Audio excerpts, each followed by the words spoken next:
useful knowledge. Grant us a wide heart, a clear mind, and a burning spirit in seeking and spreading knowledge. O Allah, the all-knowing one, we hope that you will bless this international conference, open the doors to wisdom and innovation for the participants and presenters. Make every discussion and presentation session a forum for the collaboration, a forum for the birth of brilliant ideas that can overcome today's global challenges. The establishment of close research collaboration between countries and between institutions, the results of which can provide real solutions and make significant contributions to the progress of civilization and the welfare of mankind. Guide us to always adhere to scientific ethics, academic honesty, and the spirit of competing for goodness in producing the best works.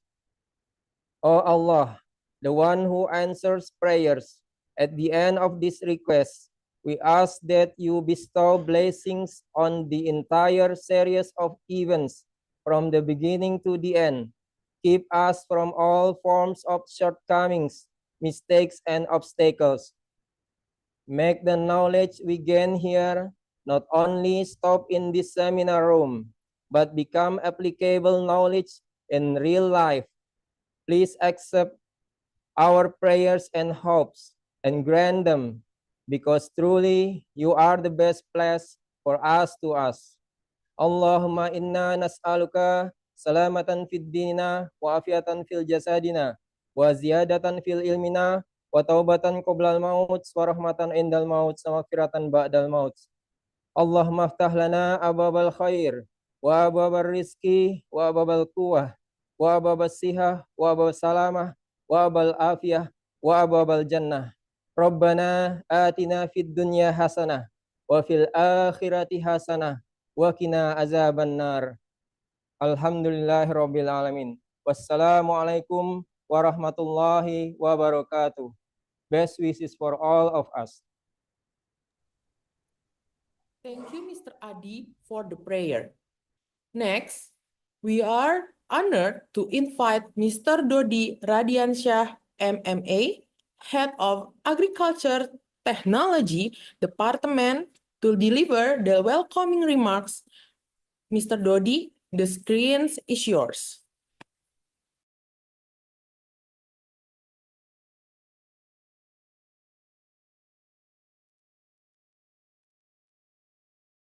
Bismillahirrahmanirrahim. Assalamualaikum warahmatullahi wabarakatuh. Good morning, ladies and gentlemen. Alhamdulillahi rabbil alamin. Salatu wassalamu ala asrafil anbiya wal mursalin wa ala alihi sahbihi ajma'in. Praise and gratitude to Allah subhanahu wa ta'ala, who always bestows His mercy and blessings, enabling us to carry out this international conference together in good health and without any obstacles. Let's continuously send blessings, the peace and peace upon the great Prophet Muhammad sallallahu alaihi wasallam, who serves as a role model for us to become virtuous individuals and a mercy to all creation. Honorable Director, Mr. Dr. Engineer Haji Widodo, PS, ST, MT, MCE, and the Vice Directors, Heads of Department, Heads of Centers, Heads of Subdivisions, distinguished keynote speakers, presenters, participants, and invited guests. Ladies and gentlemen, as head of the Department of Agriculture Technology at Polytechnic Negeri Pontianak, I extend a warm welcome to researchers, educators, practitioners, students, and partners from across the region to the second International Conference on Agriculture, Science, and Technology, or ICONFAS 2025. The diverse term of this conference, ranging from precision agriculture and post-harvest technology to agribusiness models and sustainable agronomy, mirror the multidisciplinary nature of modern agriculture. They also reflect our department vision to be a center of excellence that responds not only to industry demand, but also to the needs of smallholder farmers, rural communities, and the natural ecosystem we depend on. Our department has long believed that the future of food system lies in the hands of those who can integrate science, traditions, and innovations. Through research, community outreach, and industry collaborations, we strive to turn classroom knowledge into field-ready solutions. Ladies and gentlemen, as the head of department, I see Icon Fast not just as a conference, but as a living classroom where learners become contributors, local insights meet global trend, and ideas are judged not by their complexity, but by their impact on real people and ecosystems. My sincere appreciations goes to our faculty members, student volunteers, technical staff, and partner institutions for their unwavering support in organizing this event. Special thanks also to our keynote speakers for taking the time to share their expertise with our academic community. Your presence inspires our learners and elevates the quality of our dialogue. May this conference deepen connections, spark the participant curiosity, and translate ideas into action that benefits both our local landscape and the wider agricultural world. Thank you. Wabillahi taufiq wal hidayah. Wassalamualaikum warahmatullahi wabarakatuh. Thank you, Mr. Dodi Radiansyah, for your warm and inspiring words. Next, we will hear the opening address from Director of Politeknik Negeri Pontianak. We respectfully invite Dr. Insinyur Haj Widodo, PS, ST, MT, MCE. Mr. Director, the time is yours. The screen is yours.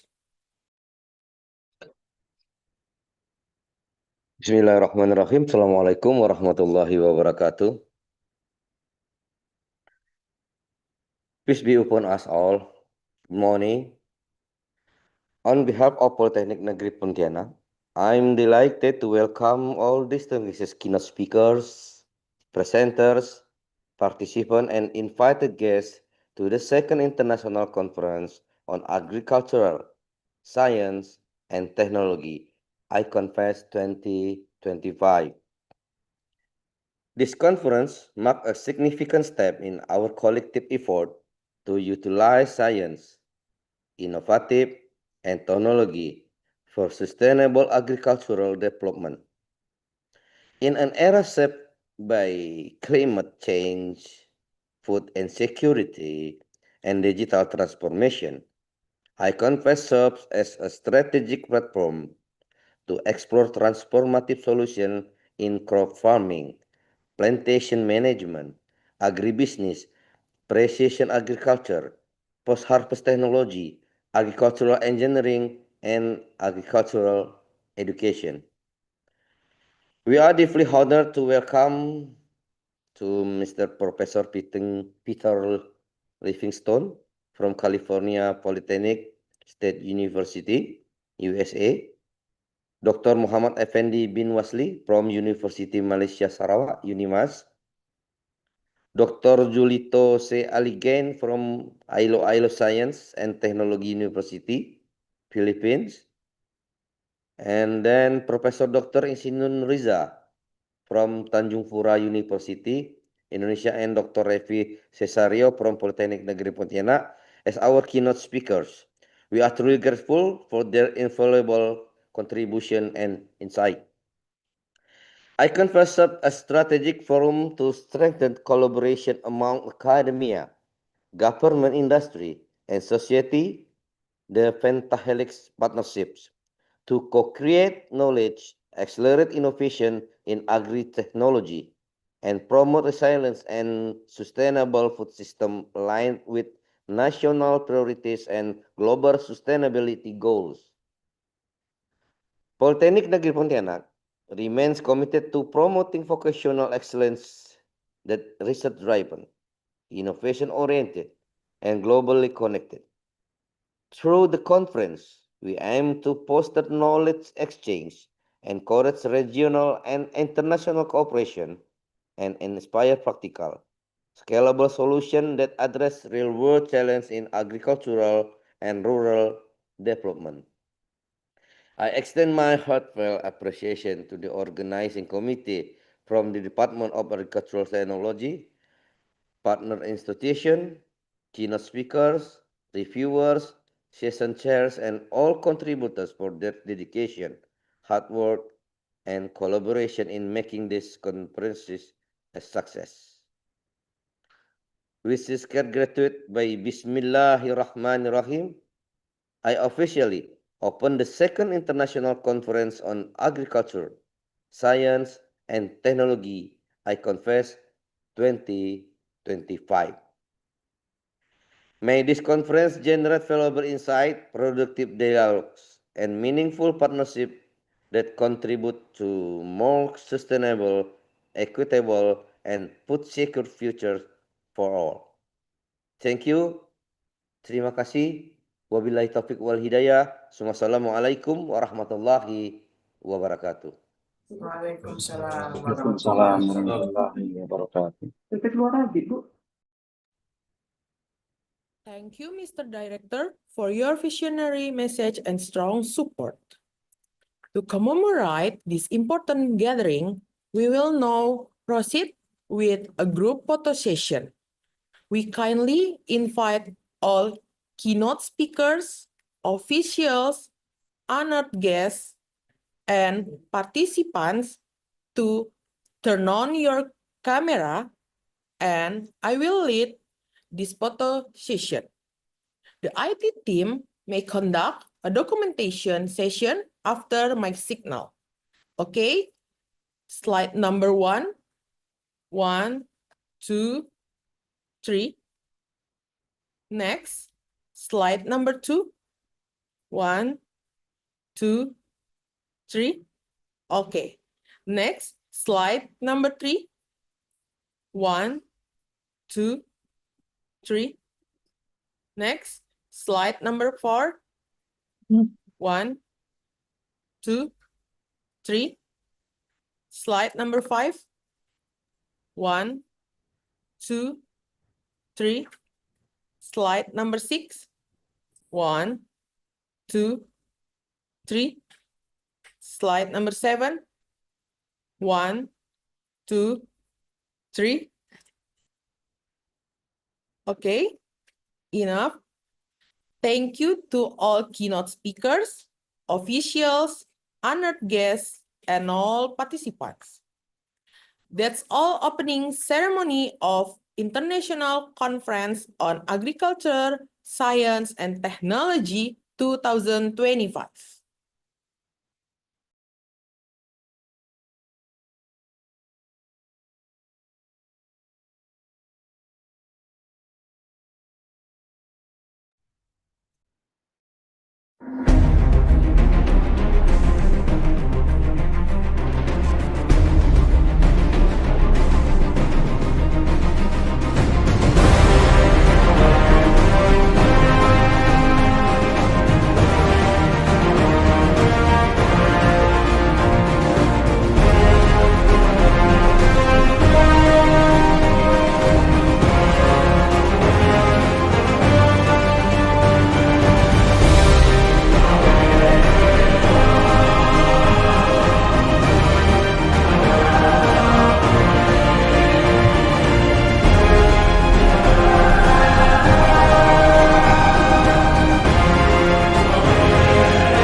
Ladies and gentlemen, we will now begin the keynote session.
Ladies and gentlemen, we are going to keynote session at 8:30 a.m. Thank you.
Ladies and gentlemen, we will now begin the keynote session.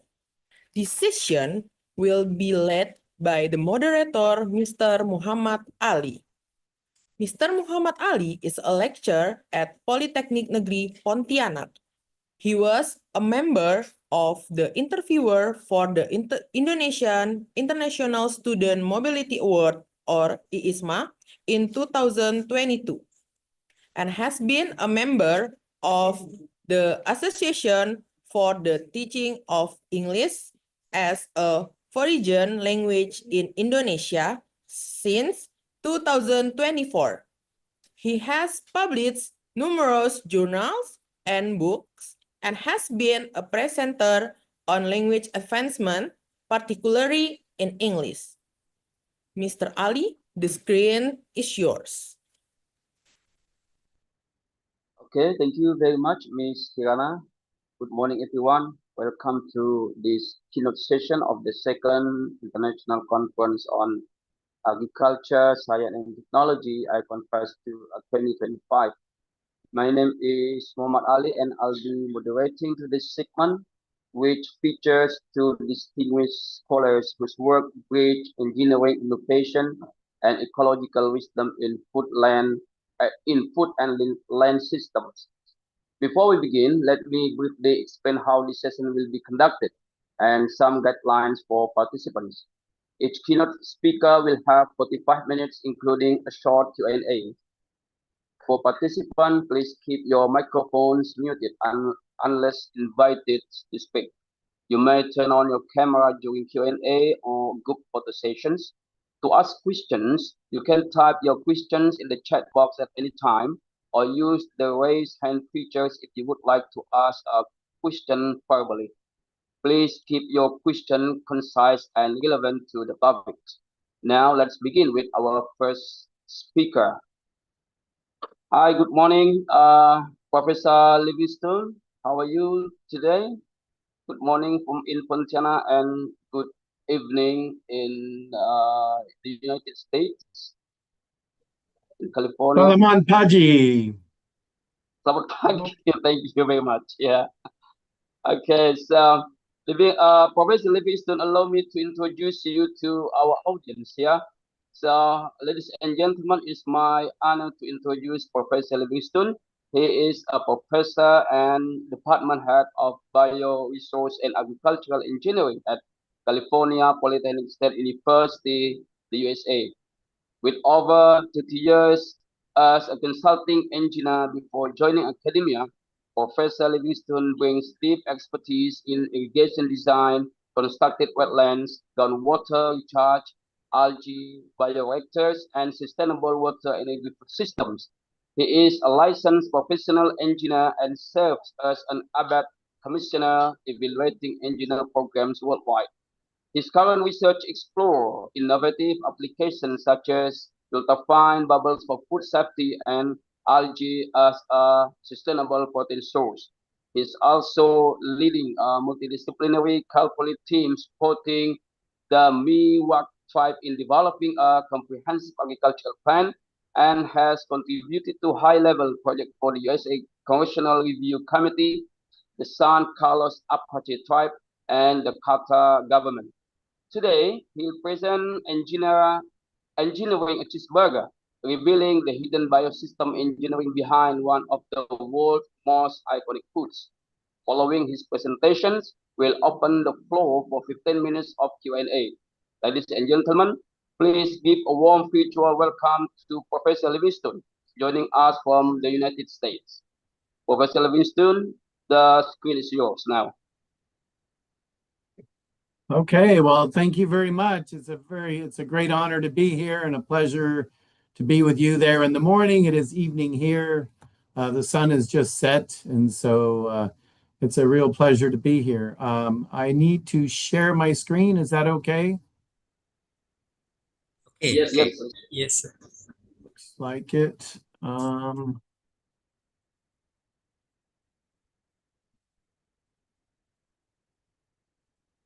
Okay, you should have a screen of engineering a cheeseburger.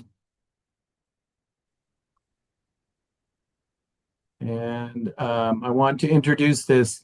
So my background is very varied. It's been water, it's been mechanical, and what I am proud of these days is,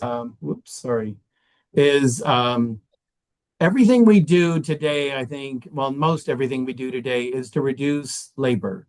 And so this is a review of mechanization and different labor savings implementation of equipment in the production of a cheeseburger. Now, a cheeseburger consists of a bun, which is flour. So flour that we produce, lettuce. It's got lettuce, tomato, onions, cheese, and the hamburger, the meat itself.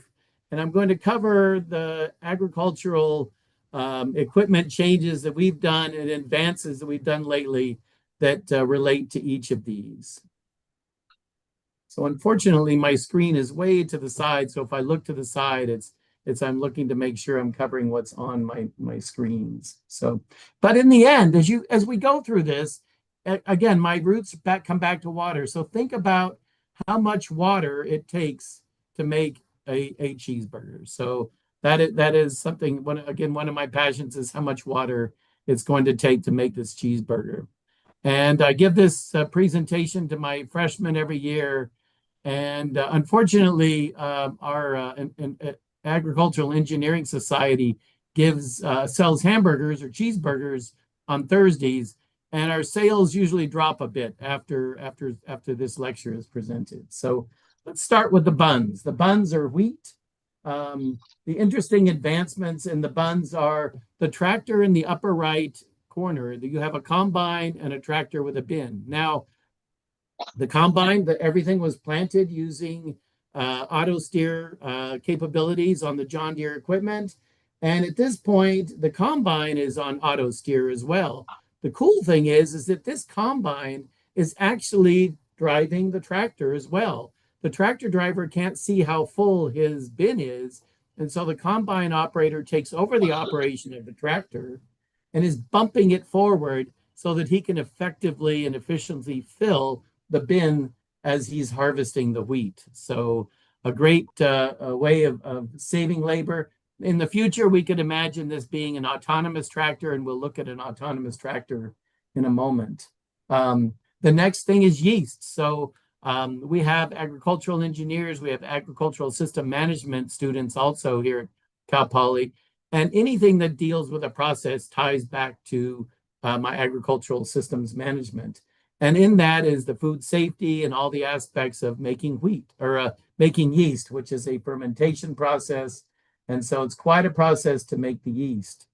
The oil is can be any one of many oils used to create the buns. In California, one of my partner farmers grows safflower plants, and they have a disease that's specific to that safflower, and they have a large system that will actually has cameras and looks as they pull it through the field, looks specifically for this plant, and when they see it, it gives it a high dose of a pesticide to kill that plant. But again, instead of having multiple people walking through the fields looking for this weed, the cameras and the equipment are traveling through at a pretty rapid rate. So let's look at this autonomous tractor.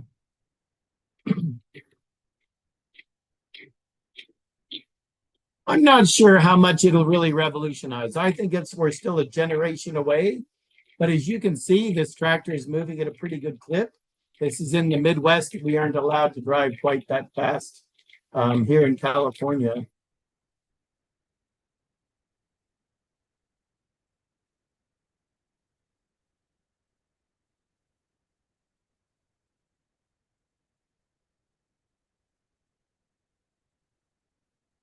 One thing that's important about that tractor is it is being monitored as it's traveling through the field. But a cool thing is that while you're monitoring it, you might as well be collecting a lot of data. So if you're going through the daytime, you can be collecting, oh, shoot, sorry about that. You can be collecting data on yield. You could be collecting data on nitrogen use. Maybe if it's water deficient, you could be collecting data on the water efficiency. So there's a lot of things that the autonomous tractors could do. In California, our main autonomous tractor that we use is for spraying orchards. We have an autonomous tractor that goes out as a spray unit. One person usually is monitoring 4 of these tractors as they go through the almond or pistachio fields during the day and at night. So the next is lettuce. Lettuce is a fun one of mine. We have the horizontal. We have a plant factory here on campus that we're working with. It's got horizontal racks as well as vertical racks with the lighting. So it's completely atmospheric controlled, and the water is recycled. We have a lot of different recycling, including ozone, to be able to recycle the water in our greenhouses. You can see some of them are look more like a ski lift, and some look like what we have here on campus, which is the horizontal stacks of lettuce. I love the concept as an engineer. I'm not sure economically that these will ever really take over because we're having to do all of the atmosphere. We're having to do all of the sunlight. And when you have free sunlight and the temperature is great in your area like it is in Central California, there doesn't seem to be a real reason to be growing the lettuce like this in Central California. But if you were in Canada, if you were in the East Coast, somewhere where it was cold, and if you were up in Arctic areas, you could really grow quite a bit of lettuce this way. Now, the upper one, the black and white picture, is our historic photo of folks out using hose to weed the lettuce. Now we use automated planters. The lower right is a plant tape, and we'll see a video of that in a moment. Here's the plant tape. It comes as a strip of paper with a seed, a ball of soil and a seed in it every 2 inches. And that goes into a pallet there, or a container, very high density. That would be grown in a greenhouse for 2 to 3 weeks, depending on the variety, and then planted and transplanted out into the field. When you do the transplanting, you're doing it at a very specific spacing, and you know what that spacing is. And so that also allows you to come back in with automated weeders. And we'll see the automated weeders in a second. There's 2 types. There's finger weeders, and we'll also see laser weeders. And so by doing that, we're doing a lot on that. Now, we could also just plant seed out there, and then we could come back with a laser or an image system that would kill and give us our 9-inch spacing between the lettuce plants by spraying. Actually, they spray a fertilizer that kills the weeds in between. So we can do the controlled, we can do everything else with using these items. So let's first look at the plant tape.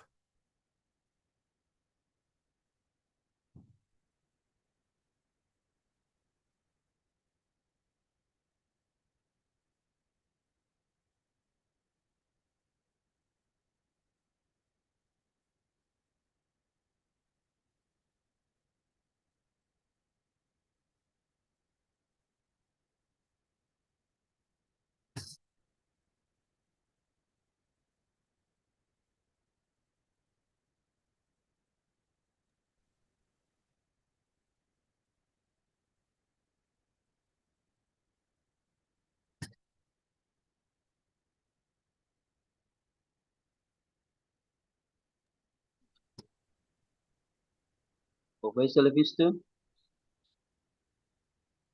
we can't hear you. You can't see the video?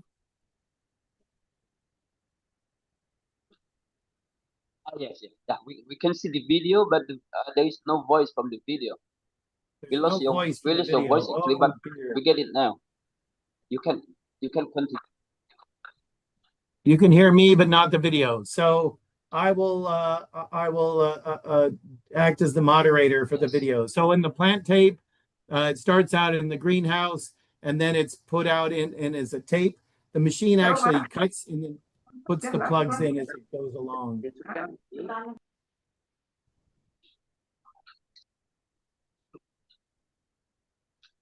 Dr. Ali, is everything okay? Or Yes, it's okay. okay, we're going to look at the stout weeder, which is the first of two weeders we'll look at, and I'll describe what's going on, and because you can't hear the sound, and I'm not sure. It seems I could look at. Oh, at this point, it's difficult for me. I wouldn't want to start experimenting with the Zoom to try to get the sound through on the videos. So let me just describe it as it's going along. So we're looking at a weeder that actually has fingers. It's got a series of cameras. It's got the vision system built into it. It is looking at viable plants versus weeds, and it is physically cultivating out the weeds, and you'll see that as it's moving through. This is moving through at probably 2 to 3 miles. I think 2 to 3 miles an hour on this one. So you can see the individual ones, and if you look at it, the plant itself is avoided, and the weeds are cut out on that. So we were only able to do that, though, because we have planted it in very even spacings of 9 inches, which is really oops, sorry about that. Let's get to the next page. Videos are getting away from me.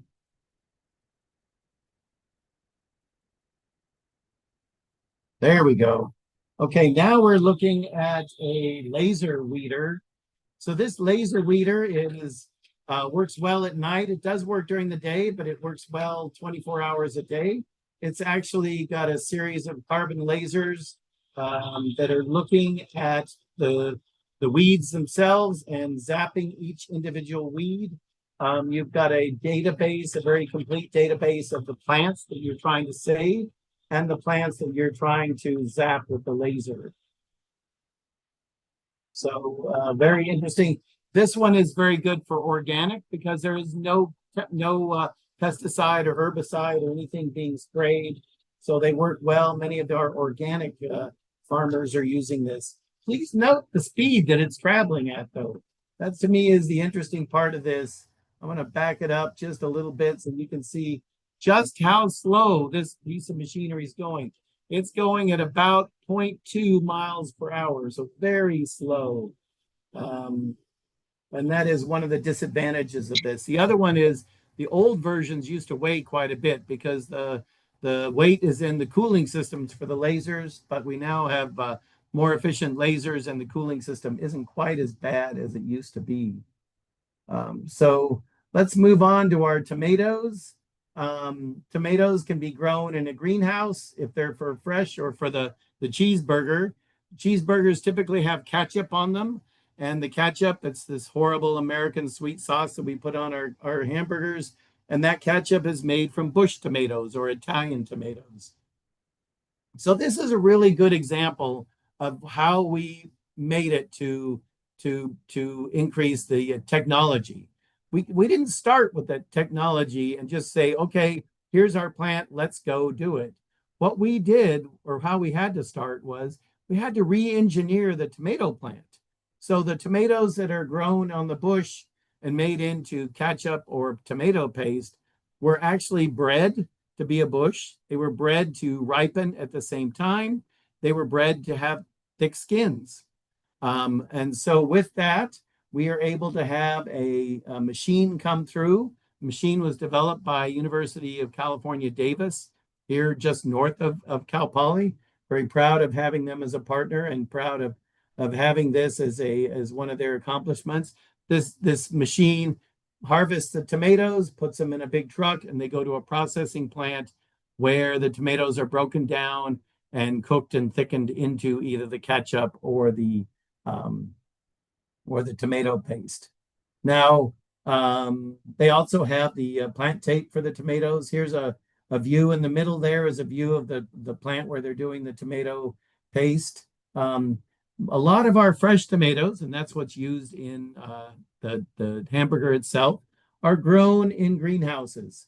Whether those greenhouses are in Europe or in the United States, they're a very tall greenhouse, very expensive to run. And you can see the tomatoes there in the bottom right photo are ripe and ready to be harvested. They could be harvested by a machine because there is a very distinct color. They're currently harvested by people. The interesting thing is you see these two rails in the bottom.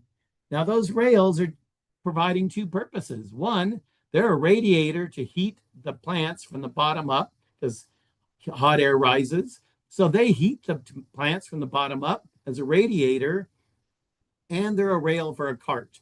So that cart will allows them to efficiently harvest and pick off leaves and harvest those tomatoes as they grow. Also, the tomatoes have to be they're always growing. They're grown in a small pot, so a small a peat pot or some other synthetic or cocoa core pot. So this whole plant is in a 4-inch by 4-inch pot, and it's growing these tomatoes. Now, an interesting fact is that these tomatoes, you know, the roof is 20 feet high, and I asked my students, how long is this tomato plant after 9 months? Because you basically grow these tomatoes for about 9 months, and then you take them out and switch them in for another crop. And in actuality, we're intergrowing. The second crop is the first one is kind of winding down.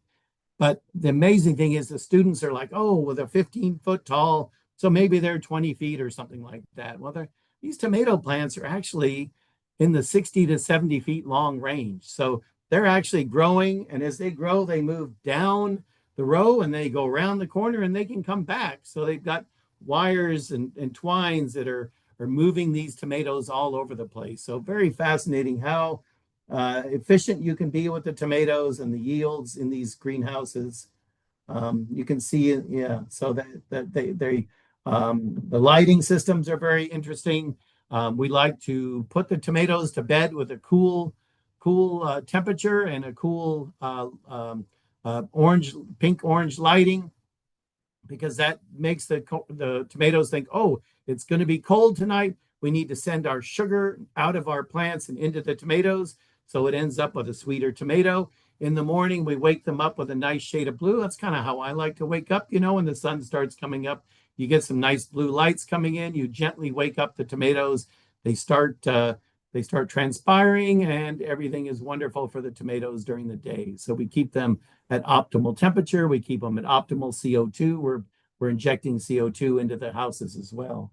So all of this comes together in these greenhouses. We are very, very efficient these days. The next is onions. So you can see in the middle here a row of onions that have been dug and just are piled on top. And the interesting thing is you can see these clods. The clods are actually about the same size as the onions. And so it used to be that we would harvest all of this and transport it to the factory. Now, these onions start out in Mexico and they finish at the end of the season in Washington State. So they're moving north, but yet the plant isn't moving. The plant is in Central California. So the trucking distances get farther and farther. As we're doing this, we were hauling a lot of dirt around. So instead of having sensors in the processing plant, we started putting sensors out on the harvest equipment. Now, if you go and look at this harvest equipment, you'd think, oh my gosh, that's got to be 50, 60 years old. And it is. The meat, the bulk of it, the meat of it, the wheels, the transportation, the transport system, and everything is probably 30, 40, 50 years old. But the equipment on it isn't. The equipment on it is new. They have vision systems that are looking for these clods. Clods are dark, onions are light colored. And so it's ixnaying. You've got little fingers pushing the onions out of the way, or pushing the clods out of the way and allowing the onions to continue through to be harvested. Once the onions are harvested, they come into a plant where they can be bagged as whole onions. They could just be rinsed off and bagged as whole onions. More likely, they're cut up or powdered into sales for bulk, either bulk to restaurants or packaged in containers for your grocery store. I asked about that, and I'm like, wow, do we get to go in and see the onion plants? And they're like, oh, no, you wouldn't be able to see anything. And actually the workers on the first day, so if you work a 5-day week, by Friday, you're fine. But on Monday, after 2 days of not being in the onion plant, oh my gosh, the tears are coming down. You can barely see what you're doing. But again, by Tuesday, Wednesday, they're all fine. They said, you would never survive being inside the onion plant with all the cutting and cubing of the onions. And so, again, here's a large plant. That large plant in the bottom right is where those onions are done, and they're where they're processed. So great amount of technology, from harvesting those onions, picking the onions varieties. Now, again, we're trucking those onions from Mexico to Central California, and from Oregon and Washington back down to Central California. And what weighs the most? Water. So we don't want to have a high water content onion. So we bred those onions to have a low water content, high concentration of onion flavor. Same thing we did for the garlic. The garlic has a low, garlic going to processing has a low water content, high flavor for the garlic, and same for the onions. Low water content, so that we've reduced the trucking cost. We've taken out the dirt, the clods of dirt. We've taken out as much water as we can, and we're left with trucking what we need to truck back and forth down to Central California to the processing plants. So the next is cheese. One of our bigger water users is cheese. So here we have to support the dairy cow. We have to support the processing of that milk to make cheese. So we start out, this is the upper right-hand corner is kind of a standard circular milking parlor where cows come in on one end, and as they rotate, it's like a merry-go-round. And by the time they rotate to the end, they're done. So you would have a worker at the beginning making sure that the milking machines are on the teats, and then by the end, they've automatically drop off the teats and the cows are walking out the end. So a continuous moving circular of the cows, and that's kind of your standard way of milking. Now we've gone from milking twice a day to milking 3 times a day. And they think, well, if we were able to even milk more than 3 times a day, we'd be getting more milk. Hence the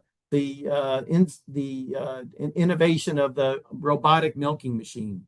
The robotic milking machine puts a decision on when you want to get milked into the cows. You need a machine for about every 100 cows, 120 cows or so, milking cows. That machine, the cows will walk in, they'll read the ID chip on the cow that's hanging off of its neck. They'll record they could record the temperature of the cow, the weight of the cow. They'll record per cow how many pounds of milk that they're getting, and how often he's been in there, what time he's been in. All of that data is going back to the dairyman. And so we find that we have less manure, or we can shift our manure from a concentrated realm going down the ramp towards the milking parlor to individual ones that are more spread out. So we have a lot more control in our water use and our manure use. So that's helping a lot. But the manure is not all bad anyway. So one man's waste is another man's glory.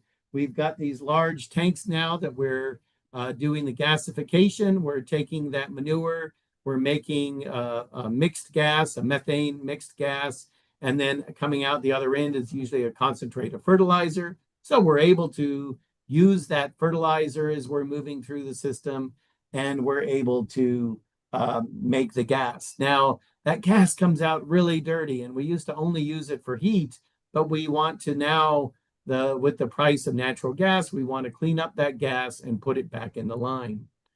What we found was that was just too expensive on a dairy by dairy basis. So what we've done is like there's cooperative dairies producing milk for one producer or one cheesemaker. We now have those cooperative dairies working together to produce a gas. So the gas is coming off of their digesters, going to a central location, where a single piece of equipment there is then bringing in gas from many dairies and scrubbing it, removing the sulfur and all the corrosive materials in the gas, and also making sure that we have the same carbon hydrogen mix of gas that is ideal for putting back either into the natural gas pipeline or doing it directly into vehicles as a high pressure gas for powering the vehicles from the dairies.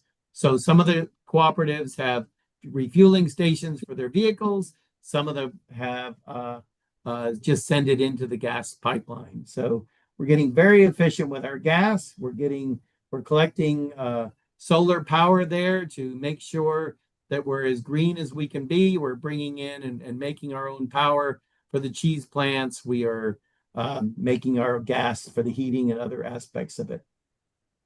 An expensive part of that is cleaning up the water. So cheese plants use a lot of water.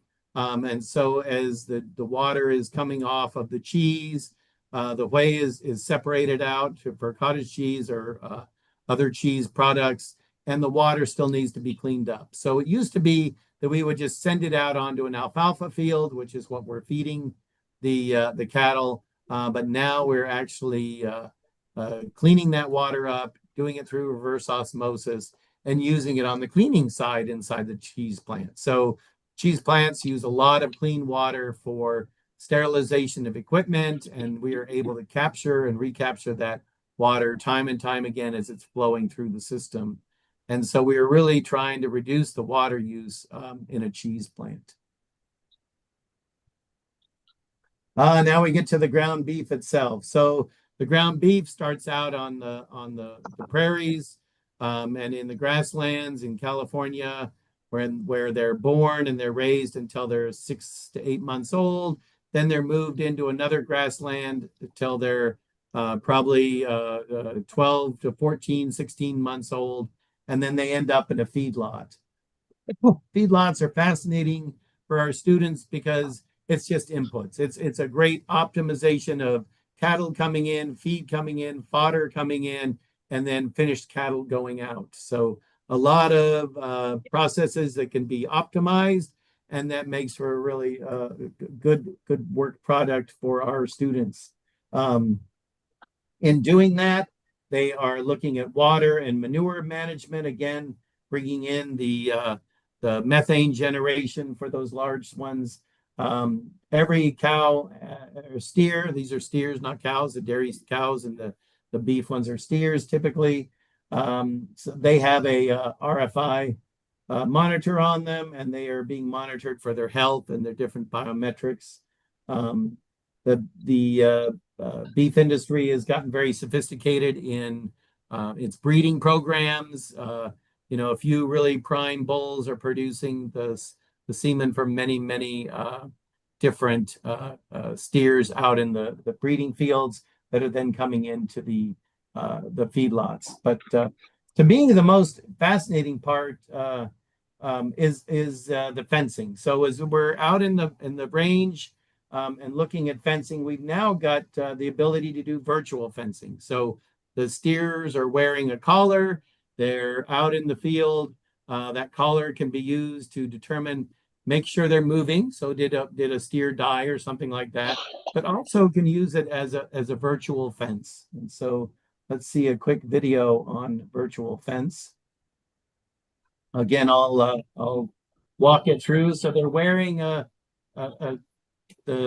collar there. That collar will either give them a sound when they're getting near a fence or give them a shock when they're getting near the fence. And so cool thing is you can move the cattle around using your cell phone.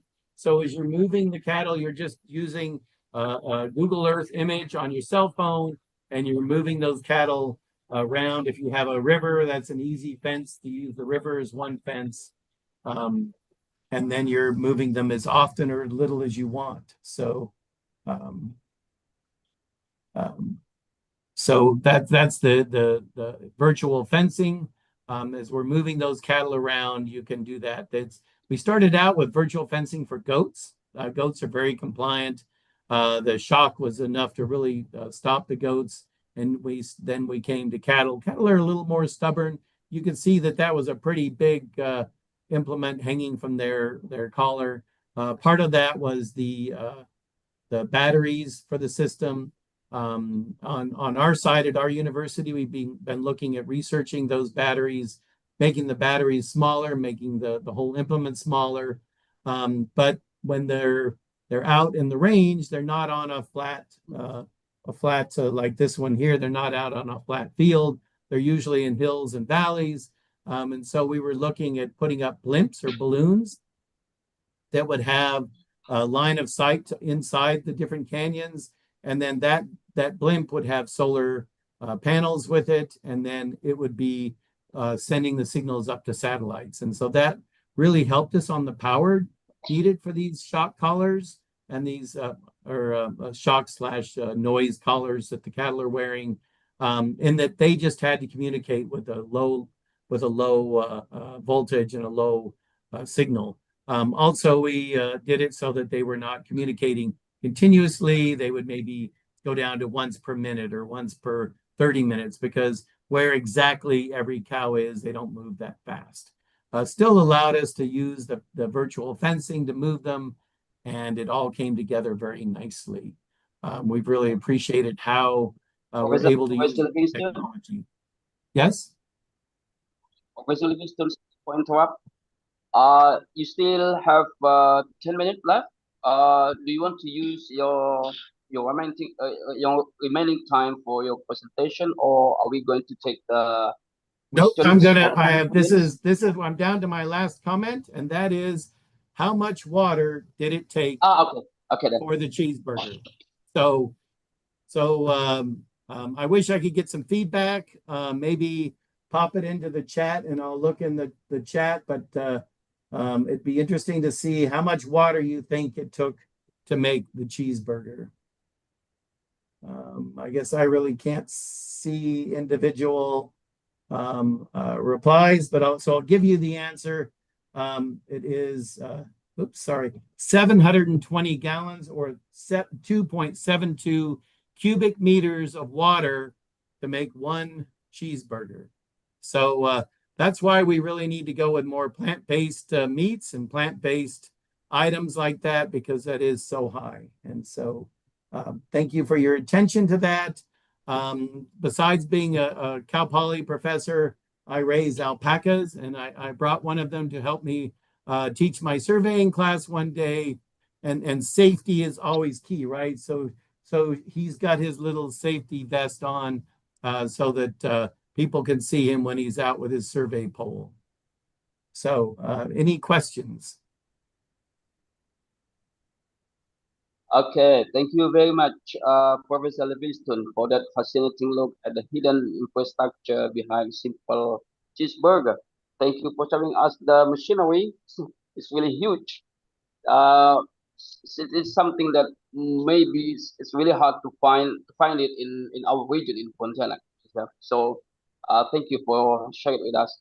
So then we come to the Q&A. We only have 7 minutes here.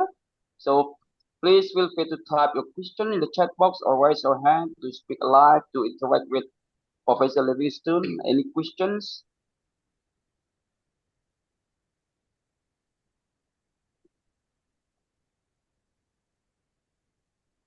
Okay, so yep, we got one question from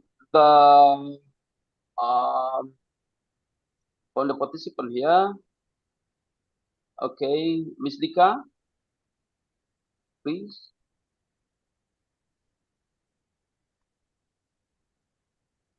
Hello? Yes.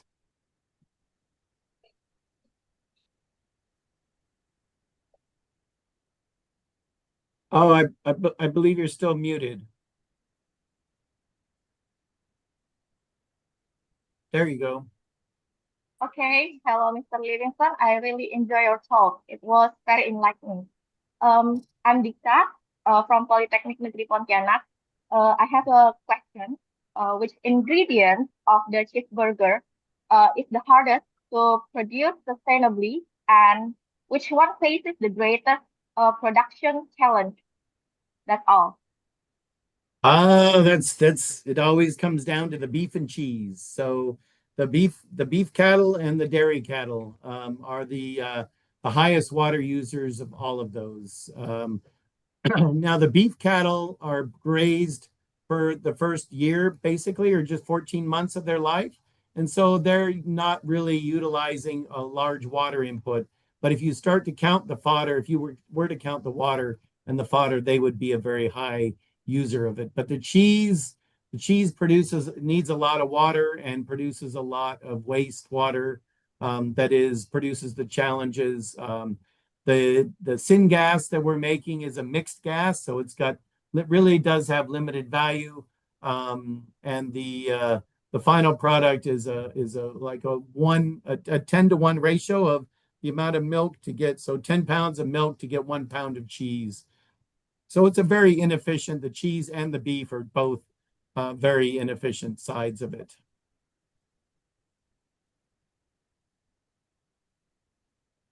Okay, thank you. I think it's clear. So it's Okay, kind we of have interesting though, the questions. lettuce, Thank you very I have much. another, I'll just, one little comment on the lettuce. All of our lettuce is drip irrigated. We grow 3 crops of lettuce per year in Central Valley, and it's taken out and new drip line is put in for it. Madhya? Okay, my dear. Okay. I think it's okay.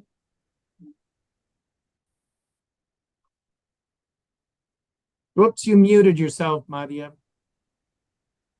Oh dear. There you go. Okay, good morning, Mr. Peter Livingston. Before I begin my question, let me know if you hear me well. Yes, good. Can you hear me well? Okay. Yes. In this occasion, let me say to thank you to Mr. Muhammad Ali as our the moderator in this session, and to all participants. Okay, in this occasion, first of all, my name is Maidia Solvianti. I am currently working as a lecturer in plantation crop cultivation study programs, Department of Agricultural Technology. Thank you for the insightful presentation, Mr. Peter. I have one question regarding labor reduction in lettuce production.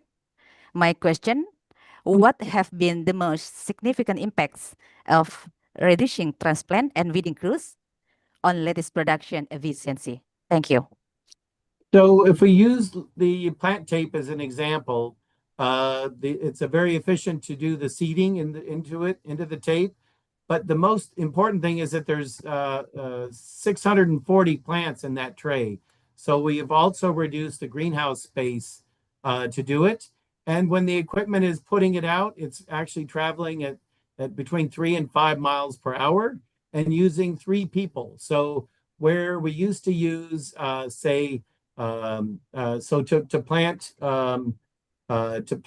we put 4 rows of lettuce per bed, and it'll do 3 beds, so that's 12 rows. We used to have 12 people plus someone helping supply and a driver, so that would be 14 or 15 people. And now we have 3 people doing the transplanting. But I think the most important change in lettuce is that we used to harvest the lettuce, put it into a bulk bin, take it somewhere, unload it, wash it, bag it, and then ship it off to a store. And now it is actually cut and bagged and put in the box on a trailer out in the field.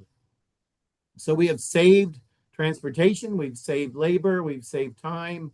All of the lettuce is put onto pallets and it's moved. And now the chilling, instead of having it go into a big cooler with big fans and everything, we're actually evaporatively cooling it. So I don't know, vacuum. Let's think it's a vacuum cool. So we put it into a container. The pressure is reduced in that container to the point where the moisture in the lettuce itself is boiling. And so when you have that change of phase, you lose a lot of energy, and it chills the plant, the individual lettuces that are already in their box. So we just put those boxes, and in doing this, from harvesting it in the field to the bulk chilling using the vacuum chillers, I think we've really saved a lot of energy and saved a lot of labor. And we don't ever really have complaints from the laborers, because for one, in California, we don't have enough laborers. Sometimes you lose a crop because you just didn't have the laborers to pick it. And also, what we find is that instead of losing, what we're doing is we're promoting them to tractor drivers, promoting them to operating some of the specialty equipment. And so their income is going up instead of down overall. Okay, thank you very much, Professor Livingston. Professor, before we end this session, I have a short questions for you, and please answer me briefly. It's about the environmental footprint. So when we engineer a cheeseburger, which ingredient typically contributes the largest environmental footprint in terms of water, land, energy, and where do you see the greatest opportunity for engineering innovation to reduce that impact, Professor? The biggest impact is in the cheese, the dairy and the cheese. I think going to the robotic dairy, robotic milking machine will really help that efficiency in that it is decreasing the waste or spreading the waste out so that we have a less waste problem and waste water, because we used to bulk spray the udders of the cattle as they were coming into the milking parlor, left us with a lot of liquid manure to take care of. Okay. And then in the cheese factory itself, having the methane generation, having the reuse of water, we're really trying to make an impact and decrease that footprint. But I'd say it's in the dairy to the cheese is where the biggest input is. Okay, thank you very much, Professor Livingston. So that's all the time we have for questions, and thank you again. Mr. Ali, I have a question. Okay. I think, do you mind if we take the last question from Mr. Adi, Professor Livingston? You bet. Yes. Good morning. Good morning, Prof, or good evening there. I am Abdireda from the State Polytechnic of Pontianak of Borneo. I have something like a critical question for you, Prof. I think from based on your presentation, I see high-tech farming gives probably cheap and fast food, but is this system too risky? If the technology fails, like if we lose power or satellite breaks, will our food supply collapse? For me, traditional farming, even though it's slower, but is it actually safer because it doesn't rely on complex machine? What do you think about this? All of the equipment, none of the equipment is driven by one technology, for one. I mean, maybe that big piece of equipment, the autonomous tractor is, which is why I don't think we're really using autonomous tractors. But if you look at the equipment that's spraying out in the fields, it's using visual, it's marking the trees, and it's always recording which way it's gone before. So it's not only relying on the satellite, it's relying on visual. They all have a driver. You know, driver may not be in the cab, but all of them have somebody monitoring them. And in California, the maximum we really allow is one person monitoring 4 pieces of equipment. So if that equipment goes off track, there's always someone monitoring it to stop it. And then they all have a front end button that you can push for the emergency stop as well. So I don't think that risk is what it used to be, where we were only using satellite. And for us, if we went under a thicker tree, then we'd lose the satellite and the equipment would get lost. We don't have that problem anymore because, you know, the cost of LiDAR has gone down so much. So before we were only relying on satellite and not LiDAR. And now we're able to bring in LiDAR with satellite, and you start adding those together and you get a much more reliable. Now, does that mean that in 10 years, we're going to see a lot of autonomous tractors? No, I truly don't believe so. People always are saying, oh, why don't we do this autonomous? And I smile and I nod my head. And in my mind, I'm thinking, no, the farmers are not ready for it. We're a generation away. Farming and changing your farming practices is generational. It's not an overnight technology. The neat thing is 40% of my students are off the farm. So this next generation will have been exposed to everything we're doing at Cal Poly. And that's really good. But we're still, I think, a generation away from autonomous, that we are not a generation away from labor savings. So anything we're doing that's mechanical for labor savings, yes, but autonomous, we're a generation away. Thank you very much. It's been my pleasure to present to you today. And Salaman Jalan. Okay. Thank you very much again, Professor Livingston, for wonderful presentation and engaging discussions. We truly appreciate your report and valuable contribution to our conference. Have a lovely night to you, Professor. Everyone, please join me in giving our speaker a round of applause.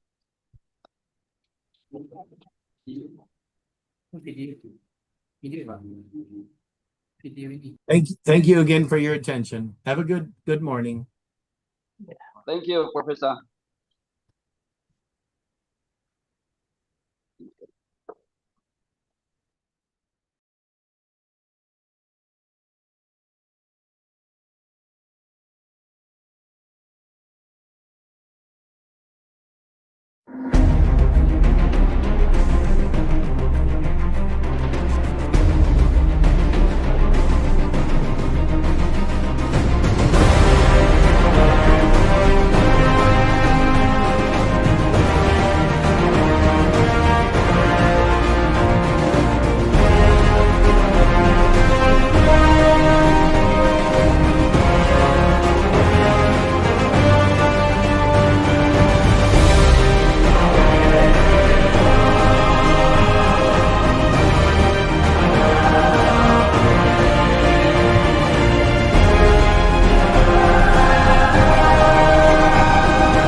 Okay, everyone.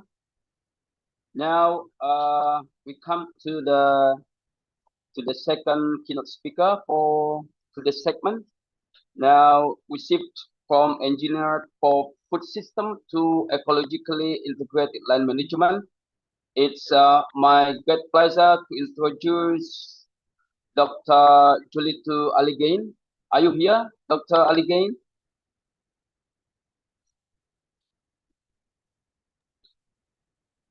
Hello, Yes, Dr. good Aligaen. morning. Okay. How are you today? Yeah, that's good. It's We have okay. fine weather. Okay. Thank you very much for joining us. Okay. Allow me to introduce you to our audience, Dr. Aligaen. So it's Dr. Aligaen is a professor, associate professor for at the Iloilo Science and Technology University, Lion Campus, Philippines. He's a globally recognized leader in education for sustainable development (ESD), with a unique blend of expertise in agronomy, structural design, and community-based agroecology. He holds a PhD in educational management and master's degree in both agriculture and instructional technology. He led the development of UNESCO endorsed teacher's guidebook on climate change educations and pioneered the school model on approach that earned him the prestigious UNESCO paid when he award from educational innovation in 2019. He has served as a consultant for UNESCO Bangkok, Cesario, and national agencies across Southeast Asia. championing community-rooted, nature-based solution to food security and climate resilience. Today, he will present AgriSilpi Pastoral System, a resource conserving management approach for sustainable productivity, a powerful framework that harmonizes crops, trees, and livestock to regenerate degraded landscapes while supporting rural livelihoods. As before, we'll follow his talk with 15 minutes of live Q&A. Please join me in welcoming Dr. Julito Aligaen, ladies and gentlemen. Please Dr. Aligaen.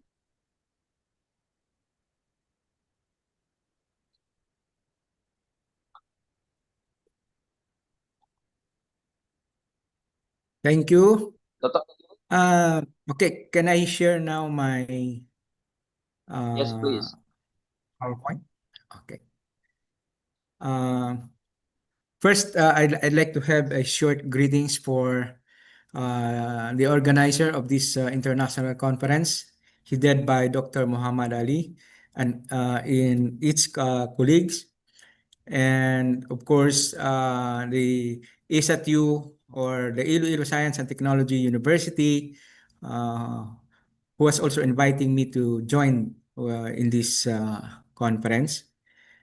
So to all the participants, students, I know there are a lot of students participating on this conference, faculties, professors, all the people involved in the conference. So big good morning to all of us. Now I'd like to share now my PowerPoint, my slide. Okay.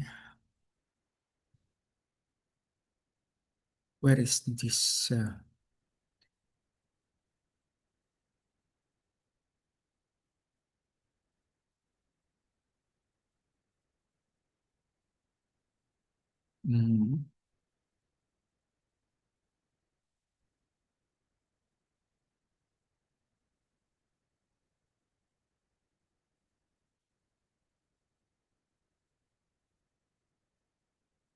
Okay. Can you see? Can you view now my PowerPoint slides? Yes. Okay. Again, very great good morning to all of us. My topic or the discourse that I would like to share to you this morning is about Agri-Silbi Pastoral System, a resource conserving management approach for sustainable productivity. So I choose this topic because we are living in Asian countries.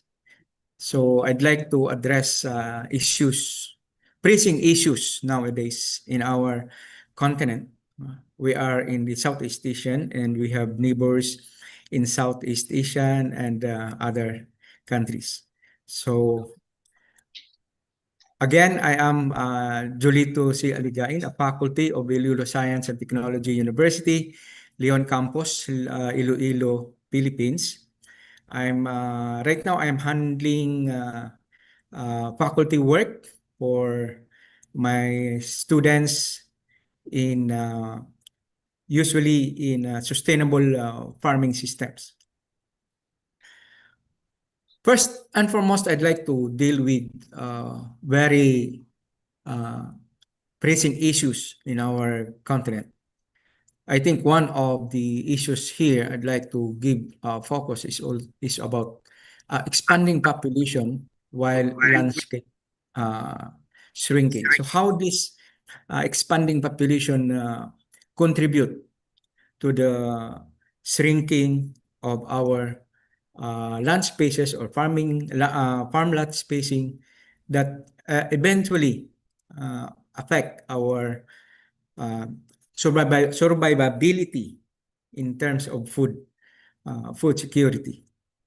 So we know that South Asian countries are one of the big contributors of population explosion in a global scale. Second is resource carrying capacity is depleting rather than improving. So this has an implication also to population explosion. So primarily due to a combination of increase of consumption per capita from our natural resources. So most likely it has an issue. Now, of course, we cannot say that we have to stop reproducing ourselves, because that's our mandate also as a human being to exist in this world. But what I'm trying to say is how can we continuous produce or stabilize our food security without compromising our natural resources? No? So the earth is not growing bigger. It's a steady one, and it is even reducing. It's because there is now occupying organisms also. The humans is occupying the space for our earth. Second, a third is the issue of climate change. Climate change is worsening and becoming irreversible. Just very recently, Philippines suffered a lot about typhoons, two typhoons, the Tino and the Uwan. So, and it caused a lot of damage in properties, in life, in resources. So we say, how does climate change contribute to the accelerating, not accelerating in terms of numbers, but accelerating in terms of speed of typhoons? So the typhoon now is so destructive compared before, about 10 or 15 years ago. So climate change is a real issue that we need to look at it. And it has a very problematic implications on the natural resources that we have. The keep on increasing global temperature alter the natural pattern of weather existence. The fourth is farming technology is becoming sophisticated, but sometimes alienating. Because as I saw it, farming technology must be developed based on a resource base. It's not on the hype of technology that other side of the world are enjoying. There are technologies that are not applicable, or it caused even problems in our side, especially in the Asian countries. No? So there is an evidence that the increasing sophistication of farming technology will offering benefits can lead to alienation among farmers and social divisions within our communities. We have the agriculture 4.0. But if I have to assess, especially in our country, Philippines, we are not even touching the agriculture 2.0. It's very difficult to cope up with. So that's why in our campus, in our curriculum, we are trying to put in place technologies that are socially acceptable, environmentally sustainable, but economically viable. So that's the farming strategies, technologies, methodologies that we are trying to practice and even develop. Of course, we are not denying for modernizing of agriculture in our areas. The last is farmers. Where are you now? disappearance of farmers due to old age is a significant and widespread issue. So now the new generation or the millennials, they want more. As I said, I heard it over several talented people, executives, policymakers. The millennials are, they want more, but they don't like to work more. So what does it mean? Meaning they are looking for an easy activity to generate more resources. So what happened now is millennials or young people are migrating from rural areas to urban centers.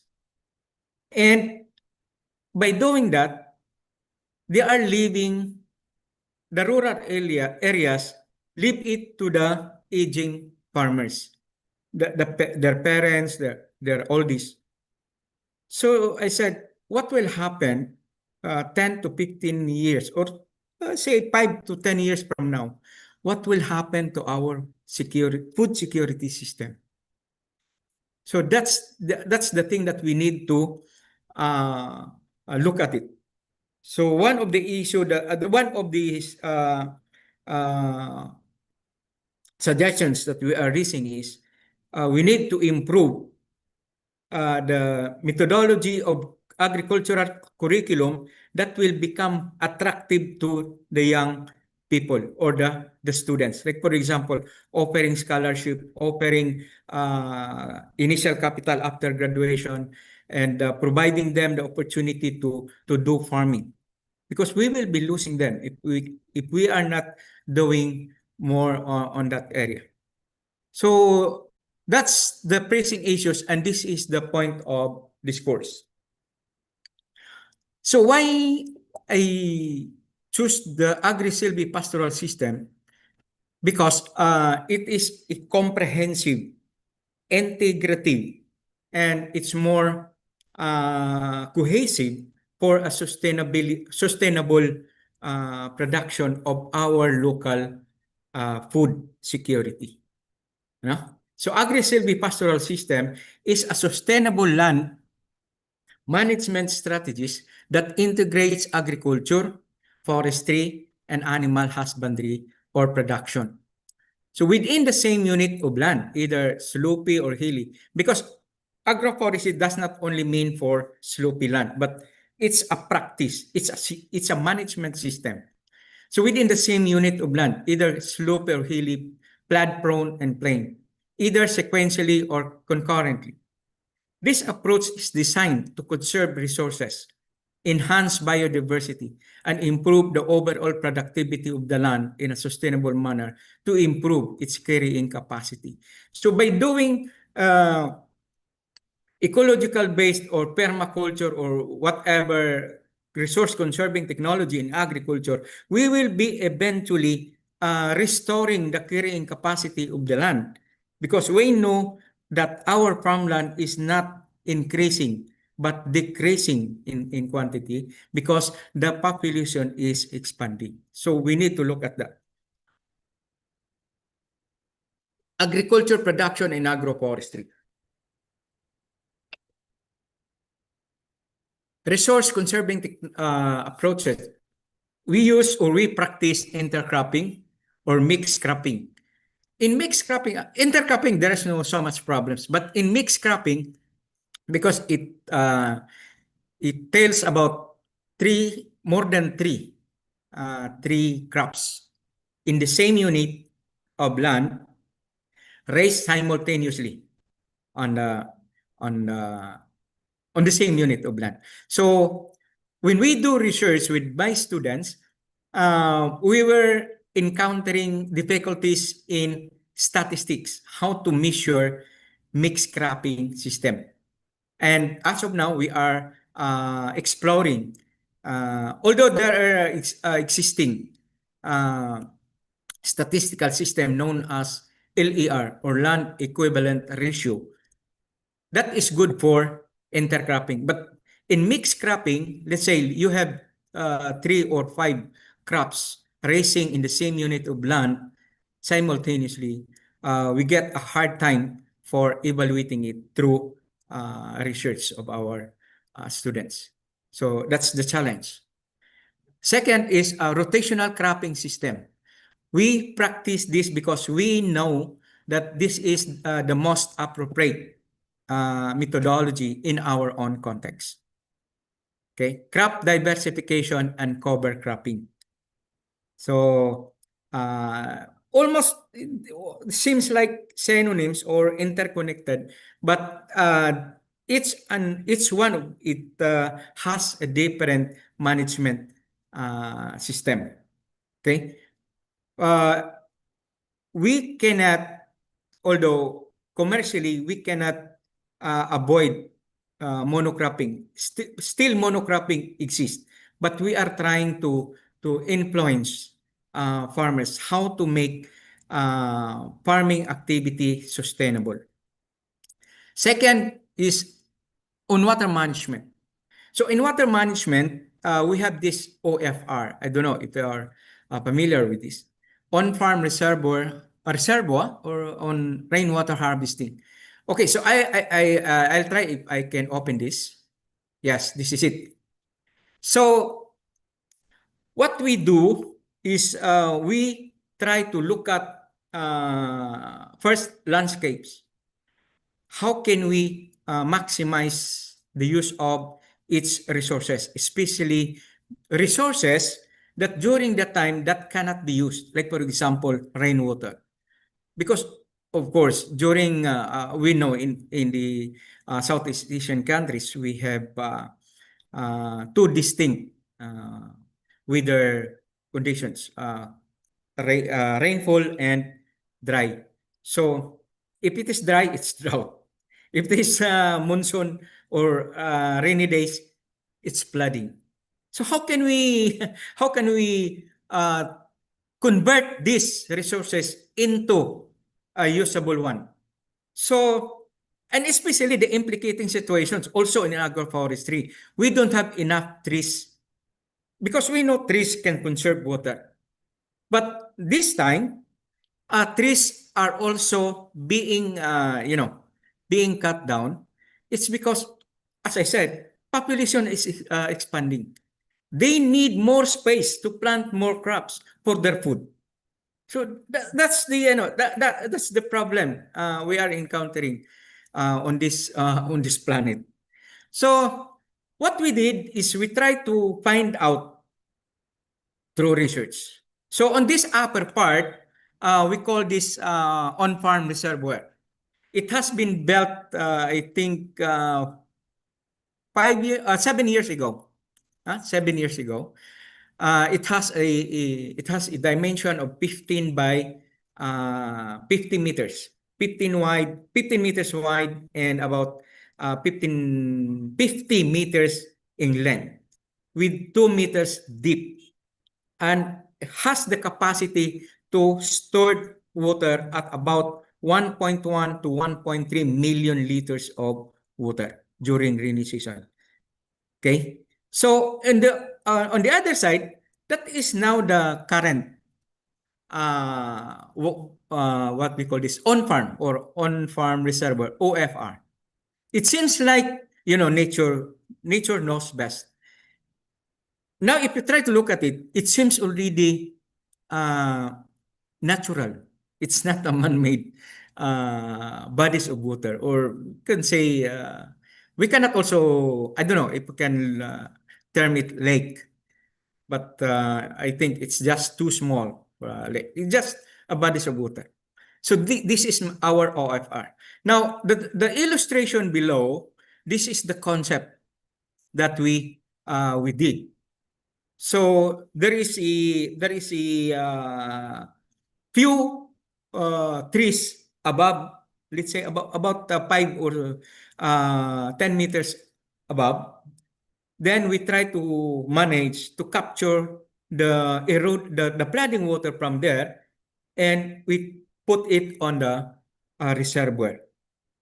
So the concept is exactly in here. Although of course, there are some resistance because they said, "Oh, the water still lost to evaporation." Yes, I do agree. There is also percolation, seepage. But if the water lost through evaporation, it will just go back on the atmosphere. But if the water lost through percolation, it will be deposited on the aquifer, and it will replenish the water below the ground. So that's the concept of on-farm reservoir. So there are three major points: the catchment here, the catchment, the reservoir, and the service area. So the service area, these are now the land space, the farm lot below that use the stored water. Although the water, based on our experience, the water can last about 3 to 4 months. No? And just a month away, rainfall comes again. So it will still replenish. But what are the biggest impact here is the community remarks around the campus of the Isatiu Leon. They said the flooding incidents or the flooding issues gone. And second are they observed that there was what we call this deep well that they use to extract water for household domestic use. They have enough, unlike before that we didn't yet build this OFR. So that's the impact on the community side. The impact on the productivity side is very logical and very prevalent. And of course, we have what we call this integration of fish culture. So we are making use of any available resources to increase our productivity. Then, of course, it will follow the proper irrigation and drainage. Now, about nutrient management.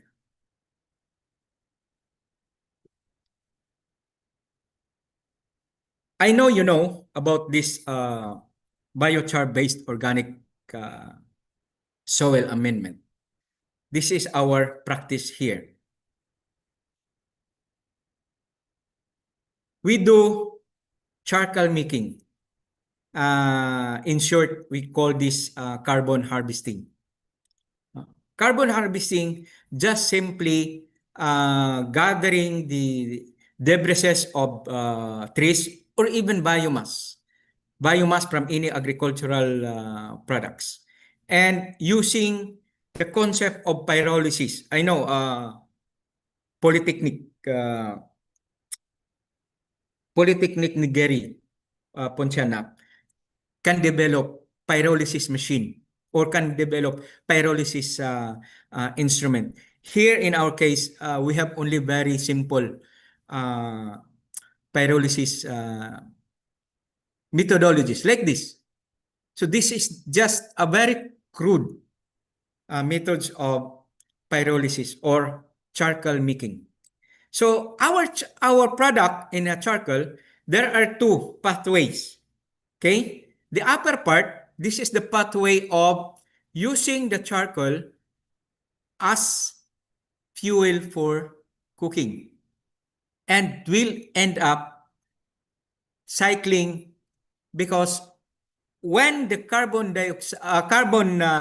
charcoal oxidized, will also produce carbon monoxide, carbon dioxide, and other gases, and send it back to the atmosphere. But the other pathway is we use charcoal, crush it, powder it through a shredding machine, then mix with organic matter, like for example, vermicast or decomposed manure, then use as fertilizer to our plants. The scientific concept is it will end up on the soil and serve as amendments. Therefore, it will not emit carbon dioxide anymore, or carbon monoxide, but rather it will even fix carbon dioxide from the atmosphere and put it on the soil, because there is carbon now in the soil. And our research is still ongoing. But we completed research in maize or corn, and it is very effective. We reduced fertilizer cost from about 75%. So just imagine if farmers can reduce the cost of fertilizer, and it is even organic. So it has a very sustaining impact, because carbon-rich biochar will stay on the ground from 3 to 5 years. No? So every cropping, if you put some amount of carbon or biochar powder with organic, decomposed organic manure or vermicast, it will build up on the soil, build up and build up.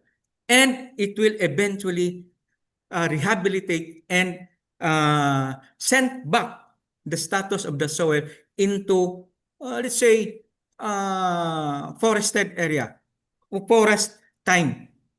Because I get the point, because I'm questioning, why is it that crops in the lagover area are very healthy, very productive? There is no even pest that could be found.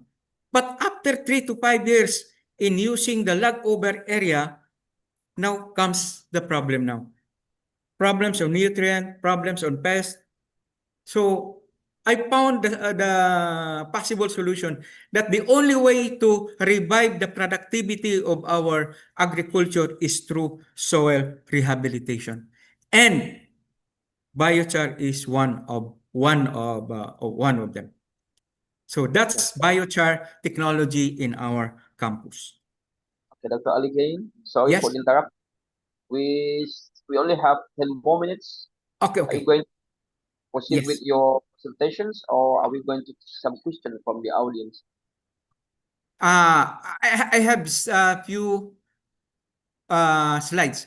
Okay.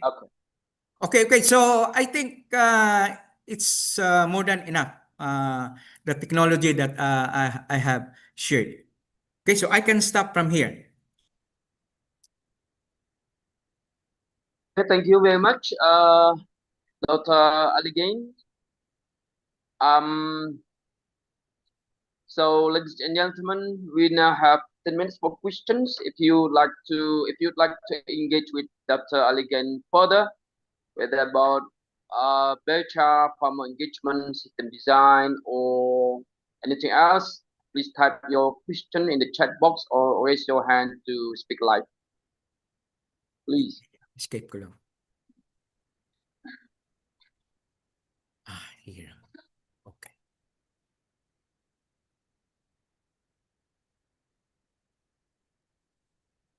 Yep. Yes, we have one question from the participant. Please.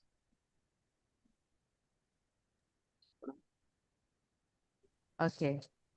Media. Okay. Okay.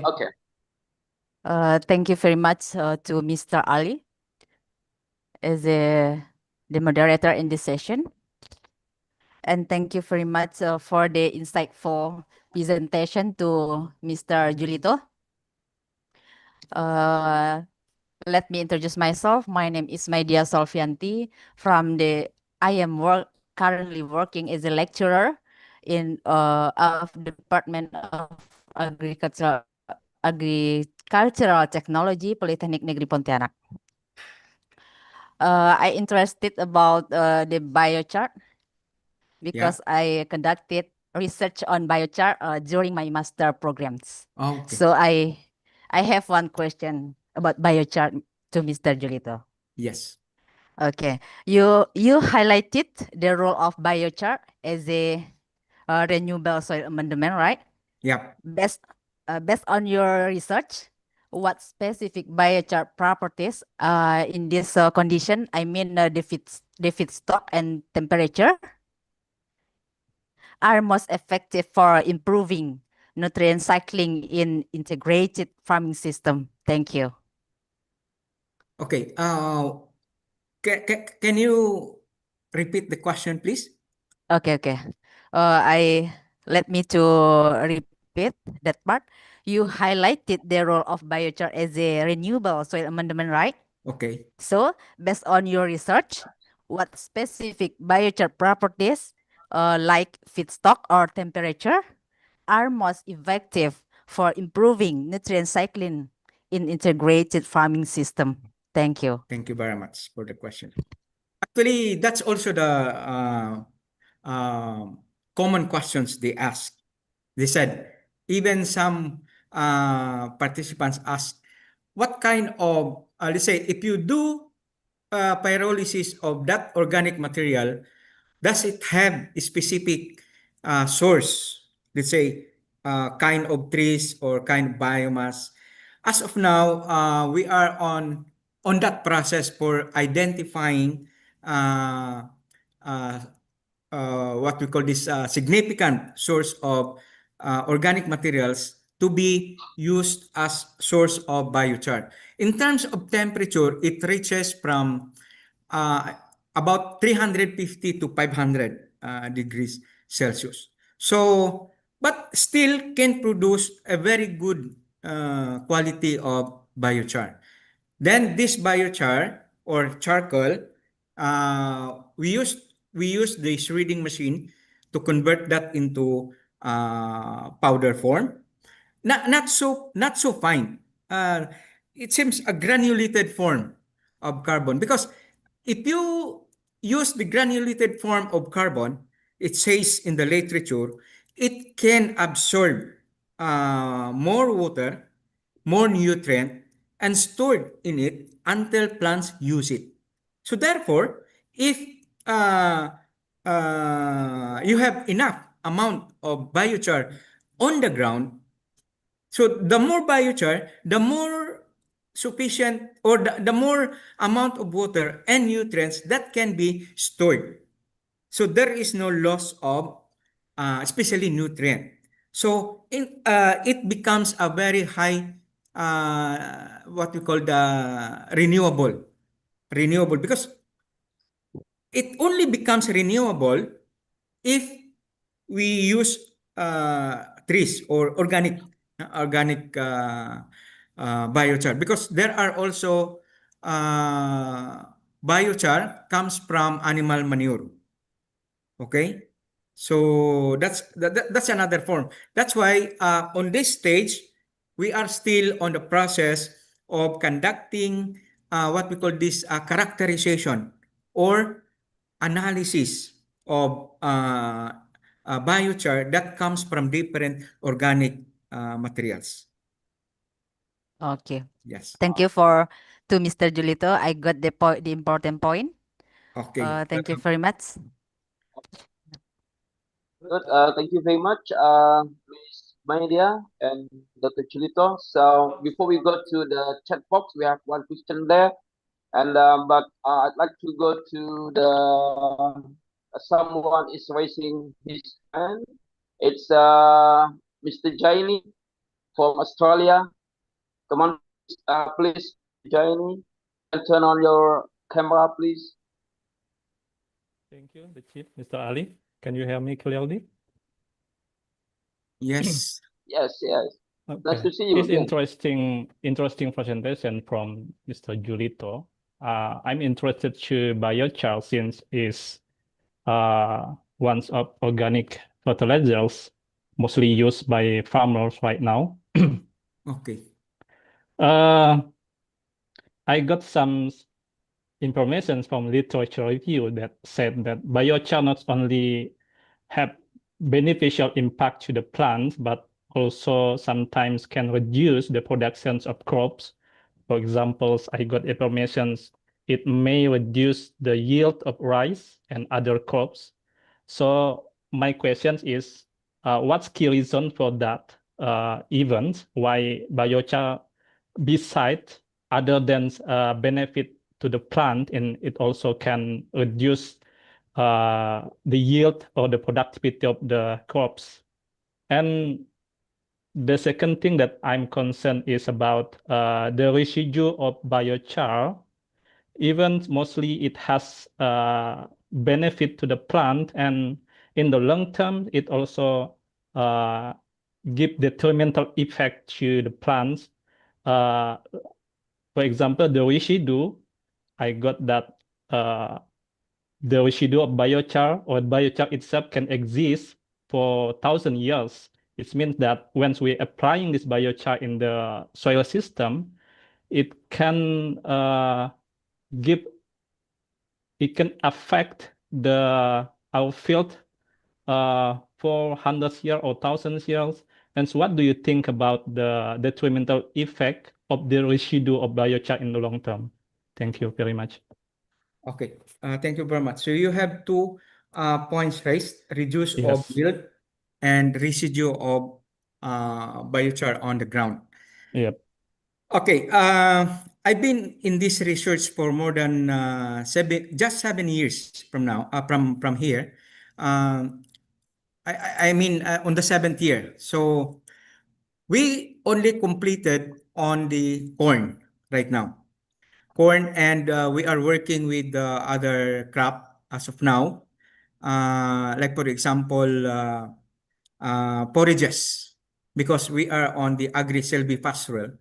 So we considered forages as our main crop also, because we need to provide for our animals. Now, in the issue of reduced of yield, I agree that there are some literature claiming it, that there are, or there should be a possibility that too much use of biochar might cause reduction on yield. But when I look at the chemical component of biochar, when I subjected biochar for a analysis on the water and soil laboratory, it came out that biochar very high in alkalinity. The pH is about 7.8 to 8. That's the pH that provided by the analysis laboratory analysis. So I said, if the problem of using chemical fertilizers is acidifying our soil, so biochar will normalize the soil. No need to apply limestone or calcium. So I'm not very sure on it on that on yield, because we were not able to experience it right now, because we are still. But I acknowledge that there are literature claiming for that. Then the second is the issue of residue.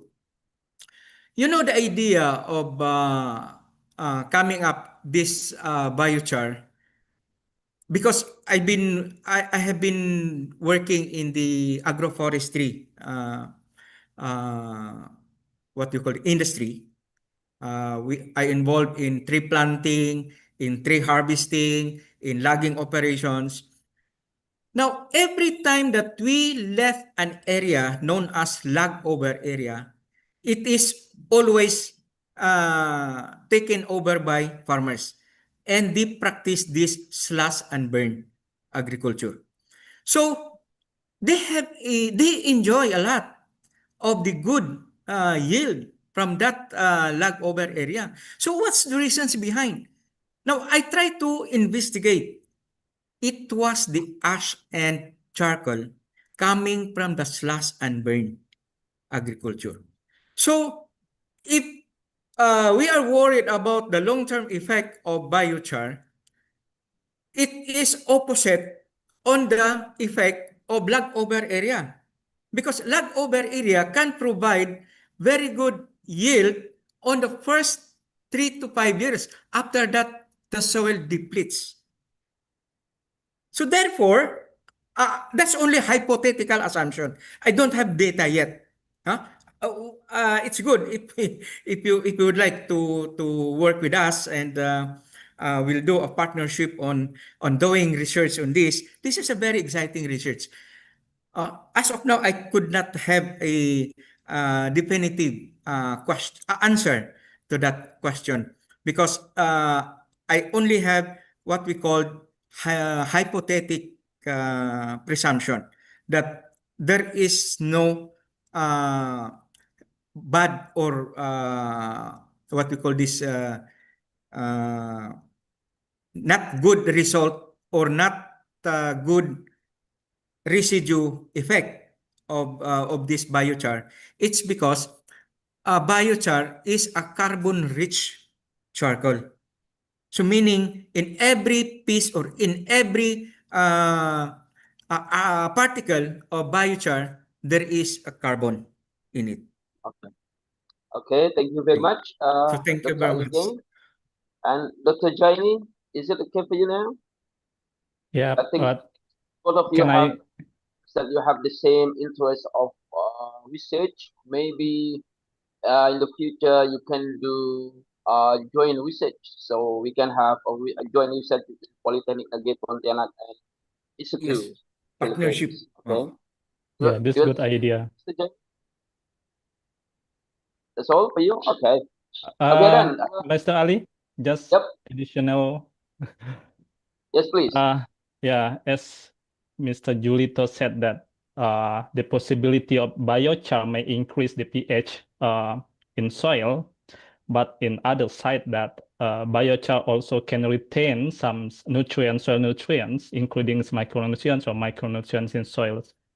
So that's why it may have benefit soil and can give a detrimental effect to the soils.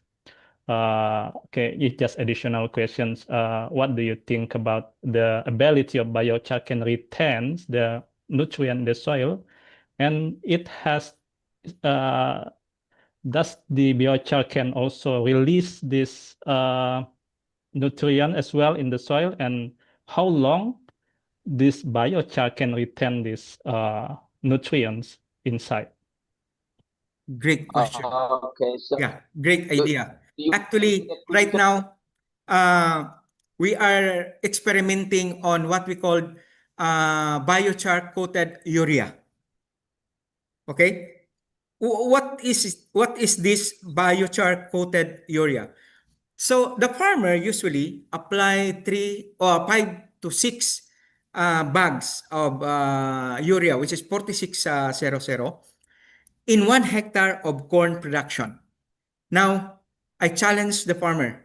I said, okay, we will remove the 4 bags of your urea, and we will replace 8 bags of powderized biochar, and mix the 2 bags of urea, which is 100 kilograms, into an 8 bags of powderized urea. Then we apply it. The question now, when the biochar released the nutrient, the carbon hold the nutrient and release it when there is a moisture saturation. But if there is no enough moisture, the biochar will not release, based on my observations also, because we don't have yet the actual measurement on it. We are still exploring, so that's why the doctor, I forgot his name. Jaini, Dr. Jaini. I'm very interested. Yeah, I'm very interested to work with you on this. No, if given the chance, Okay. we will do all together, so that all of us will benefit Yeah. from this. Okay. Okay, Dr. Aligaen, I think I have to Thank stop you you very there. much Yes, sir. Yeah, for your thank you very explanation. much. But we still have another last question, and I want you to answer it briefly, Dr. Aligaen. We can find it in the chat box. Let me read it for you. Let me paraphrase it. So is the agri-silvipastoral system is a type of agroforestry? How does it differ? And the second question is, if we implement such system, what's the ideal proportion of crops, trees, and pasture, for example, in terms of land allocation to ensure it function effectively? Are these components balanced equally or does one dominate? So that's the question, Dr. Okay. Aligaen. Thank you very much. First question is, does agri-silvipastoral is part of the system? Actually, it's an agroforestry system. It's really a typical agroforestry system. Now, the question of how much would be allocated for agriculture, let's say how much farm space or land space allocated for agriculture, how much for forestry, and how much for animals. Sometimes it depends on the situation of the farmers. But basically, forestry is an integration only to crop production because our focus is more on crop production because that is for food. But what is the main function of trees is trees used as a nutrient cycle agent because trees is a deep-rooted crop that can extract nutrient from the ground and bring it up. While agricultural crops are shallow-rooted crops, so they cannot extract nutrient below, let's say 1 foot or 2 feet below the ground. So there is now a very typical combination of forest trees or not even forest trees. Pro trees can be as long as it is trees because it has a deeper penetration of roots that can extract. That's the function. We need to look at the function of each component. Okay? Then pastoral. The pastoral is what we call this. We use animals as consumers of agricultural biomass leftovers and convert it into manure and organic fertilizer and eventually used as a source of fertilizer for all the cropping systems within the agroforestry system, sir. Okay. Okay, thank you very much, Dr. Aligaen. So I think it's the end of our Q&A session for this segment. And thank you, Dr. Aligaen, for that inspiring visions of regenerative land use. And thank you to everyone who participated in the discussions. Everyone, please join me in giving Dr. Aligaen a round of applause. Thank you. Thank you very much, Dr. Aligaen, for joining us. Thank you, sir. And then that concludes our first keynote segment, everyone. I now hand it back to our master ceremony, Ms. Kiana, for the next part of the program. Thank you. Thank you, Mr. Muhammad Ali, for your time leading the keynote speaker session. And also thank you for Professor Livingston and Dr. Julito Aligaen as keynote speakers in this session for interesting topic presentation. Now, we move to the next keynote session.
Ladies and gentlemen, let's start this session with another moderator. This session will be led by our moderator, Ms. Dika Muftia, MP. Ms. Dika Muftia is a lecturer at the study program of Plantation Management, Department of Agricultural Technology, Polytechnic Negeri Pontianak. Her research interests include agribusiness management, marketplace analytics, digital education, and the development of technology-based application designed to meet community needs. In addition to her academic role, Ms. Dika is also a digital entrepreneur who has developed several technology platforms, including the agriculture marketplace of Siantan Hilir Village, the Guru Jagoan application, and various other digital systems. She is also actively involved as a volunteer in a local agrotourism development, where she provides support from community-based agro-education tourism initiatives. Ms. Dika, the screen is yours.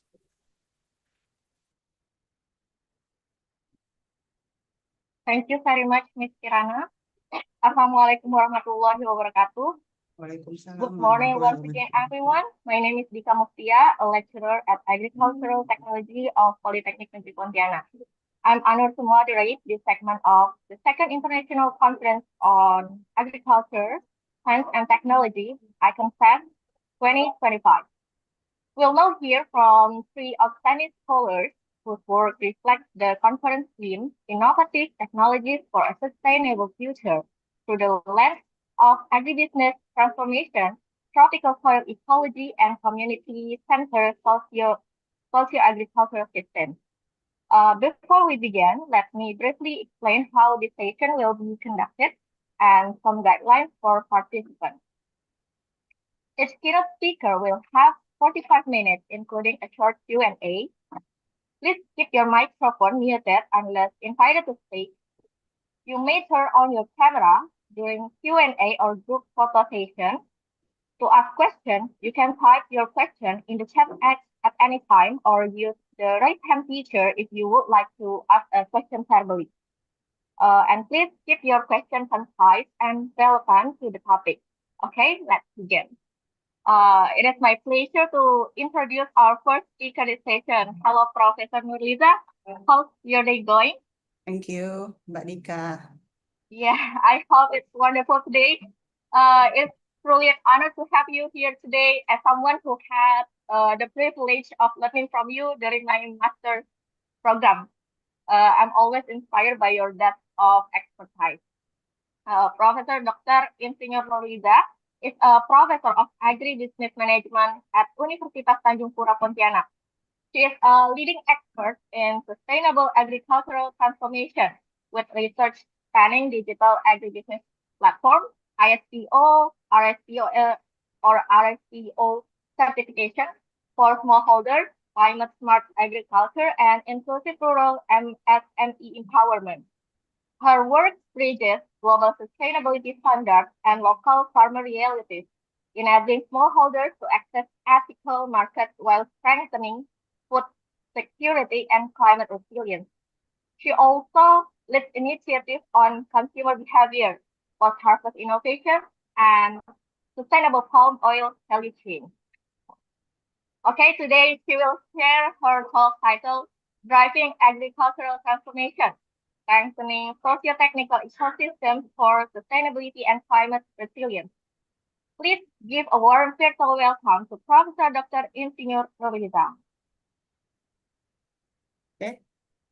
Good morning, distinguished colleagues and fellow researchers. It is a real pleasure to join you virtually at the second International Conference on Agriculture, Science and Technology that hosted by the Agricultural Technology Department, Polytechnic Negeri Pontianak. So although we meet online, this platform reminds us that innovation and collaborations know no boundaries. Today, I'm honored to speak on driving agricultural transformations, strengthening socio-technical ecosystem for sustainability and climate resilience, or how transforming agriculture through stronger social and technological systems that support sustainability and climate resilience.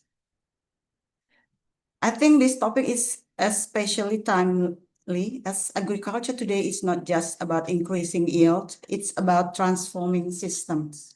So in the next few moments, let's explore how this socio-technical ecosystem can become driving force behind sustainable and climate resilient agriculture, one that empowers farmers, strengthens communities, and secure our shared future.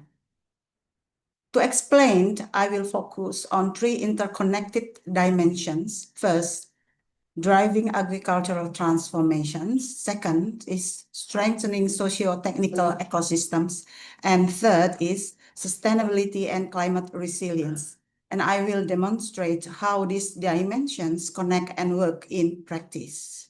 So why is about these three dimensions and why this topic I urge to concern more, because driving agriculture transformations requires the seamless integrations of social and technological systems to deliver sustainability, resilience, and inclusive growth. By scaling innovation and strengthening institutions and aligning technology with governance and human capacity, we can create a resilient and sustainable agriculture future. So here we can see the first figure. It's about the first dimension I talked deep here is about driving agricultural transformations. And what to do about this figure I illustrate here. There is three part here. The figure shows that the global digital agriculture market is projected to reach 47.92 billion US dollar by 2032 and growing at 10.6% with estimate market size about 23.67 billion US dollar by 2025. So in the first part in this figure, we can see that why transformation is needed. Agricultural transformation is propelled by four key forces. First, geopolitical pressure. Second, regulatory drivers. Third is technological breakthrough. And fourth, market opportunities. And the second part here is about market compositions in 2025.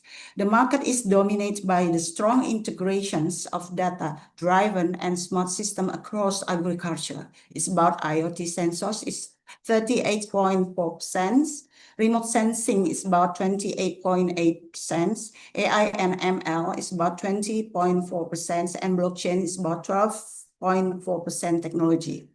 And the third part is about market structure. There are key challenges such as high investment costs, limited digital literacy, and infrastructure gaps.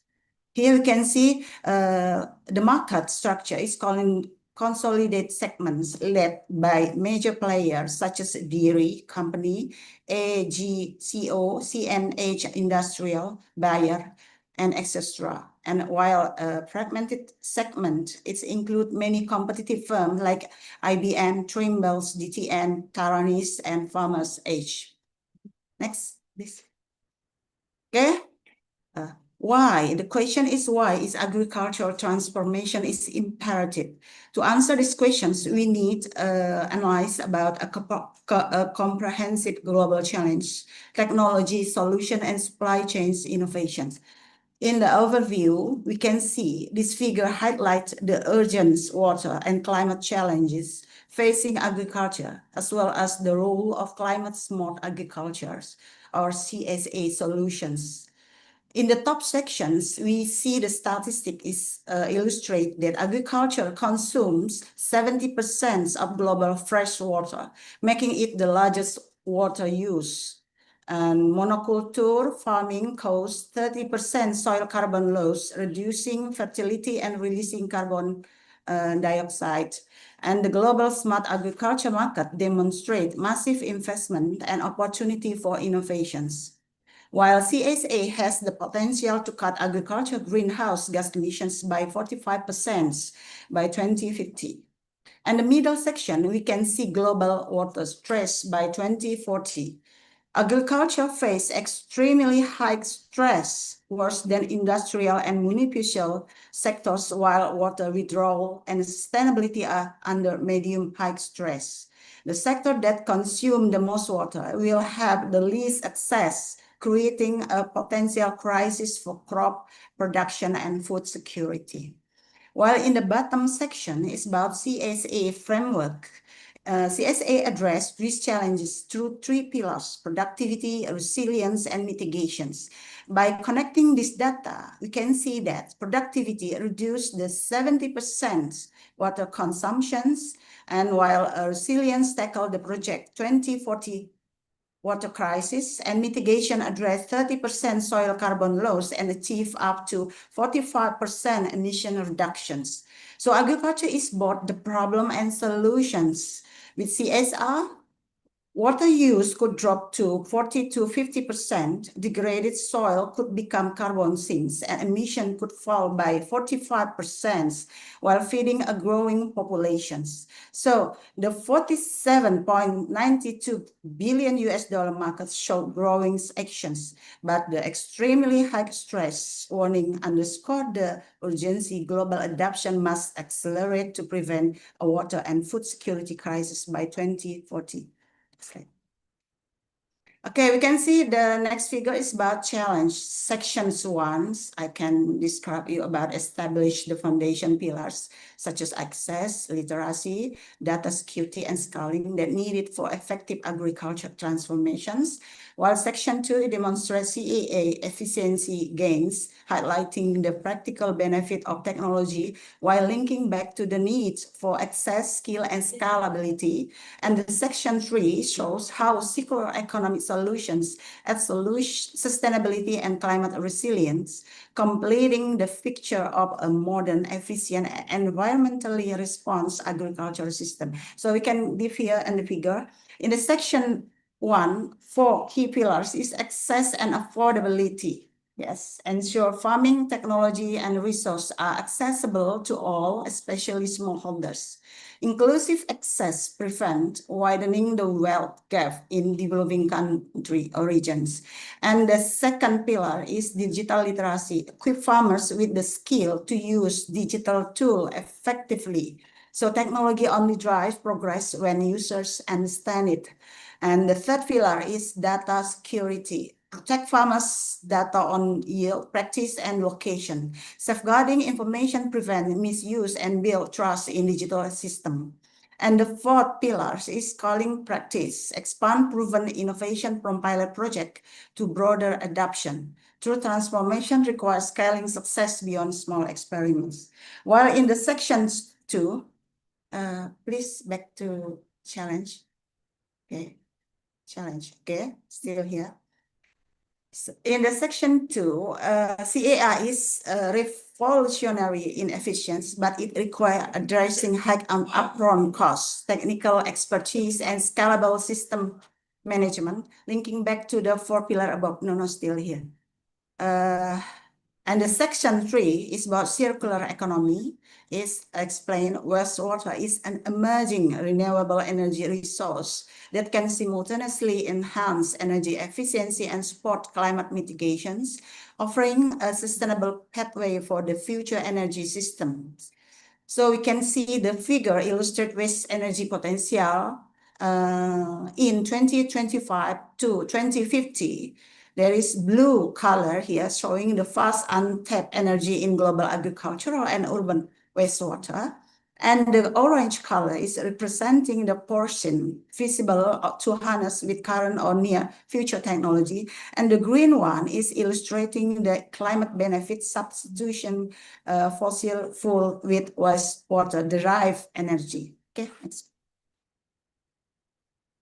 Now, okay, technology. You can see in the technology figure here, it showed that how 6 key agricultural technology are being adapted and their impact on resource conservation. And it revealed that adoption rates don't always correlate with saving potential, or there is an adoption saving paradox. It means renewable energy offers the best return, but has the lowest adoption, while AI or IoT is widely adopted but offer moderate saving. This suggests farmers prioritize ease of implementation and quick wins over long-term maximum saving. Technology adoption pattern, if we dive more, we can see AI and IoT 45% lead adoption for efficiency and input optimizations, while water management 40% driven by global water scarcity concern, while digital traceability 38% market driven for transparency and food safety, and precision agriculture 35% and biotechnology 30% is moderate uptake, limited by cost, complexity, and regulations, and renewable energy 22% lowest adoption despite high saving potential up to 59% due to capital and infrastructure barriers. So we can see here also the CSR maximize productivity while minimizing resource use and environmental impact, or how structure, process, and innovations converge to enable sustainable year-round productions. Okay, next. A supply chain, back. Okay. In the supply chain figure here, show that transformation is systematic. Fixing one stage alone is insufficient. The success depends on technology for feasibility and control, sustainability for long-term viability, and optimizations for economic feasibility. So it maps the entire journey of food, showing how each stage has specific problems such as food productions, processing losses, distribution spoilage, consumer impact, but can be transformed through modern solutions such as better productions, easier processing, efficient distribution, and satisfied consumer, that creating a resilient, inclusive, and technology-driven food system. So transforming the agricultural value chain has 4 stages: productions, processing, distribution, and consumptions, and with 3 pillar transformations such as supply chain optimizations, sustainability and impact, and technology integrations. We can see here there is some major results, such as 30 to 40% less food loss, 25% cost savings, 50% faster delivery, and 3 times greater market access. So the next question is, why is transformation critical? To answer this question, we need to explore frontier technology convergence driving global food security. Next. We can see the overview here. It's illustrate global agriculture transformation, why it is urgent, and the technology and the inequality gaps. We have the technology that the market capacity, but not the equity in access. To meet 70% higher food demand and prevent a 2050 food security crisis, agricultural transformation must bridge the technology divide, ensuring that AI, biotechnology, and digital system reach every farmer, not just those in developed economies. In the top sections here, if we dive again, it's about 4 critical statistics. The world must produce 70% more food by 2050 to feed nearly 10 billion people, driven by the population growth and dietary shift toward more resource-intensive foods.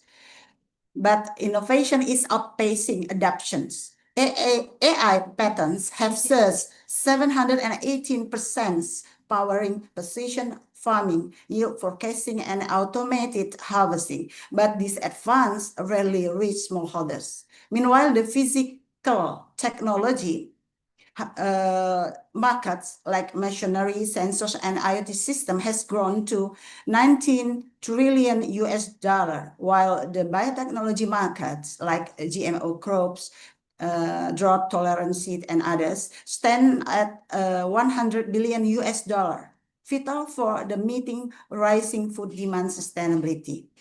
While in the middle section, we can see here world calorie demand since 2011 to 2050. Calorie demand is projected to climb from 9,000 trillion to 15,500 trillions by 2050, a 63% increase, mirroring the 70% food demand rise.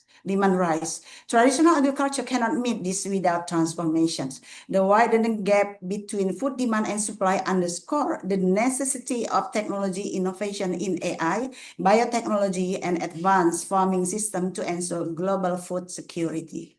And the bottom sections here, we can see the global technology access inequality since 1960 to 2060. Despite innovation growth, access remains unequal. The Inequality Index showed that developing countries improved from 0.7 in 1960 to 0.35 by 2060, yet remain far behind developed nations.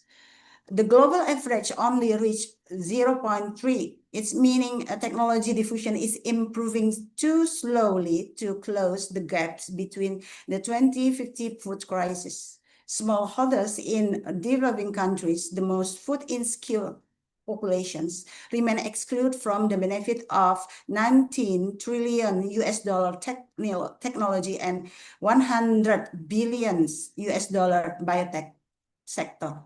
Okay, next. So the next figure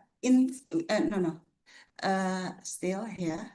We can see from technology, frontier technology convergence and technology growth rates. So in frontier technology converging to transform agriculture, we can see the data. AI and big data dominate with 1,400% combined growth, marking a shift from connectivity to intelligence.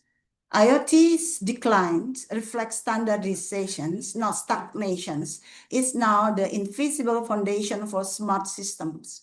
Physical techs dominate by size is about 19 trillion US dollar, but biotech is underfunded relative to its game-changing potential for meeting the 70% food demand increase by 2050. Patent data show where innovation capital flow, the frontier of agriculture lies in AI-driven, data-integrated, and biological enhanced system. In these top sections, we highlight the three converging technology domains shaping the future of agriculture. First, digital, physical, and biological technologies. Digital technologies are expanding fastest, powering data-driven innovations such as AI-based precision farming, blockchains, traceability, and digital farm twins, while physical technology form the automation's backbone through robotic drones and autonomous machinery that enhance efficiency and productivity, while biological technologies offer breakthrough solution in sustainability and food security through genetic engineering, bio-enhanced crop, and lab-grown food. Together, these domains are converging to create an integrated, smart, resilient agriculture ecosystem. In the bottom sections here, the pattern growth data from 2016 to 2020 illustrate the rapid acceleration of innovation in agricultural technology. AI leads with a 720% increase, reflecting its expanding role in precision farming, crop disease detection, and autonomous system.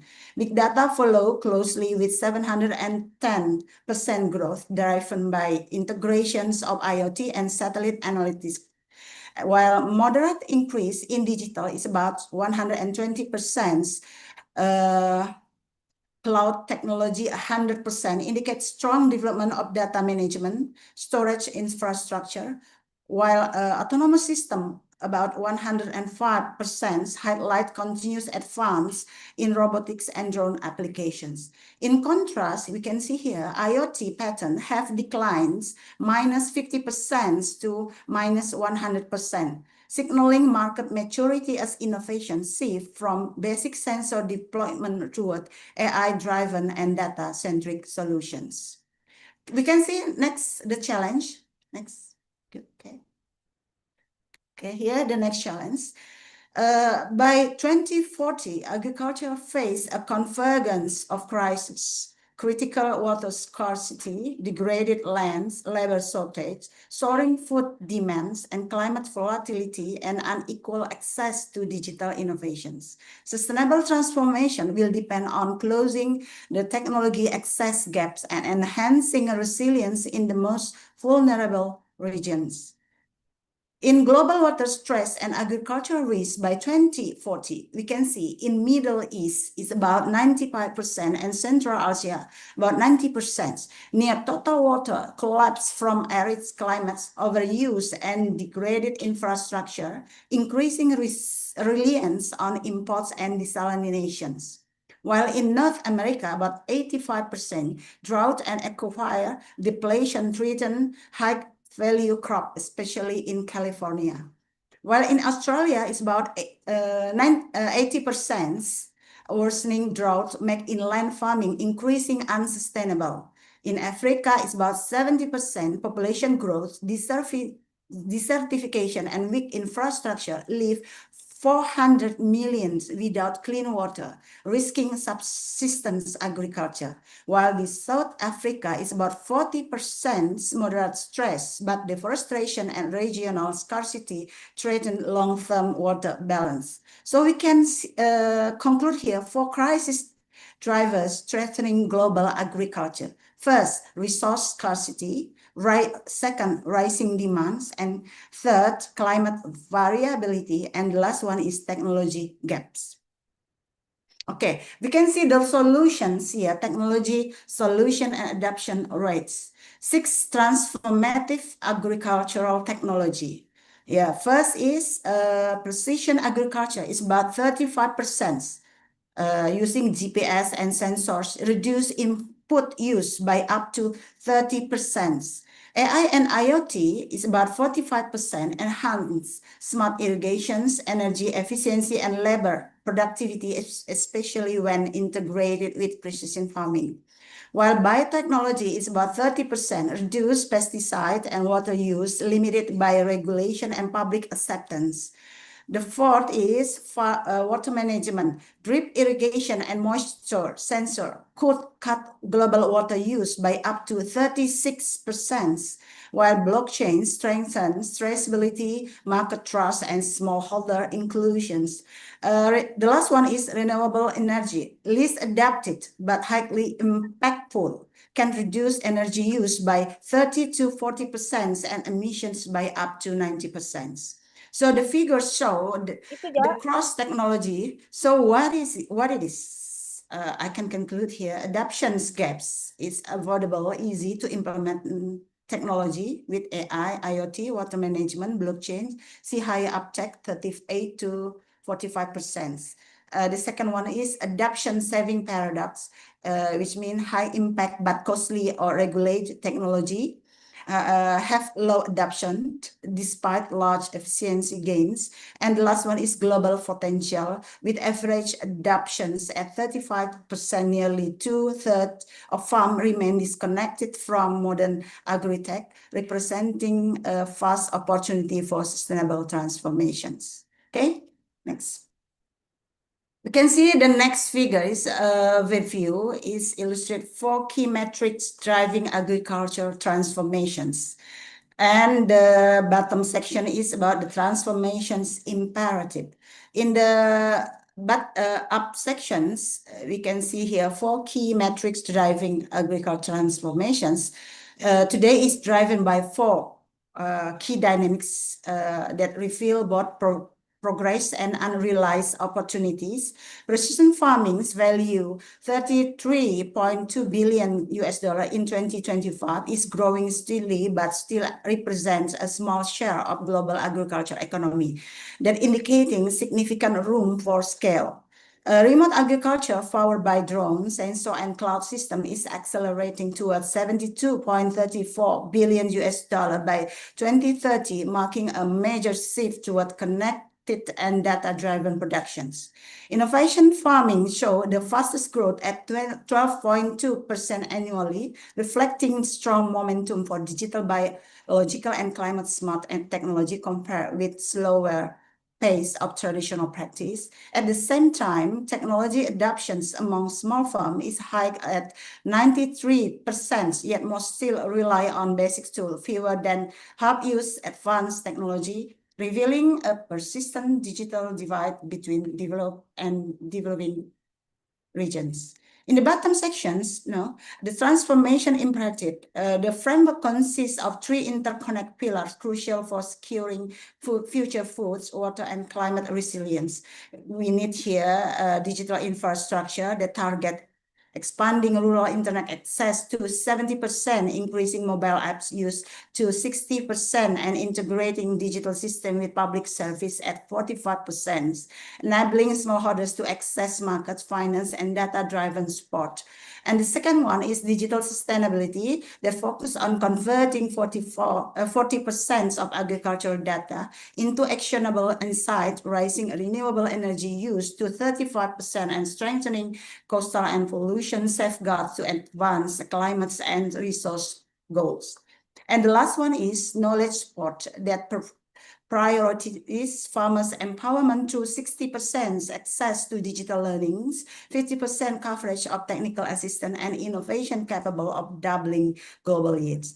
Transformation is imperative. Without it, water stress, food security, environmental degradation will worsen. With it, agriculture can sustainably double yields, reduce emissions by 45%, optimize resource, and uplift more than 500 million smallholders worldwide. Okay, we can see the, still. Technology ecosystem benefit.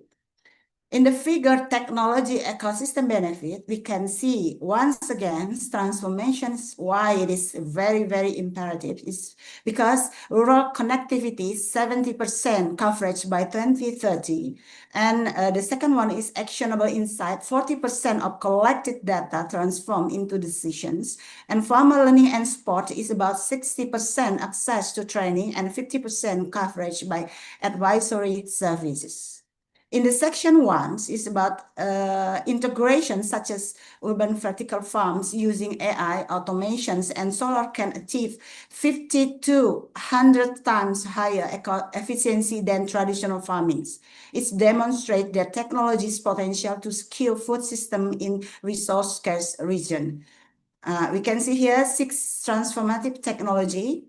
First, vertical farming. Second, agri-tech like AI, IoT, and smart irrigations. Third, smart sensors. 4, solar energy. 5, automations. And the last one is AI analytics. And the section 2, there is data collection and the smart farming gaps. Current use tractor leads data capture 84.5% via telematics, yield monitor 60%, and planter data 55% follow mainly on large farms. While active analysis gaps is show that only 35 to 45% of farmers use digital tools for informed decisions, despite 93% having some digital adoptions. Passive data collection for exceeds analytical use. In the section 3, we can see the data gap crisis. Under utilizations, only 7% of precision-equipped farms fully leverage their systems.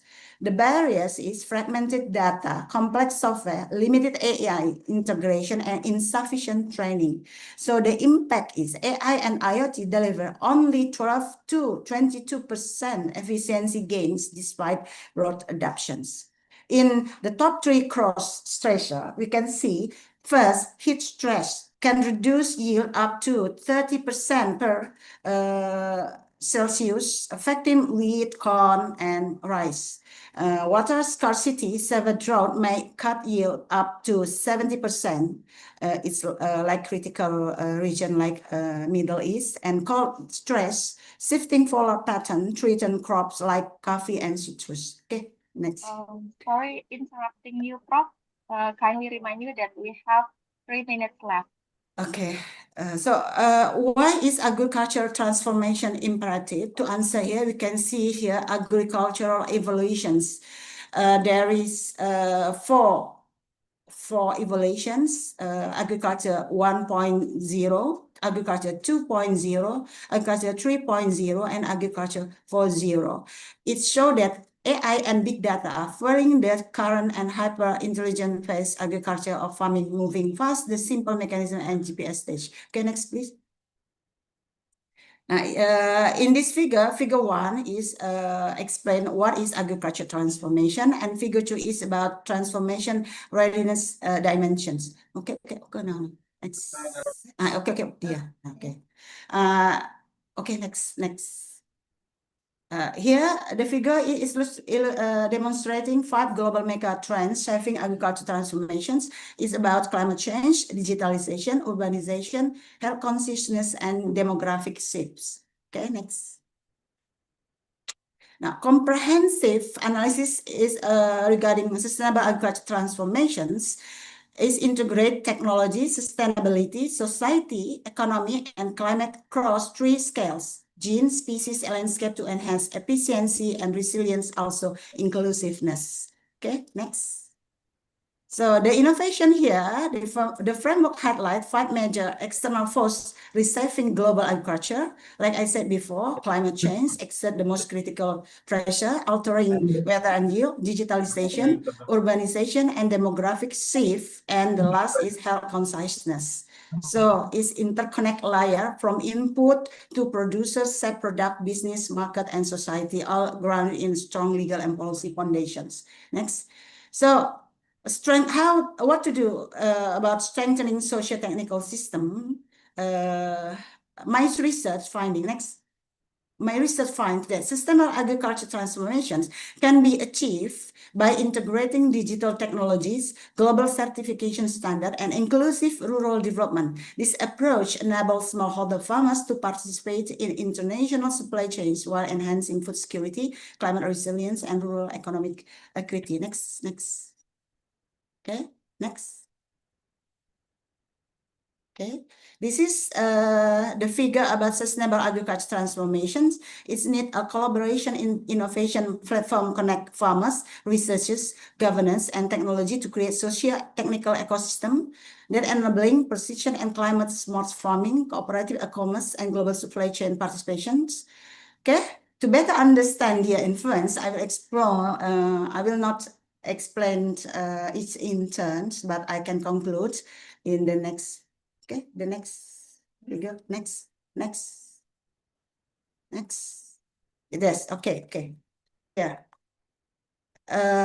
So the thematic area accurately and conceptually operationalize the concept of socio-economic system by combining social and technological system, fostering participatory innovation and capacity buildings, and creating collaborative network and digital knowledge platforms that sustain agriculture transformations. The successful strengthening of the socio-technical ecosystem supported by digital technologies, global certification, and inclusive rural development deliver the final goals of sustainable transformations to smallholders integrations.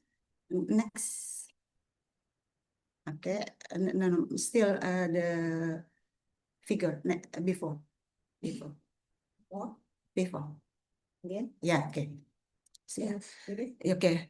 In essence, socio-technical ecosystem harness frontier technologies such as AI and big data to connect farmers, researchers, and governance, uniting social, economic, technology dimension to build a resilient and sustainable agriculture future. Okay, next. Okay, next figure. Yeah, for sustainability and climate resilience, next. You can see what to do sustainability and climate resilience in agriculture transformation means. Next. You can see here, sustainability and climate resilience mean building farming system that economically viable, environmentally responsible, and socially inclusive, while remaining adaptive to climate change. Together, these 3 pillars defines sustainability and climate resilience as the capacity of agriculture to maintain productivity and adapt to changing conditions and reduce environmental impact while empowering all stakeholders in just and enduring ways. Okay. Yeah, how does the transformation help farms adapt to or mitigate climate change? Okay, next. we can see how agriculture transformations foster sustainability and climate resilience by integrating economic, environmental, social, and technological, also policy dimension. Okay, next slide. Okay, what can we use indicator or outcomes for sustainability and climate resilience? We can integrate outcome, highlight how sustainability and resilience emerge through synergy among systems, socio-technological innovation ecosystem, circular bioeconomy, strong governance and collaboration, and higher resilience. Okay, next. Sorry, Prof. Yeah, okay. The time is Okay, maybe the last one I can say, please, the essence, direction, and the intent impacts. Okay, next. Next. Okay, here the essence. Terus next. This is the directions, like I said before. The third one. Next. This is the intent, impact. So the conclusion is, agriculture transformation is not just about technological. It is about building intelligence, resilience, and inclusive food system that secure our planets and prosperity for future generations. Okay, distinguished college and fellow researchers, today we have seen that agriculture transformation is not just about developing technology, but it's about building smart resilience, like I said before. So, let's turn this vision into reality. Thank you so much for your attention, collaboration, and commitments once again for a better agriculture future. Thank you. Thank you, Prof. Nurliza, for that insightful overview of how digital innovation and policy can empower rural communities. This presentation highlights agricultural transformation can be achieved by integrating frontier technologies with strong socio-technical ecosystems to build sustainable and climate resilient food systems. Okay, we'll now move into our 15-minute Q&A. Please type your question in the chat or raise your hand to speak live.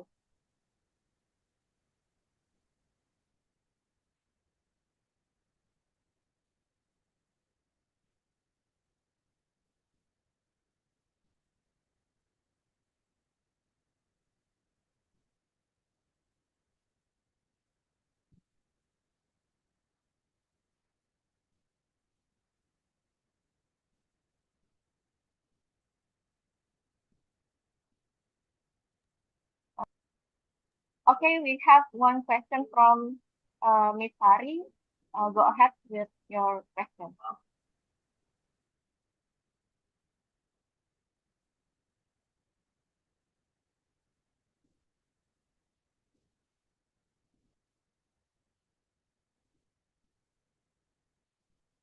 Okay.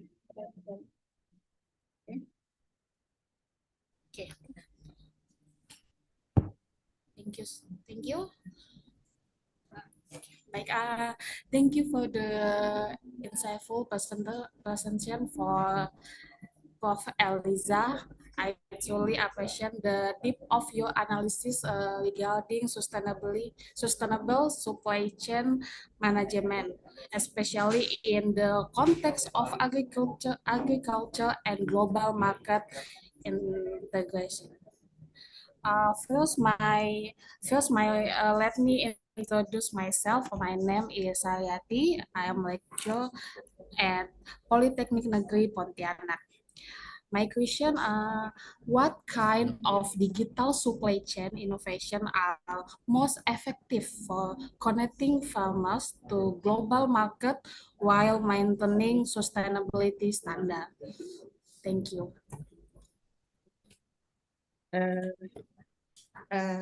Moderator, can you display my PPT? Okay. Yeah. In about why is agricultural transformation imperative? Because the slide is more faster because we have limited time. So the last I present that in the figure, next, up. A comprehensive framework for driving change, agriculture evolutions. It's about agriculture evolution. Next. evolutions. Here. Yeah. Okay. Okay. We can see here slideshow. Slideshow. Okay. Okay. Now, I forgot, Miss. We can see in a comprehensive framework for driving change, there is 4 evolutions.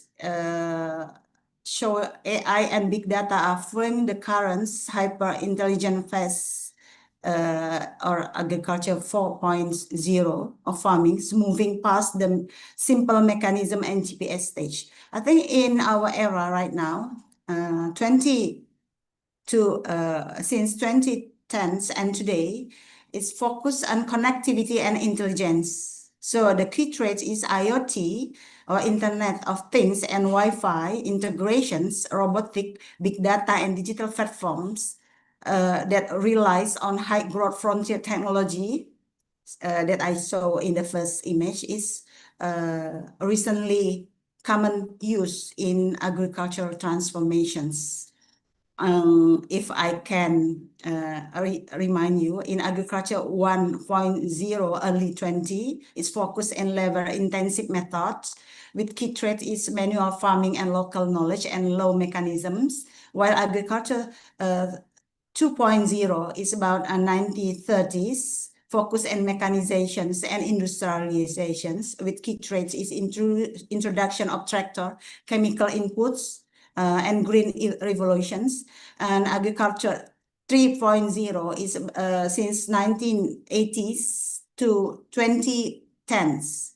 So right now, recently, many researchers in the global worldwide is used in the phase of agriculture 4.0 that simply used since 2010s to today's that focus in connectivity and intelligence. I think it's the most suitable when we deep inside. Maybe there is a variety technology that it can implement in many sectors, many farm scales, but basically it is still in the agriculture 4.0 phase. With key traits is IoT, Internet of Things, and Wi-Fi integrations. Some of them use robotics and big data and digital platforms. But the problem or the gaps is still smallholders. Most of them cannot use or implement it because of many reasons. Most in the practical empirical research, my research, is show that they have limited capability, limited resource like money and extra. So even in this phase, there are heavily relies on the high growth frontier technology, but many smallholders, especially in most of developing country, still not can fulfill it or achieve it. Okay, maybe yes, can I provide the answer? Okay, thank you for your response. Prof, let's move to next question from Mr. Borneo. Go ahead with your first question. Okay, thank you, Ms. Dika, for the chance given to me. Good morning, Professor. My name is Borneo Satria Pratama, and I am a lecturer in Department of Agricultural Technology, Polytechnic Negeri Pontianak. Thank you, Professor, for the insightful presentation. But I have one question regarding the challenge of digitalization in agriculture.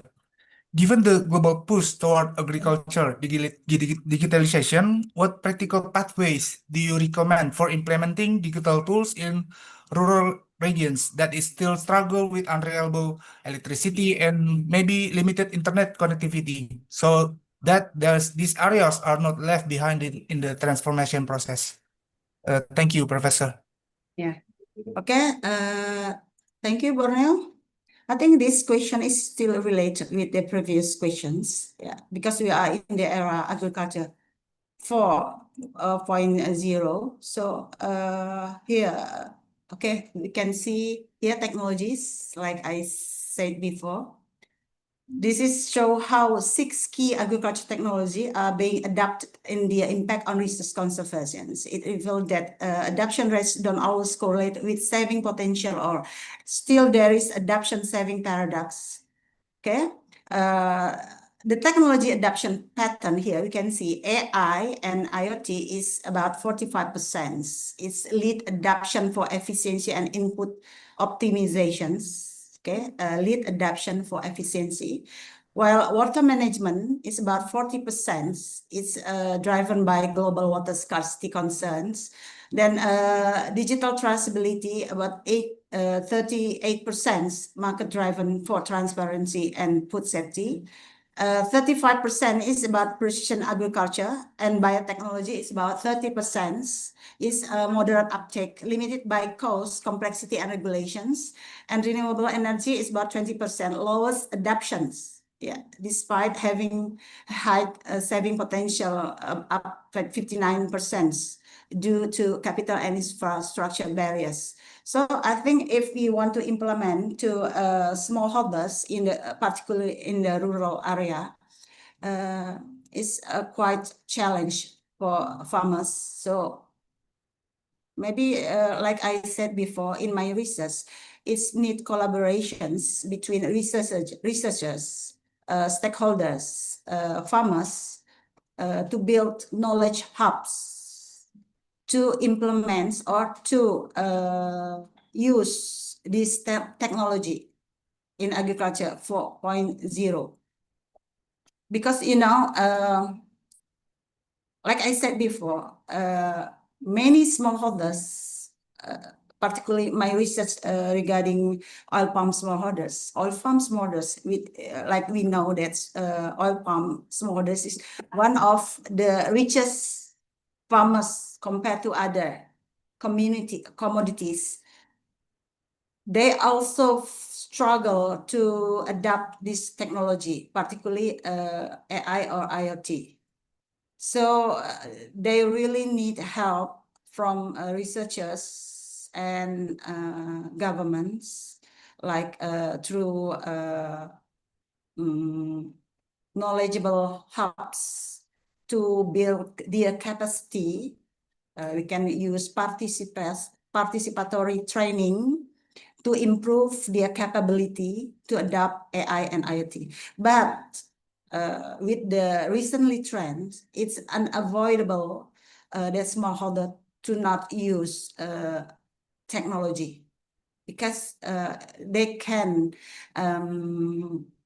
gain feasibility in economic, because most of farmers, smallholders, more concerned in the 3-pillar transformative agriculture in economic pillars than environmental pillars. So we really need and urge this collaboration and participations with many stakeholders to encourage the adoption of this technology, the capability improvement. Maybe we can use some training so the farmers can adopt this technology in the simple ways. Maybe the next speaker will explain how the ingenious knowledge can we encourage involved in these knowledge hubs collaborations. Okay. Thank you for the insightful explanation, Professor Nurliza. Thank you. Okay, I think for the Q&A session is already end. Thank you once again. Thank you to all participants for the question. We appreciate the active engagement from the audience. And thank you once again, Prof. Nurliza. Ladies and gentlemen, please join me in giving a warm virtual round of applause to our keynote speaker. Thank you, Prof. Boleh saya keluar? Live kah? Ya. Sini. Kamera aja deh. Oh, kamera aja.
For our fourth keynote, we bring the land closer to home, focusing on West Kalimantan's unique socio-ecological fabric.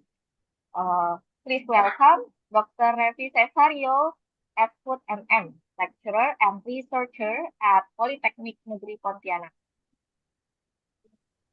Dr. Cesario's work centers on traditional ecological knowledge, or TEK, of Dayak communities, corporate social responsibility, CSR in plantation zones, and sustainable rural development.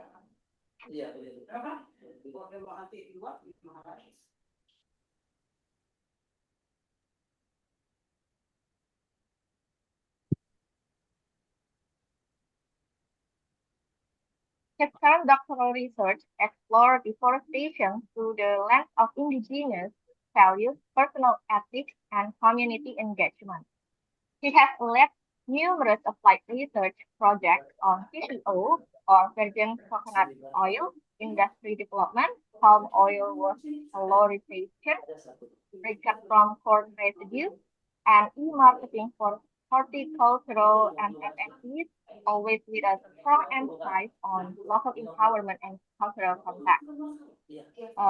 His presentation will highlight social indigenous people traditional ecological knowledge. We'll conclude the session. Okay. Hello, Dr. Revi, how are you? Okay, I'm fine. How about you, Mrs. Dika? Can you hear me? Oh, yes, I can hear you well. Okay, loud Very and well. clear. Okay, thank you. Loud and clear. Okay. Time is yours. Okay, thank you. Thank you, Mrs. Dika, the beautiful ladies in technology, my best friend. Good morning, and distinguished guests, ladies and gentlemen. It is a great honor and privilege for me to welcome you all to this international seminar on sustainability. Today, as we gather from diverse backgrounds and corners of the globe, we share a common purpose to explore, reflect, and innovate sustainable solutions for our planet future. In an area marked by urgent environmental challenges, let us unite our knowledge, passion, and commitment to build a better, greener world for generations to come. And in this section, I talk about how to linking traditional ecological knowledge and ecosystem services insight from the Dayak Kanayan communities of West Borneo. Next, Mrs. Dika. Oh, Cynthia. Okay, thank you. I'm from Pontianak State Polytechnic, Indonesia. I have a motto: science is a tool for maintaining harmony between humans, nature, and sustainable development. Here, my publication in 2024 and 2025. Next. Maybe I will read my abstract. Engaging local communities in ecosystem service research enhance the relevance, rigor, and effectiveness of natural resources management. Active participation of local stakeholders can also facilitate more extent-sensitive and diversified approach to addressing ecosystem management challenges. Consequently, the advantage of ecosystem service best policy for local communities as compared to alternative interventions, such as oil palm expansion, are best understood through the perspective and experience of those communities. The ways in which indigenous people utilize forest resources are deeply rooted in the knowledge and practices derived from their continuous interaction with the natural environment. Next, Mrs. The traditional ecological knowledge of the Dayak Kanayan people in West Borneo simplifies the intricate relationship between agricultural production, forest stewardship, and cultural traditions. This study explores how local villagers integrate rice cultivation with forest succession management through the application of their traditional ecological knowledge. We use observation, focus group discussion, and interviews. Data were obtained through direct participatory technique by interviewing key informants about their practices and perception as well as field observations. Next. One of local wisdom practices of Bahaum is called sitting together to reach an agreement at both the village and parental levels is carried out with several objectives. When compute using simulated household level data with 155 households, the correlation was strongly and statistically significant. This suggests that households with high level of traditional ecological knowledge tend to show stronger appreciation and recognition of ecosystem services. Traditional ecological knowledge can prove to be instrument for future forest resources and conservation management. Next.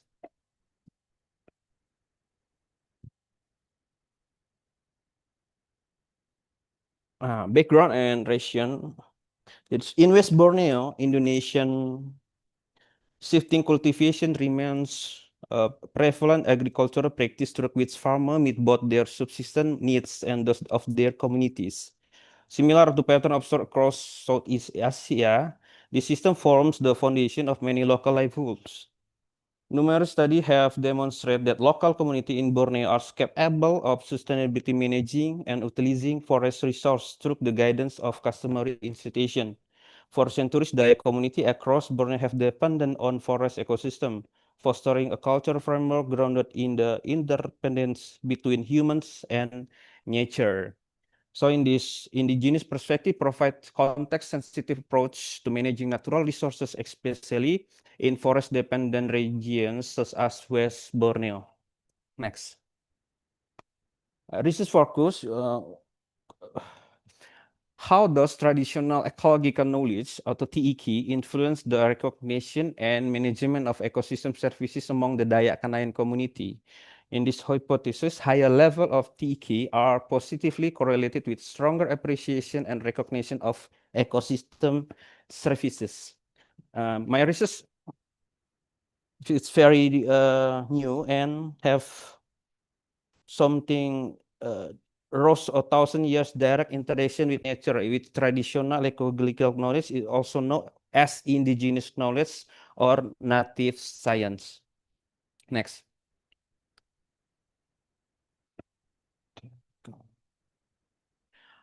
Traditional knowledge, cumulative of body of knowledge, practices, and belief involving through adaptive process and cultural transmission. So their long-standing interaction with the environmental demonstrate how Indonesia's knowledge contribute to sustaining ecosystem function with supporting community livelihoods through practices such as shifting cultivation, forest succession management, and the use of natural indicator for agricultural decision making. The Dayak Kanayan people exemplify the integrated approach to managing natural resources that align with the principle of ecosystem sustainability. So TEK and ES linkage offer a biocultural lens for sustainable resource governance. Next.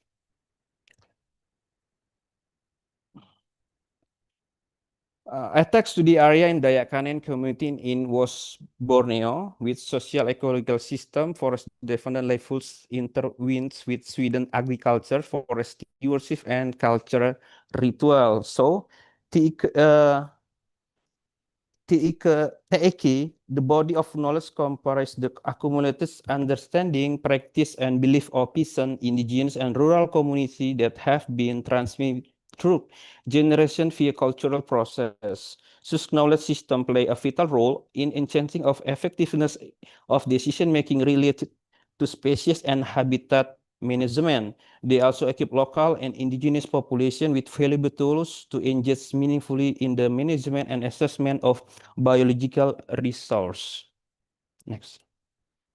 This one of traditional called Bahuma atau Nugal. This is one most important in Dayak Kanayan indigenous tradition. I use methodology approach with qualitative and quantitative or mixed method with sample 155 household. So analytic focus how to make sense about relationship between TEK, intensity, and recognition of ecosystem services. Next, Mbak.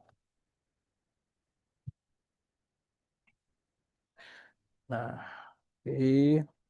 Ecosystem research service defined as a multiple benefit that human derive from natural ecosystem have become a central concept in linking ecological process with human well-being.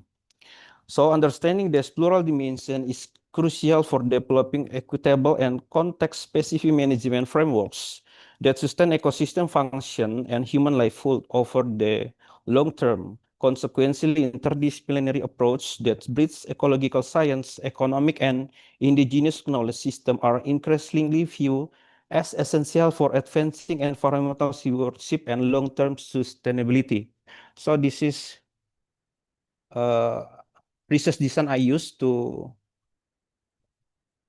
traditional knowledge on farming knowledge of forest species, ritual, and cultural wisdom.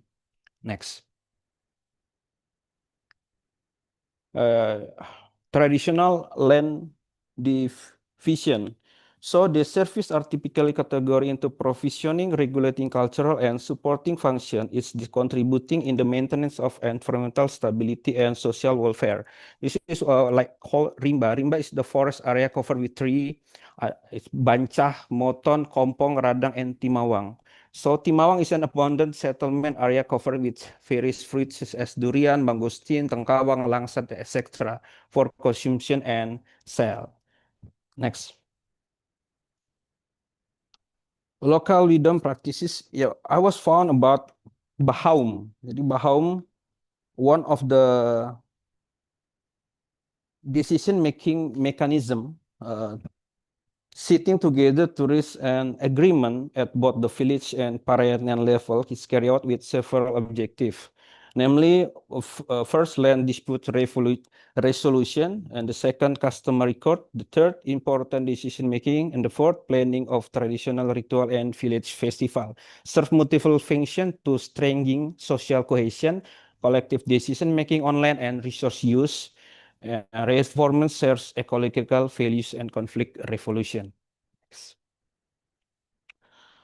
Nah, in this area, maybe some of us don't know about Bahaum. Jadi Bahaum at the village level is attended by the Pasirah, Pangaraga, and it's open the entire indigenous community of the village. It's held in a place that can accommodate many people. In Bahaum, for land dispute resolution and customary justice is begun with a customary ritual by providing matters related to customary justice and dispute resolution that cannot be resolved in the village. Bahaum will be coordinated by Pasira and Pangaraga to the Brok to the Binua level. Once again, Bahaum is sitting together to reach an agreement at both the village and parental level is carried out with several objectives: land dispute resolution, customary court, important decision making, and planning of traditional ritual and village festival. Next. Now, in my research, a total of 155 household participation in the survey, the average Likert score for both ecosystem service, perception, and traditional ecological knowledge were relatively high, with means fell above 1.0 on a scale 1 to 5 scale, indicating generally positive response. Both ES and TEK variables show low variance, suggesting shared understanding cross-respondent. The side-by-side bar chart also show that all 5 AS indicators receive average score between 4.2 and 4.7, while TEK indicator ranks between 4.4 and 4.8. The highest rates ES category was economic value, while the highest TEK indicator was intergenerational knowledge transfer. This result imply that respondents perceive both ecosystem benefit and local knowledge system as highly relevant to their livelihood and cultural identity. Overall, the higher of traditional knowledge, the greater the perceived ecosystem benefit. Next. Nah. Person correlation was performed to test the relation between ES and TEK when computed using simulated household level data with population 155. The correlation was strong and statistically significant. This suggests that households with higher level of traditional ecological knowledge tend to show stronger appreciation and recognition of ecosystem services. Respondents with low TEK score were rare, while the majority cluster around high TEK and high ES value, reflecting a shared cultural reliance on forest and agro ecosystem. Next. A discussion. The finding in this demonstrate a strong and statistically significant relation between traditional ecological knowledge or TEK and community perception of ecosystem services among Dayak Kanain household. The high mean score for both TEK and ES perception suggests that traditional knowledge system remains embedded the local socio-ecological practices even under increasing external pressure such as market integration and land use change. This result support peer scholarship which argue that indigenous and local knowledge or ELK contribute directly to ecosystem management, livelihood resilience, and cultural continuity. So embedding TEK with policy framework can improve one, ecosystem services evaluation, the second, forest governance, and the third, community-based conservation outcomes. Next. Conclusion and implication. So the strong relationship between TEK and its perception highlights the needs for policy frameworks that recognize indigenous knowledge as an active component of ecosystem governance rather than as a cultural artifact.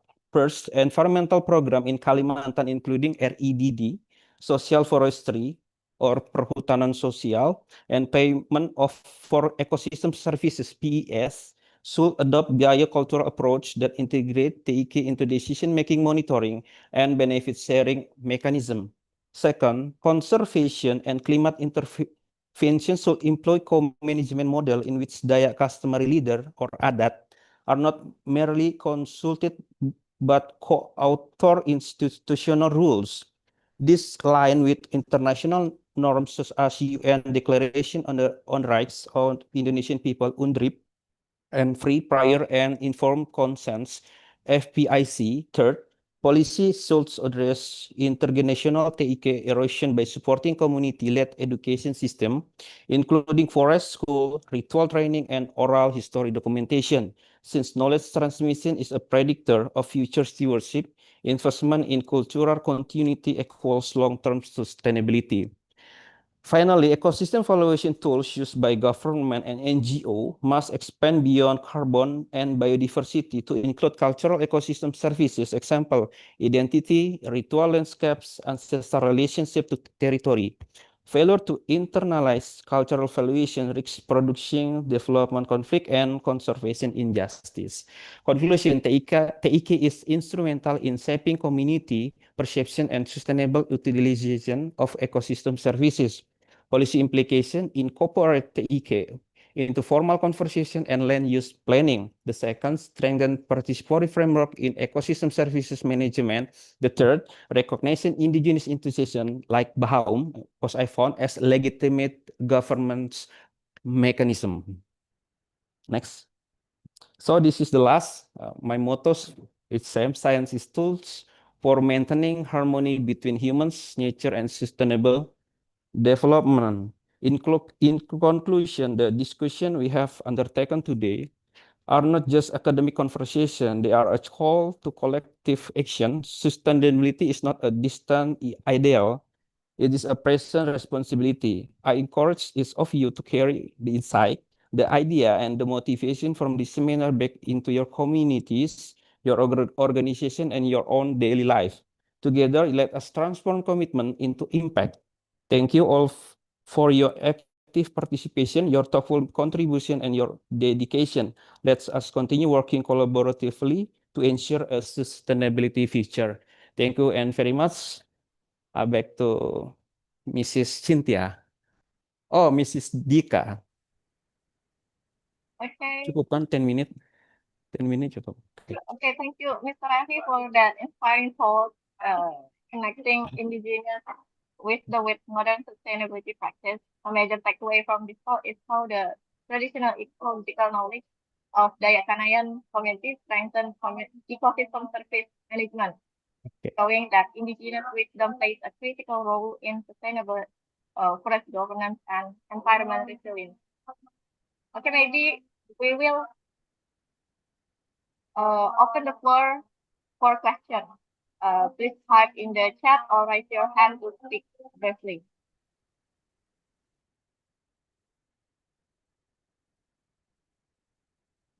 Ini ajan. Close dulu mungkin.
Okay, it seems like we have someone asking, Mr. Rafi. Okay, thank you, Mrs. We have question from Pak Ali, Mr. Ali.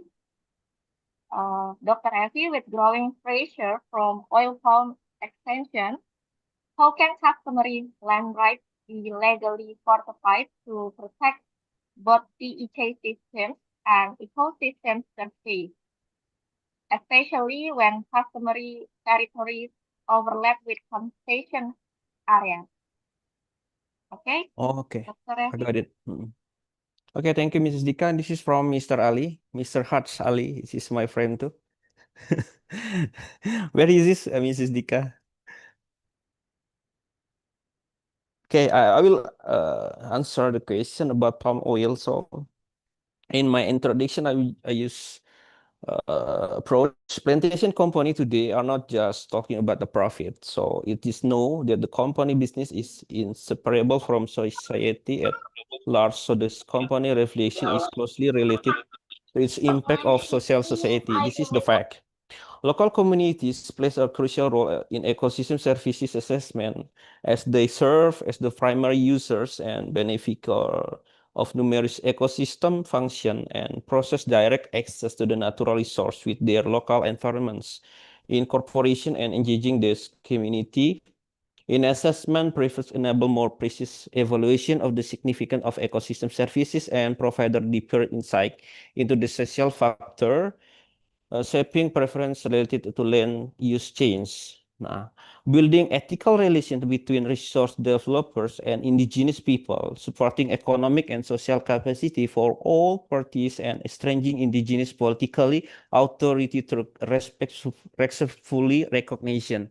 So maybe this is the problem, but Dayak Kanayan and the company of palm oil industry.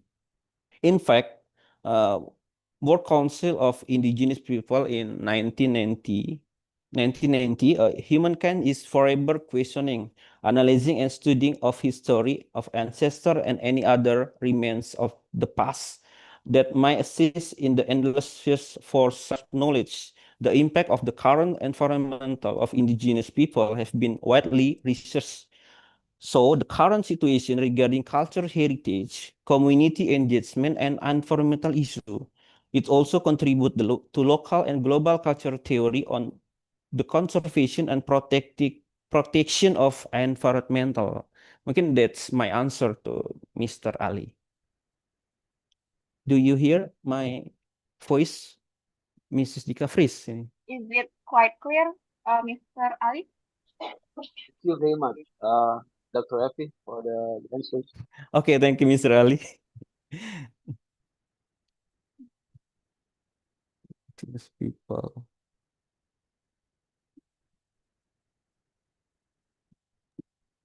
Okay. If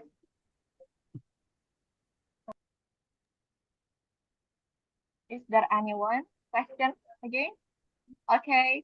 If there are no questions from the audience, maybe I have question Dikanya sendiri. to start with. Okay. Okay. Mr. Revi, do you think the TEK ecosystem surface relationship in Dayak Kanayan communities can serve as a model for other indigenous groups in Southeast Asia? Okay. What do you mean? Thank you. This is random question. This is about a social engagement. Jadi the Dayak community practice a shifting cultivation system in which rice or intercrop with various other food crop while simultaneously plot abandonment. Their traditional ecological knowledge encompass an understanding of the ecological rationale behind different stages of shifting cultivation, criteria for selecting appropriate cultivation sites, soil classification, and culturally embedded indicator derived from nature.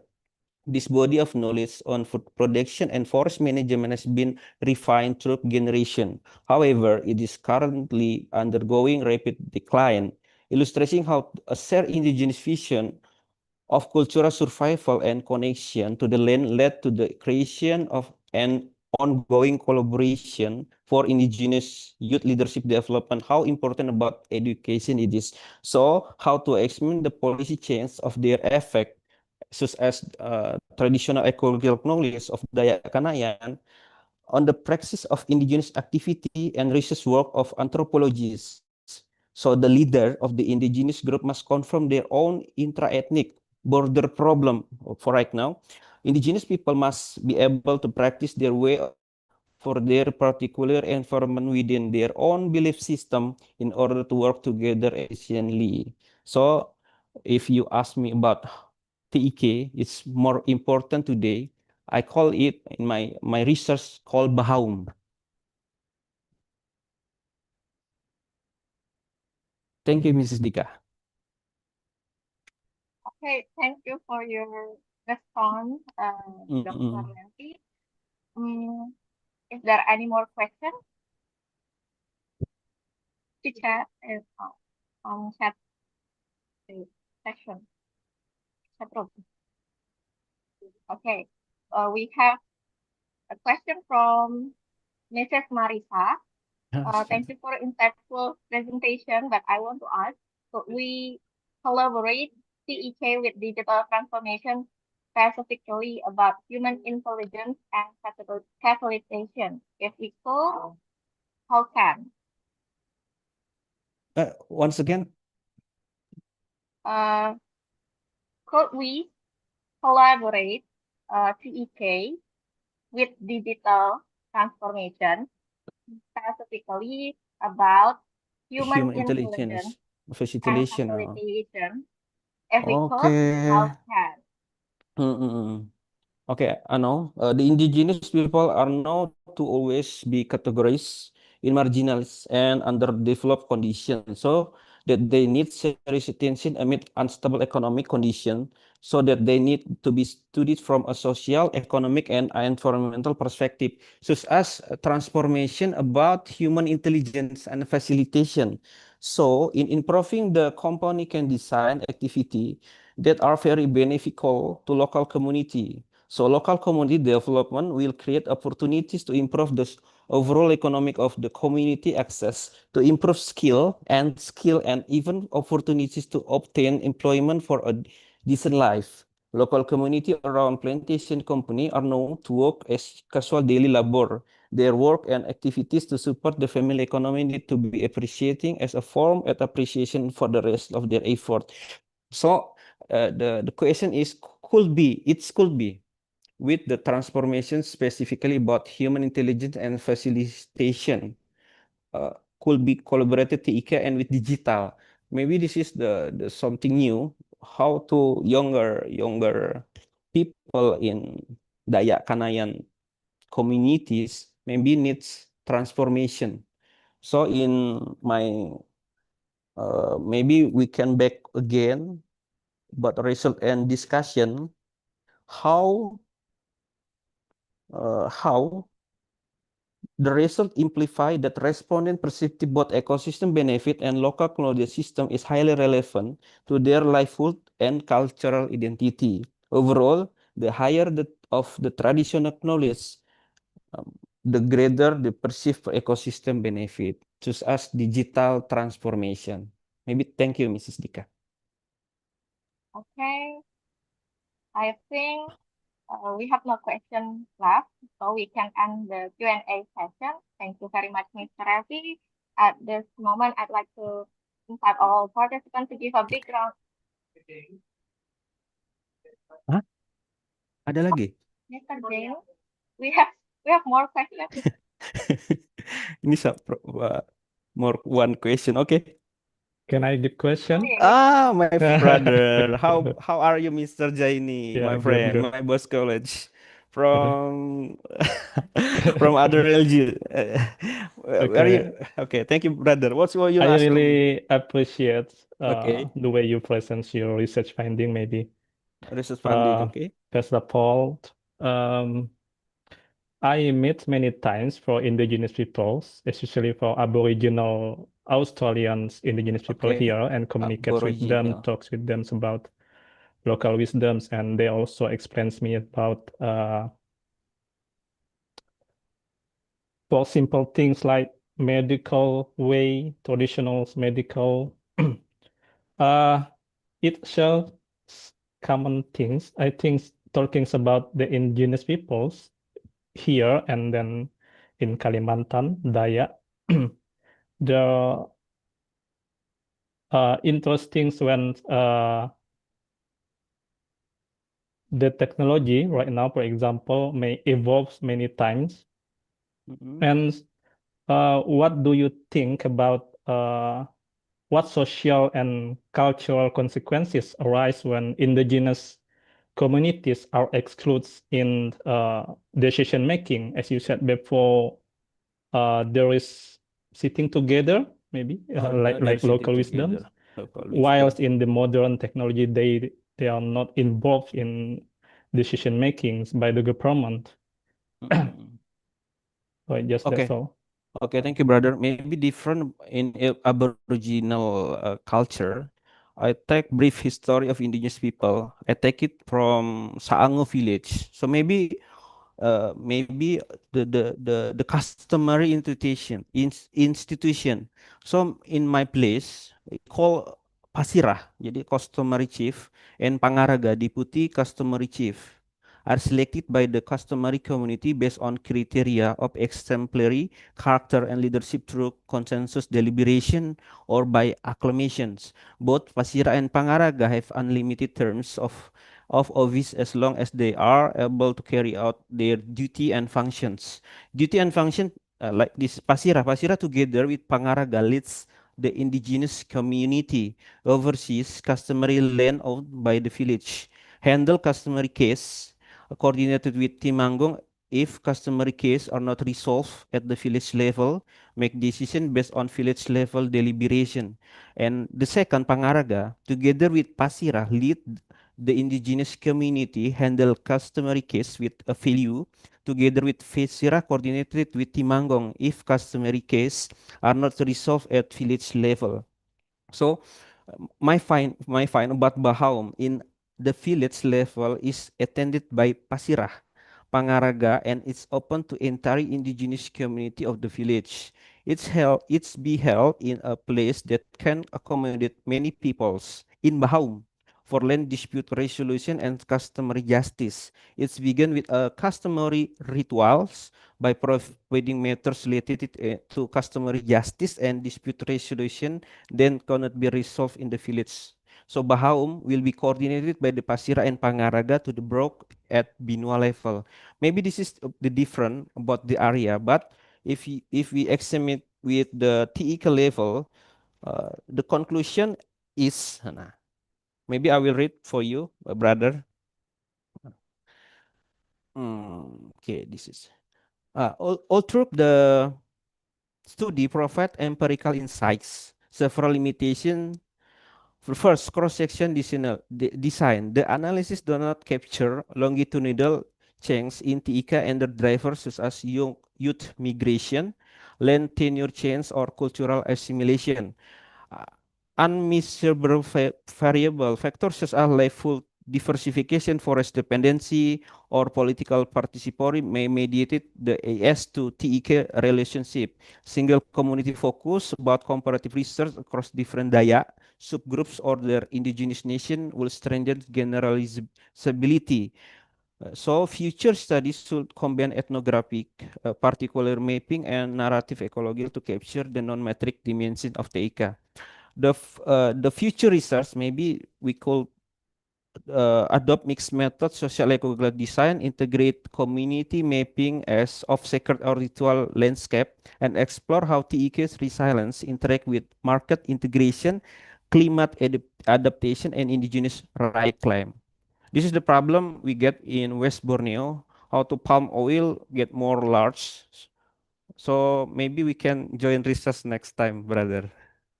You call a Okay, thank you. biocar maybe untuk improve the soil. So maybe next year, brother. Okay. Thank you. Okay, Mr. Jain, is that clear already? Yeah, it's clear. Thank you. Okay, thank you. Sincerely apologize, Mr. Jain, for missing your question. This reflects the strong interest and attentiveness of our participants. Thank you very much, Mr. Rafi. So we Thank you can very end much. the Welcome. Q&A session. Thank you At this very moment, much. I'd like to invite all participants to give a big round of applause to our keynote speaker. Thank you, Mr. Rafi. So that concludes our morning keynote session. We'll take a short break and return at 12:40 p.m. for our afternoon session. I now hand the session back to our Master of Ceremony, Ms. Kirana Sadila. Okay, thank you, Ms. Dika, for the time. And thank you, Professor Nurliza and Dr. Revi Cesario for excellent presentation. Dear participant, it's almost time for Zuhu prayer and lunch. We will be having a break starting now until 12:40 p.m. Okay, now the participants can take a break. Thank you.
sebagai negara agraris, sektor pertanian masih memegang peran penting terhadap kontribusi pertumbuhan dan pembangunan ekonomi bangsa Indonesia.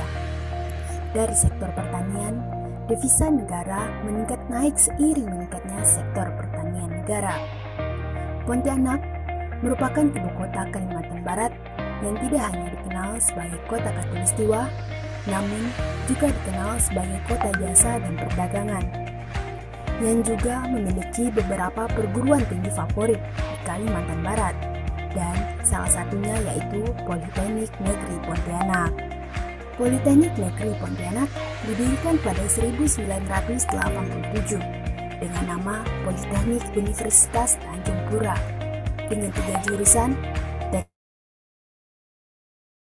Teknik Sipil, Teknik Mesin, dan Teknik Elektro. Kemudian berdiri secara mandiri menjadi Politeknik Negeri Pontianak pada tanggal 28 April 1997. Pada tahun 1999 dibuka jurusan Teknologi Pertanian dengan konsentrasi program studi D3 Teknologi Pengolahan Hasil Perkebunan.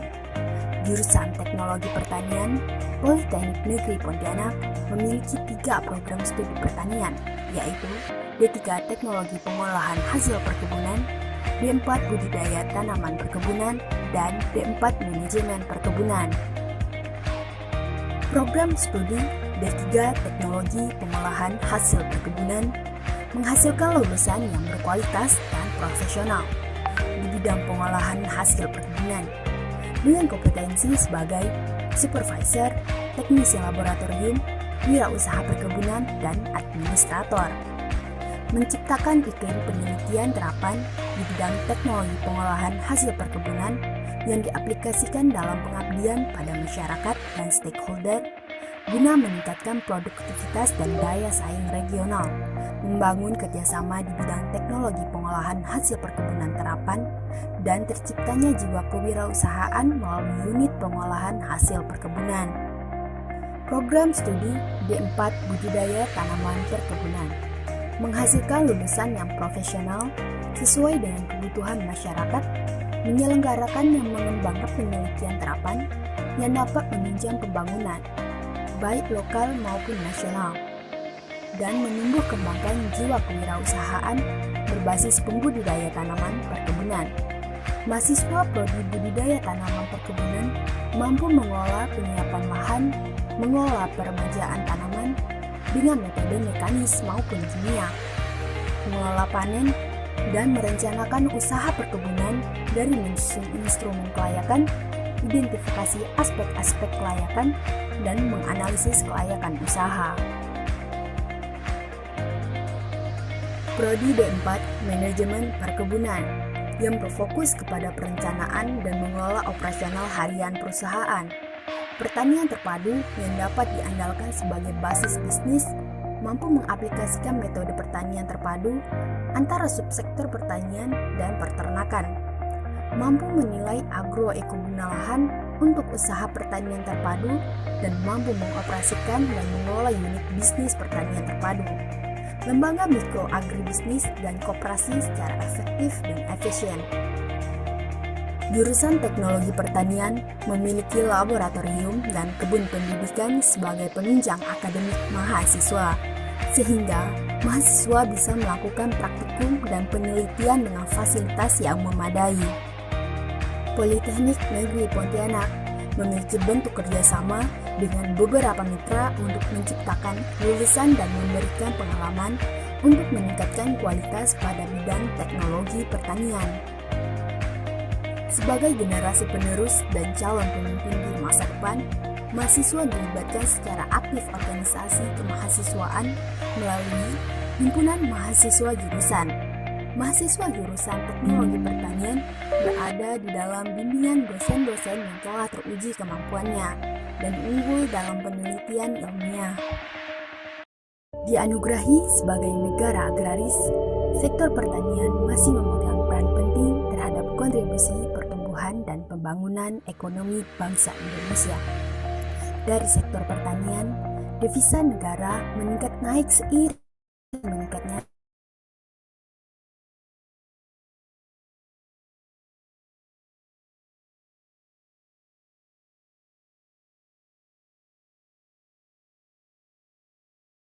juga memiliki beberapa perguruan tinggi favorit di Kalimantan Barat,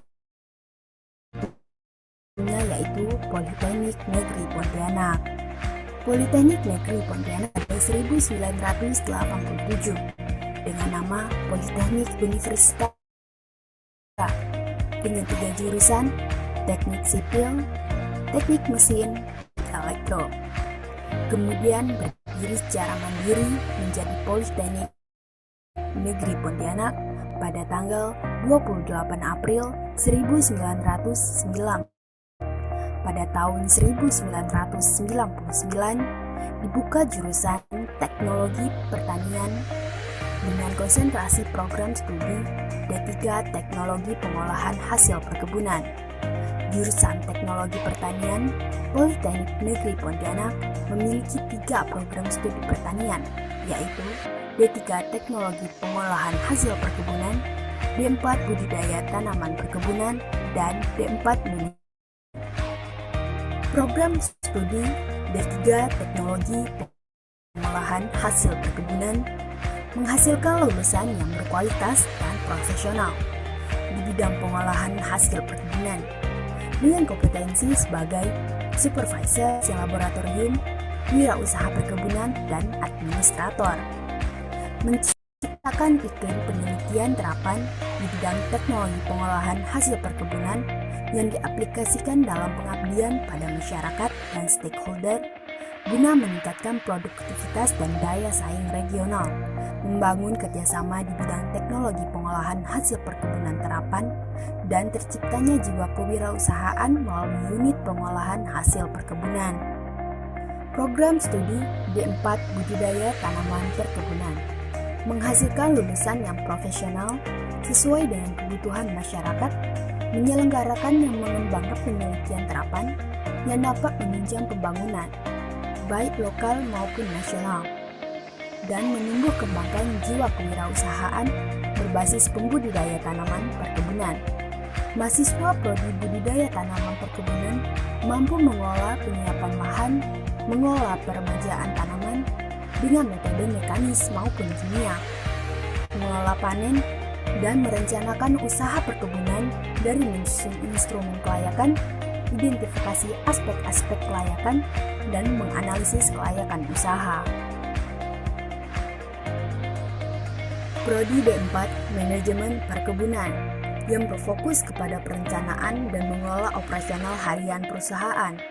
Pertanian terpadu yang dapat diandalkan sebagai basis bisnis, mampu mengaplikasikan metode perpadu antara subsektor pertanian dan peternakan, mampu menilai agroekoguna lahan untuk usaha pertanian terpadu, dan mampu mengoperasikan dan mengelola unit bisnis pertanian terpadu, lembaga mikro agribisnis dan koperasi secara efektif dan efisien. Jurusan Teknologi Pertanian memiliki laboratorium dan kebun pendidikan sebagai penunjang akademik mahasiswa, sehingga mahasiswa bisa melakukan praktikum dan penelitian dengan fasilitas yang memadai. Politeknik Negeri Pontianak memiliki bentuk kerjasama dengan beberapa mitra untuk menciptakan lulusan dan memberikan pengalaman untuk meningkatkan kualitas pada bidang teknologi pertanian. Sebagai generasi penerus dan calon pemimpin di masa depan, mahasiswa dilibatkan secara aktif organisasi kemahasiswaan melalui Himpunan Mahasiswa Jurusan. Mahasiswa jurusan Teknologi Pertanian berada di dalam bimbingan dosen-dosen yang telah teruji kemampuannya dan unggul dalam penelitian ilmiah. Dianugerahi sebagai negara agraris, sektor pertanian masih memegang peran penting terhadap kontribusi pertumbuhan dan pembangunan ekonomi bangsa Indonesia. Dari sektor pertanian, devisa negara meningkat naik seiring meningkatnya sektor pertanian negara. Pontianak merupakan ibu kota Kalimantan Barat yang tidak hanya dikenal sebagai kota khatulistiwa, namun juga dikenal sebagai kota jasa dan perdagangan, yang juga memiliki beberapa perguruan tinggi favorit di Kalimantan Barat, dan salah satunya yaitu Politeknik Negeri Pontianak. Politeknik Negeri Pontianak didirikan pada 1987 dengan nama Politeknik Universitas Tanjung Pura dengan 3 jurusan, Teknik Sipil, Teknik Mesin, dan Teknik Elektro. Kemudian berdiri secara mandiri menjadi Politeknik Negeri Pontianak pada tanggal 28 April 1997. Pada tahun 1999 dibuka jurusan Teknologi Pertanian dengan konsentrasi program studi D3 Teknologi Pengolahan Hasil Perkebunan. Jurusan Teknologi Pertanian Politeknik Negeri Pontianak memiliki 3 program studi pertanian, yaitu D3 Teknologi Pengolahan Hasil Perkebunan, D4 Budidaya Tanaman Perkebunan, dan D4 Perkebunan. Program studi D3 Teknologi Pengolahan Hasil Perkebunan menghasilkan lulusan yang berkualitas dan profesional di bidang pengolahan hasil perkebunan dengan kompetensi sebagai teknisi laboratorium, wirausaha perkebunan, dan administrator, menciptakan dan terapan di bidang teknologi pengolahan hasil perkebunan yang diaplikasikan dalam pengabdian pada masyarakat dan stakeholder guna meningkatkan produktivitas dan daya saing regional, membangun kerjasama di bidang teknologi pengolahan hasil perkebunan terapan, dan terciptanya jiwa kewirausahaan melalui unit pengolahan hasil perkebunan. Program studi D4 Budidaya Tanaman Perkebunan menghasilkan lulusan yang profesional sesuai dengan kebutuhan masyarakat, menyelenggarakan dan mengembangkan penelitian terapan yang dapat menunjang pembangunan, baik lokal maupun nasional, dan menumbuh kembangkan jiwa kewirausahaan berbasis pembudidaya tanaman perkebunan. Mahasiswa prodi budidaya tanaman perkebunan mampu mengolah penyerapan bahan, mengolah perbedaan tanaman dengan metode mekanis maupun kimia, mengelola panen, dan merencanakan usaha perkebunan dari menyusun instrumen kelayakan, identifikasi aspek-aspek kelayakan, dan menganalisis kelayakan usaha. Prodi D4 Manajemen Perkebunan yang berfokus kepada perencanaan dan mengelola operasional harian perusahaan. Pertanian terpadu yang dapat diandalkan sebagai basis bisnis mampu mengaplikasikan metode pertanian terpadu antara subsektor pertanian dan peternakan, mampu menilai agroekoguna lahan untuk usaha pertanian terpadu, dan mampu mengoperasikan dan mengelola unit bisnis pertanian terpadu, lembaga mikro agribisnis dan koperasi secara efektif dan efisien. Jurusan Teknologi Pertanian memiliki laboratorium dan kebun pendidikan sebagai penunjang akademik mahasiswa, sehingga mahasiswa bisa melakukan praktikum dan penelitian dengan fasilitas yang memadai. Politeknik Negeri Pontianak memiliki bentuk kerjasama dengan beberapa mitra untuk menciptakan lulusan dan memberikan pengalaman untuk meningkatkan kualitas pada bidang teknologi pertanian. Sebagai generasi penerus dan calon pemimpin di masa depan, mahasiswa dilibatkan secara aktif organisasi kemahasiswaan melalui Himpunan Mahasiswa Jurusan. Mahasiswa jurusan Teknologi Pertanian berada di dalam bimbingan dosen-dosen yang telah teruji kemampuannya dan unggul dalam penelitian ilmiah.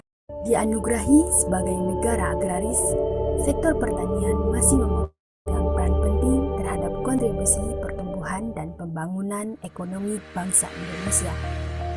Dari sektor pertanian, devisa negara meningkat naik seiring meningkatnya sektor pertanian negara. Pontianak merupakan ibu kota Kalimantan Barat yang tidak hanya dikenal sebagai kota khatulistiwa, namun juga dikenal sebagai kota jasa dan perdagangan, yang juga memiliki beberapa perguruan tinggi favorit di Kalimantan Barat, dan salah satunya yaitu Politeknik Negeri Pontianak. Politeknik Negeri Pontianak didirikan pada 1987 dengan nama Politeknik Universitas Tanjung Pura dengan 3 jurusan, Teknik Sipil, Teknik Mesin, dan Teknik Elektro. Kemudian berdiri secara mandiri menjadi Politeknik Negeri Pontianak pada tanggal 28 April 1997.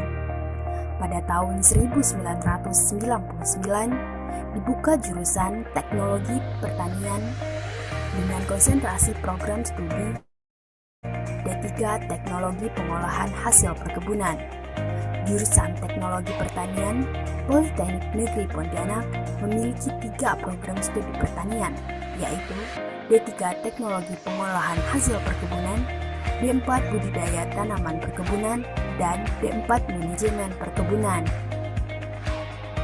Program studi D3 Teknologi Pengolahan Hasil Perkebunan menghasilkan lulusan yang berkualitas dan profesional di bidang pengolahan hasil perkebunan dengan kompetensi sebagai supervisor, teknisi laboratorium, wirausaha perkebunan, dan administrator. Menciptakan iklim penelitian terapan di bidang teknologi pengolahan hasil perkebunan yang diaplikasikan dalam pengabdian pada masyarakat dan stakeholder guna meningkatkan produktivitas dan daya saing regional, membangun kerjasama di bidang teknologi pengolahan hasil perkebunan terapan, dan terciptanya jiwa kewirausahaan melalui unit pengolahan hasil perkebunan. Program studi D4 Budidaya Tanaman Perkebunan menghasilkan lulusan yang profesional sesuai dengan kebutuhan masyarakat, menyelenggarakan yang mengembangkan penelitian terapan yang dapat menunjang pembangunan, baik lokal maupun nasional, dan menumbuh kembangkan jiwa kewirausahaan berbasis pembudidaya tanaman. Mahasiswa Prodi Budidaya Tanaman Perkebunan mampu mengelola penyiapan lahan, mengelola peremajaan tanaman dengan metode mekanis maupun kimia, mengelola panen, dan merencanakan usaha perkebunan dari menyusun instrumen kelayakan, identifikasi aspek-aspek kelayakan, dan menganalisis kelayakan usaha. Prodi D4 Manajemen Perkebunan yang berfokus kepada perencanaan dan mengelola operasional harian perusahaan. Pertanian terpadu yang dapat diandalkan sebagai basis bisnis mampu mengaplikasikan metode pertanian terpadu antara subsektor pertanian dan peternakan, mampu menilai agroekoguna lahan untuk usaha pertanian terpadu, dan mampu mengoperasikan dan mengelola unit bisnis pertanian terpadu, lembaga mikro agribisnis dan koperasi secara efektif dan efisien. Jurusan Teknologi Pertanian memiliki laboratorium dan kebun pendidikan sebagai penunjang akademik mahasiswa, sehingga mahasiswa bisa melakukan praktikum dan penelitian dengan fasilitas yang memadai. Politeknik Negeri Pontianak memiliki bentuk kerjasama dengan beberapa mitra untuk menciptakan lulusan dan memberikan pengalaman untuk meningkatkan kualitas pada bidang teknologi pertanian. Sebagai generasi penerus dan calon pemimpin di masa depan, mahasiswa dilibatkan secara aktif organisasi kemahasiswaan melalui Himpunan Mahasiswa Jurusan. Mahasiswa jurusan Teknologi Pertanian berada di dalam yang telah teruji kemampuannya dan unggul dalam penelitian ilmiahnya. Dianugerahi sebagai negara agraris, sektor pertanian masih memegang peran penting terhadap kontribusi pertumbuhan dan pembangunan ekonomi bangsa Indonesia. Dari sektor pertanian, devisa negara meningkat naik seiring meningkatnya sektor pertanian negara. Pontianak merupakan ibu kota Kalimantan Barat yang tidak hanya dikenal sebagai kota khatulistiwa, namun juga dikenal sebagai kota jasa dan perdagangan, yang juga memiliki beberapa perguruan tinggi favorit di Kalimantan Barat, dan salah satunya yaitu Politeknik Negeri Pontianak. Politeknik Negeri Pontianak didirikan pada 1987 dengan nama Politeknik Universitas Tanjung Pura dengan 3 jurusan, Teknik Sipil, Teknik Mesin, dan Teknik Elektro. Kemudian Politeknik Negeri Pontianak pada tanggal 28 April 1997. Pada tahun 1999 dibuka jurusan Teknologi Pertanian dan 3 Teknologi Pengolahan Hasil Perkebunan. Jurusan Teknologi Pertanian, Politeknik Negeri Pontianak memiliki 3 program studi pertanian, yaitu D3 Teknologi Pengolahan Hasil Perkebunan, D4 Budidaya Tanaman Perkebunan, dan D4 Manajemen Perkebunan. Program studi D3 Teknologi Pengolahan Hasil Perkebunan menghasilkan lulusan yang berkualitas dan profesional di bidang pengolahan hasil perkebunan dengan kompetensi sebagai supervisor, teknisi laboratorium, wirausaha perkebunan, dan administrator. Menciptakan iklim penelitian terapan di bidang teknologi pengolahan hasil perkebunan yang diaplikasikan dalam pengabdian pada masyarakat dan stakeholder guna meningkatkan produktivitas dan daya saing regional, membangun kerjasama di bidang teknologi pengolahan hasil perkebunan terapan, dan terciptanya jiwa kewirausahaan melalui unit pengolahan hasil perkebunan. Program studi D4 Budidaya Tanaman Perkebunan menghasilkan lulusan yang profesional sesuai dengan kebutuhan masyarakat, menyelenggarakan yang mengembangkan penelitian terapan yang dapat menunjang pembangunan, baik lokal maupun nasional, dan menumbuh kembangkan jiwa kewirausahaan berbasis pembudidaya tanaman perkebunan. Mahasiswa Prodi Budidaya Tanaman Perkebunan mampu mengelola penyiapan lahan, mengelola peremajaan tanaman dengan metode mekanis maupun kimia, mengelola panen, dan merencanakan usaha perkebunan dari menyusun instrumen kelayakan, identifikasi aspek-aspek kelayakan, dan menganalisis kelayakan usaha.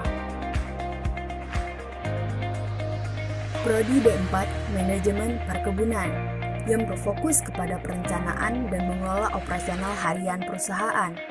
Pertanian terpadu yang dapat diandalkan sebagai basis bisnis mampu mengaplikasikan metode pertanian terpadu antara subsektor pertanian dan peternakan, mampu menilai agroekoguna lahan untuk usaha pertanian terpadu, dan mampu mengoperasikan dan mengelola unit bisnis pertanian terpadu, lembaga mikro agribisnis dan koperasi secara efektif dan efisien.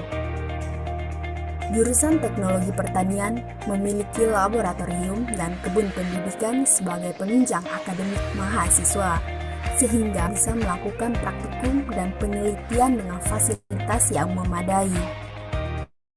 Politeknik Negeri Pontianak memiliki bentuk kerjasama dengan beberapa mitra untuk menciptakan lulusan dan memberikan pengalaman untuk meningkatkan kualitas pada bidang teknologi pertanian. Sebagai generasi penerus dan calon pemimpin di masa depan, mahasiswa dilibatkan secara aktif organisasi kemahasiswaan melalui Himpunan Mahasiswa Jurusan. Mahasiswa jurusan Teknologi Pertanian berada di dalam bimbingan dosen-dosen yang telah teruji kemampuannya dan unggul dalam penelitian ilmiah. Dianugerahi sebagai negara agraris, sektor pertanian masih memegang peran penting terhadap kontribusi pertumbuhan dan pembangunan ekonomi bangsa Indonesia. Dari sektor pertanian, devisa negara meningkat naik seiring meningkatnya sektor pertanian negara. Pontianak merupakan ibu kota Kalimantan Barat yang tidak hanya dikenal sebagai kota khatulistiwa, namun juga dikenal sebagai kota jasa dan perdagangan, yang juga memiliki beberapa perguruan tinggi favorit di Kalimantan Barat, dan salah satunya yaitu Politeknik Negeri Pontianak. Politeknik Negeri Pontianak didirikan pada 1987 dengan nama Politeknik Universitas Tanjung Pura dengan 3 jurusan, Teknik Sipil, Teknik Mesin, dan Teknik Elektro. Kemudian berdiri secara mandiri menjadi Politeknik Negeri Pontianak pada tanggal 28 April 1997. Pada tahun 1999 dibuka jurusan Teknologi Pertanian dengan konsentrasi program studi D3 Teknologi Pengolahan Hasil Perkebunan. Jurusan Teknologi Pertanian Politeknik Negeri Pontianak memiliki 3 program studi pertanian, yaitu D3 Teknologi Pengolahan Hasil Perkebunan, D4 Budidaya Tanaman Perkebunan, dan D4 Manajemen Perkebunan. Program studi D3 Teknologi Pengolahan Hasil Perkebunan menghasilkan lulusan yang berkualitas dan profesional di bidang pengolahan hasil perkebunan dengan kompetensi sebagai supervisor, teknisi laboratorium, wirausaha perkebunan, dan administrator. Menciptakan iklim penelitian terapan di bidang teknologi pengolahan hasil perkebunan yang diaplikasikan dalam pengabdian pada masyarakat dan stakeholder guna meningkatkan dan daya saing regional, membangun kerjasama di bidang teknologi pengolahan hasil perkebunan terapan, dan terciptanya jiwa kewirausahaan melalui unit pengolahan hasil perkebunan. Program studi D4 Budidaya Tanaman Perkebunan menghasilkan lulusan yang profesional sesuai dengan kebutuhan masyarakat, menyelenggarakan dan mengembangkan penelitian terapan yang dapat menunjang pembangunan, baik lokal maupun nasional, dan menumbuh kembangkan jiwa kewirausahaan berbasis pembudidaya tanaman perkebunan. Mahasiswa Prodi Budidaya Tanaman Perkebunan mampu mengelola penyiapan lahan, mengelola peremajaan tanaman dengan metode mekanis maupun kimia, mengelola panen, dan merencanakan usaha perkebunan dari menyusun instrumen kelayakan, identifikasi aspek-aspek kelayakan, dan menganalisis kelayakan usaha. Prodi D4 Manajemen Perkebunan yang berfokus kepada perencanaan dan mengelola operasional harian perusahaan. Pertanian terpadu yang dapat diandalkan sebagai basis bisnis mampu mengaplikasikan metode pertanian terpadu antara subsektor pertanian dan peternakan, mampu menilai agroekonomia lahan untuk usaha pertanian terpadu, dan mampu mengoperasikan dan mengelola unit bisnis pertanian terpadu. Lembaga mikro agribisnis efisien. Jurusan Teknologi Pertanian memiliki laboratorium dan kebun pendidikan sebagai penunjang akademik mahasiswa, sehingga mahasiswa bisa melakukan praktikum dan penelitian dengan fasilitas yang memadai. Politeknik Negeri Pontianak memiliki bentuk kerjasama dengan beberapa mitra untuk menciptakan lulusan dan memberikan pengalaman untuk meningkatkan kualitas pada bidang teknologi pertanian. Sebagai generasi penerus dan calon pemimpin di masa depan, mahasiswa dilibatkan secara aktif organisasi kemahasiswaan melalui Himpunan Mahasiswa Jurusan. Mahasiswa jurusan Teknologi Pertanian berada di dalam bimbingan dosen-dosen yang telah teruji kemampuannya dan unggul dalam penelitian ilmiah. Dianugerahi sebagai negara agraris, sektor pertanian masih memegang peran penting terhadap kontribusi pertumbuhan dan pembangunan ekonomi bangsa Indonesia. Dari sektor pertanian, devisa negara meningkat naik seiring meningkatnya sektor pertanian negara. Pontianak merupakan ibu kota Kalimantan Barat yang tidak hanya dikenal sebagai kota Katulistiwa, namun juga dikenal sebagai kota jasa dan perdagangan, yang juga memiliki beberapa perguruan tinggi favorit di Kalimantan Barat, dan salah satunya yaitu Politeknik Negeri Pontianak. Politeknik Negeri Pontianak didirikan pada 1987 dengan nama Politeknik Universitas Tanjung Pura dengan 3 jurusan, Teknik Sipil, Teknik Mesin, dan Teknik Elektro. Kemudian berdiri secara mandiri menjadi Politeknik Negeri Pontianak pada tanggal 28 April 1997.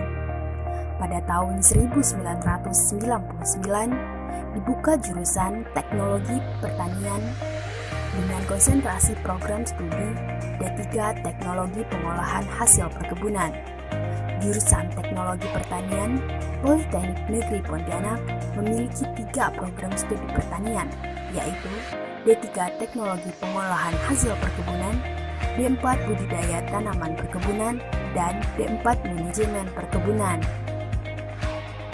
Program studi D3 Teknologi Pengolahan Hasil Perkebunan menghasilkan lulusan yang berkualitas dan profesional di bidang pengolahan hasil perkebunan dengan kompetensi sebagai supervisor, teknisi laboratorium, wirausaha perkebunan, dan administrator.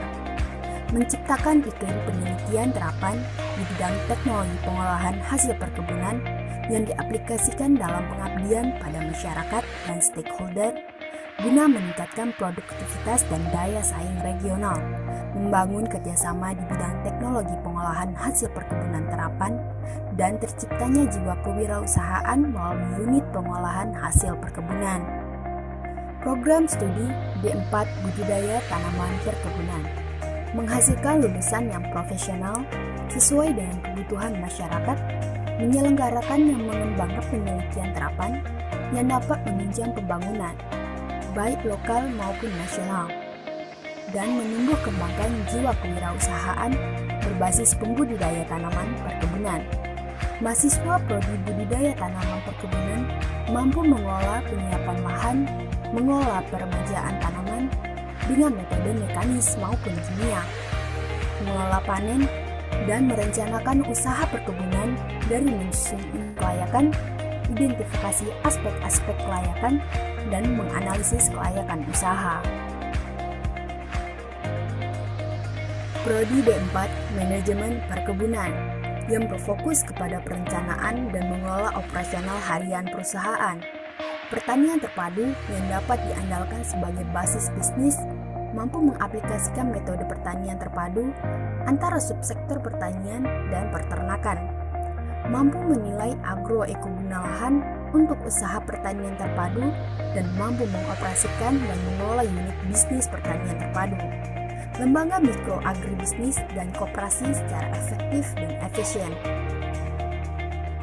Tekil laboratorium dan kebun pendidikan sebagai penunjang akademik mahasiswa, sehingga mahasiswa bisa melakukan praktikum dan penelitian dengan fasilitas yang memadai. Politeknik Negeri Pontianak memiliki bentuk kerjasama dengan beberapa mitra untuk menciptakan lulusan dan memberikan pengalaman untuk meningkatkan kualitas pada bidang teknologi pertanian.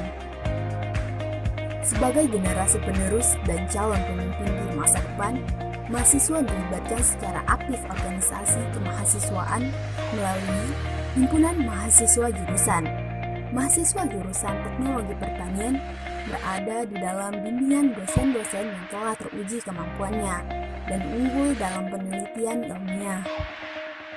Dianugerahi sebagai negara agraris, sektor pertanian masih memegang peran penting terhadap kontribusi pertumbuhan dan pembangunan ekonomi bangsa Indonesia.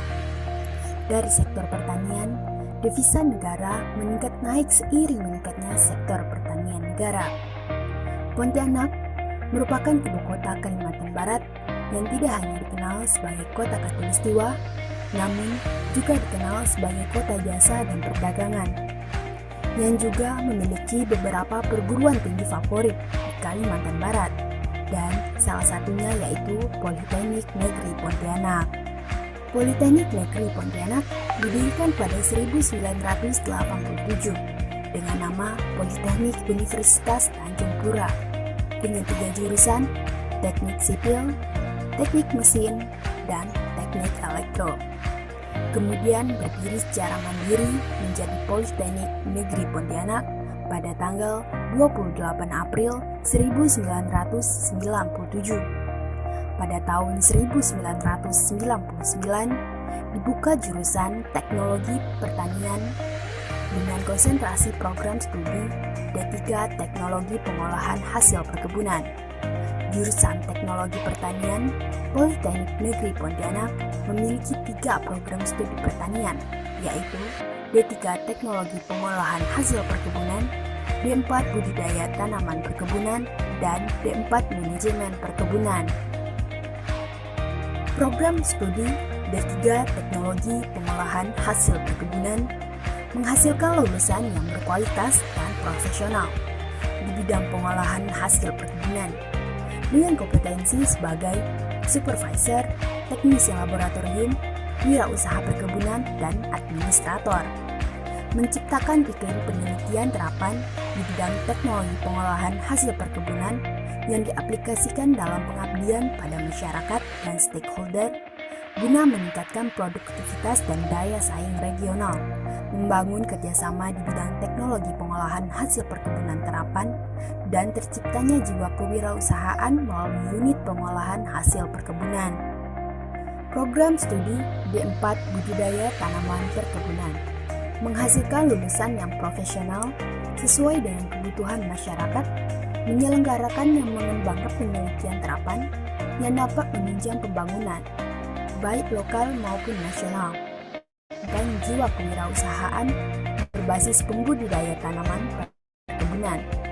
Mahasiswa prodi budidaya tanaman perkebunan mampu mengolah penyiapan lahan, mengolah peremajaan tanaman dengan metode mekanis maupun kimia, mengelola panen, dan merencanakan usaha perkebunan dari menyusun instrumen kelayakan, identifikasi aspek-aspek kelayakan, dan menganalisis kelayakan usaha. Prodi D4 Manajemen Perkebunan yang berfokus kepada perencanaan dan mengelola operasional harian perusahaan.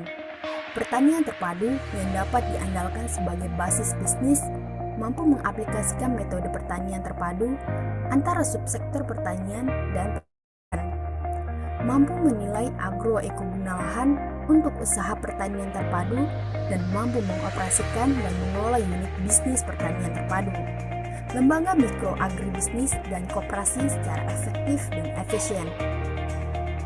Jurusan Teknologi Pertanian memiliki laboratorium dan kebun pendidikan sebagai penunjang akademik mahasiswa, sehingga mahasiswa bisa melakukan praktikum dan penelitian dengan fasilitas yang memadai.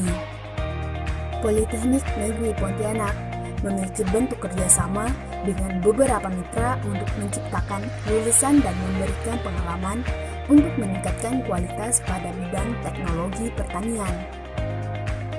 Sebagai generasi penerus dan calon pemimpin di masa depan, mahasiswa dilibatkan secara aktif organisasi kemahasiswaan melalui Himpunan Mahasiswa Jurusan. Mahasiswa jurusan Teknologi Pertanian berada di dalam bimbingan dosen-dosen yang telah teruji kemampuannya dan unggul dalam penelitian ilmiah. Dianugerahi sebagai negara agraris, sektor pertanian masih memegang peran penting terhadap kontribusi pertumbuhan dan pembangunan ekobangsa Indonesia. Dari sektor pertanian, devisa negara meningkat naik seiring meningkatnya sektor pertanian negara. Pontianak merupakan ibu kota Kalimantan Barat yang tidak hanya dikenal sebagai kota khatulistiwa, namun juga dikenal sebagai kota jasa dan perdagangan, yang juga memiliki beberapa perguruan tinggi favorit di Kalimantan Barat, dan salah satunya yaitu Politeknik Negeri Pontianak. Politeknik Negeri Pontianak didirikan pada 1987 dengan nama Politeknik Universitas Tanjung Pura dengan 3 jurusan, Teknik Sipil, Teknik Mesin, dan Teknik Elektro.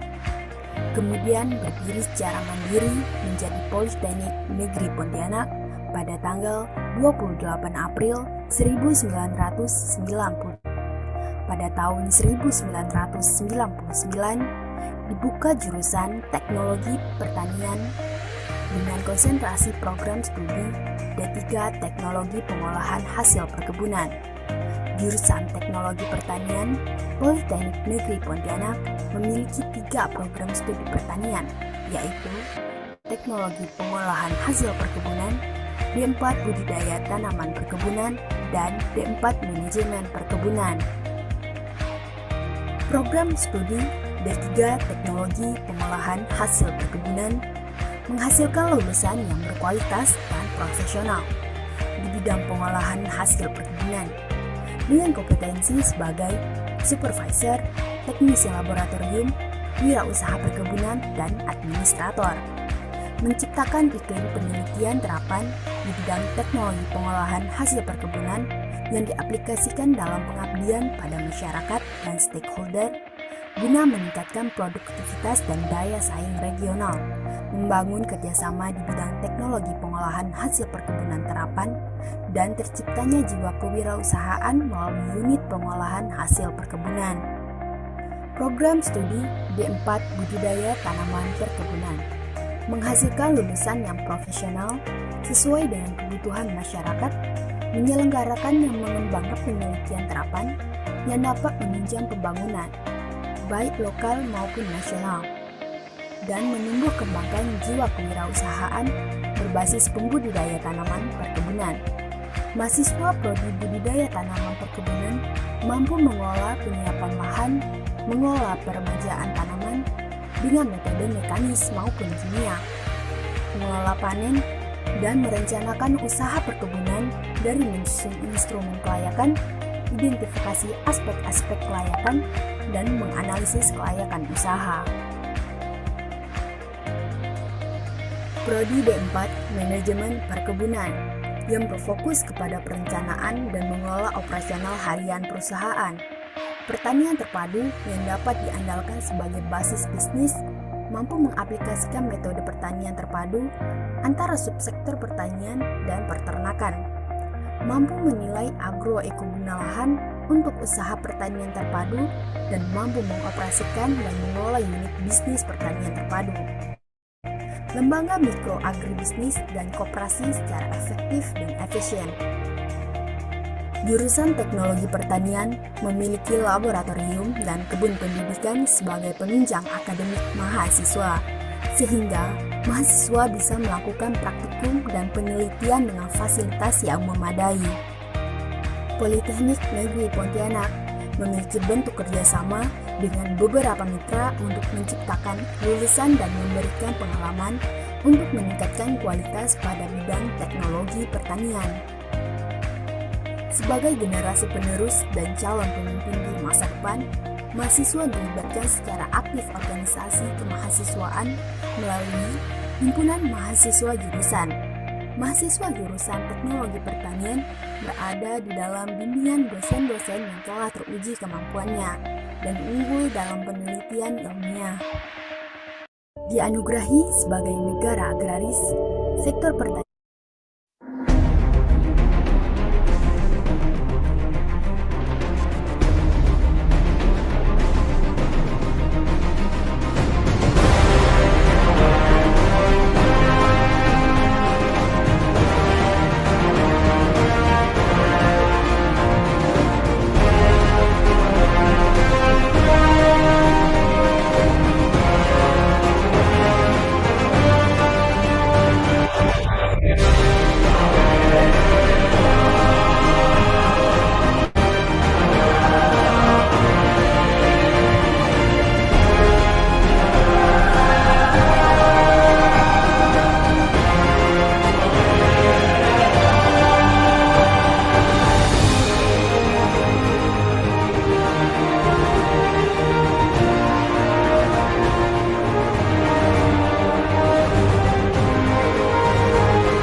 Assalamualaikum warahmatullahi wabarakatuh. Waalaikumsalam warahmatullahi wabarakatuh. Good afternoon, distinguished guests, ladies and gentlemen. Welcome back to the International Conference on Agriculture, Science and Technology hosted by Agricultural Technology of Polytechnic Negeri Pontianak. Let's continue the conference and begin the keynote session. Ms. Dika, the screen is yours.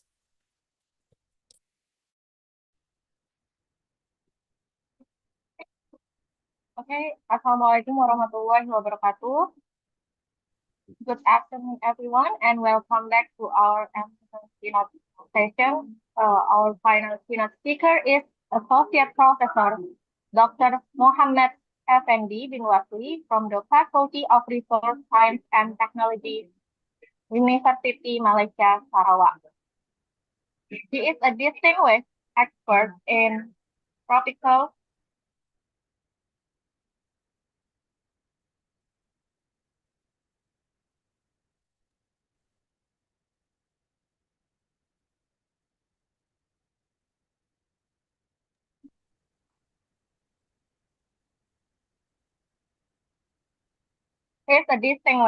expert in tropical soil ecology, forest rehabilitation, and sustainable land use systems. With a PhD from Kochi University, Japan, his research spans peatland dynamics, sago cultivation, bamboo-based agroecosystems, and carbon sequestration in degraded forests. He has led national projects on ecological forest restoration, soil health monitoring, and traditional rice phenology, and served as a technical advisor for national park management plans in Sarawak. His work reminds us that sustainable food systems begin with a healthy living soil, especially in fragile tropical ecosystems. His topic today is soil carbon for sustainable futures, lessons from tropical forest restoration in Sarawak. After his talk, we'll hold a 15-minute Q&A. Please welcome Dr. Muhammad Effendi bin Wasli. Thank you very much to the moderator. Can you hear me? Yes, I can hear you well. Thank you very much, because our internet line is not so good this past few days, so perhaps there will be some technical difficulties. First and foremost, I would like to thank the organizer for the kind invitation to share a few of our research works in Malaysia. Hopefully, perhaps maybe the detail of the talk slightly different from the earlier keynote speaker, but I hope you can have some additional knowledge or information based on our experience in Sarawak. So I hope the organizer can just, because I have recorded my talk just in case that we find any technical difficulties. I hope you can just play the recorded talk, and then I'll answer. Feel free to ask any questions with regards to the topic. And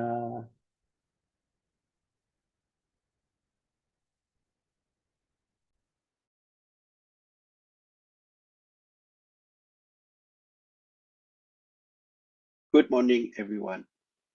First and foremost, thank you to the conference organizers for the invitation to deliver this talk. My name is Muhammad Effendi Wasli from University Malaysia Sarawak, UNIMAS. Today, it gives me great pleasure to share a talk entitled Soil Carbon for Sustainable Futures, Lessons from Tropical Forest Restoration in Sarawak, Malaysia. This presentation reflects more than a decade of research and fieldwork across various landscapes in Sarawak. I hope I'll be able to capture all this information within the talk. My goal today is simple. It is to show how restoring soil carbon is not only a scientific challenge, but also a key strategy for climate resilience and sustainable land use. Now, I want to begin with the soil itself, the living skins of Earth. A handful of soil contains more living organisms than the entire human population. Soil organic carbon is what connects this underground with biodiversity, with food security, water regulation, and climate stability. So, when we talk about healing the earth, we must begin beneath our feet, which is at the soil. Soil organic carbon is the backbone of ecosystem resilience, food production, and climate regulation. Globally, soil stores about 3 times more carbon than the atmosphere. So when we talk about the loss of soil organic carbon, how is it lost? Mainly through erosion, disturbance, or land use change. So when it is lost, we lost fertility, we lost biodiversity, and we release carbon dioxide back to the atmosphere. In Southeast Asia, and especially in Borneo, currently we are witnessing a steady decline in forest cover. These changes alter the hydrology, biodiversity, soil fertility, as well as local livelihoods. Now, if we project business as usual into the future, like the do-nothing scenario, WWF estimated that Southeast Asia could lose nearly half of its forest cover by the year 2050. This tells us that restoration is not optional. It is very, very urgent. This creates a major challenge, but also a major opportunity to think how we rehabilitate disturbed landscapes. Forest landscape restoration, or FLR, goes beyond just tree planting. It is a long-term process that brings together science, policy, and community participation to repair the ecological functions at the landscape scale. What's most important of all, it emphasizes balance, which is the balance between ecological restorations, social needs, and sustainable land use planning. So, in FLR, it is not just tree planting. It is actually a systems restoration. Now, almost a year ago, I was fortunate enough to be interviewed for an article in the local daily, which is the Sarawak Tribune, in conjunction with the World Soil Day. In that specific article, I introduced a simple framework for the general public on the role of soil and the environment, which is the HEAL framework. So, H here stands for healthy soils, E, ecosystem renewal, A stands for adaptive management, and the letter L is for the landscape restorations. The idea behind this framework captures everything we aim to achieve in FLR.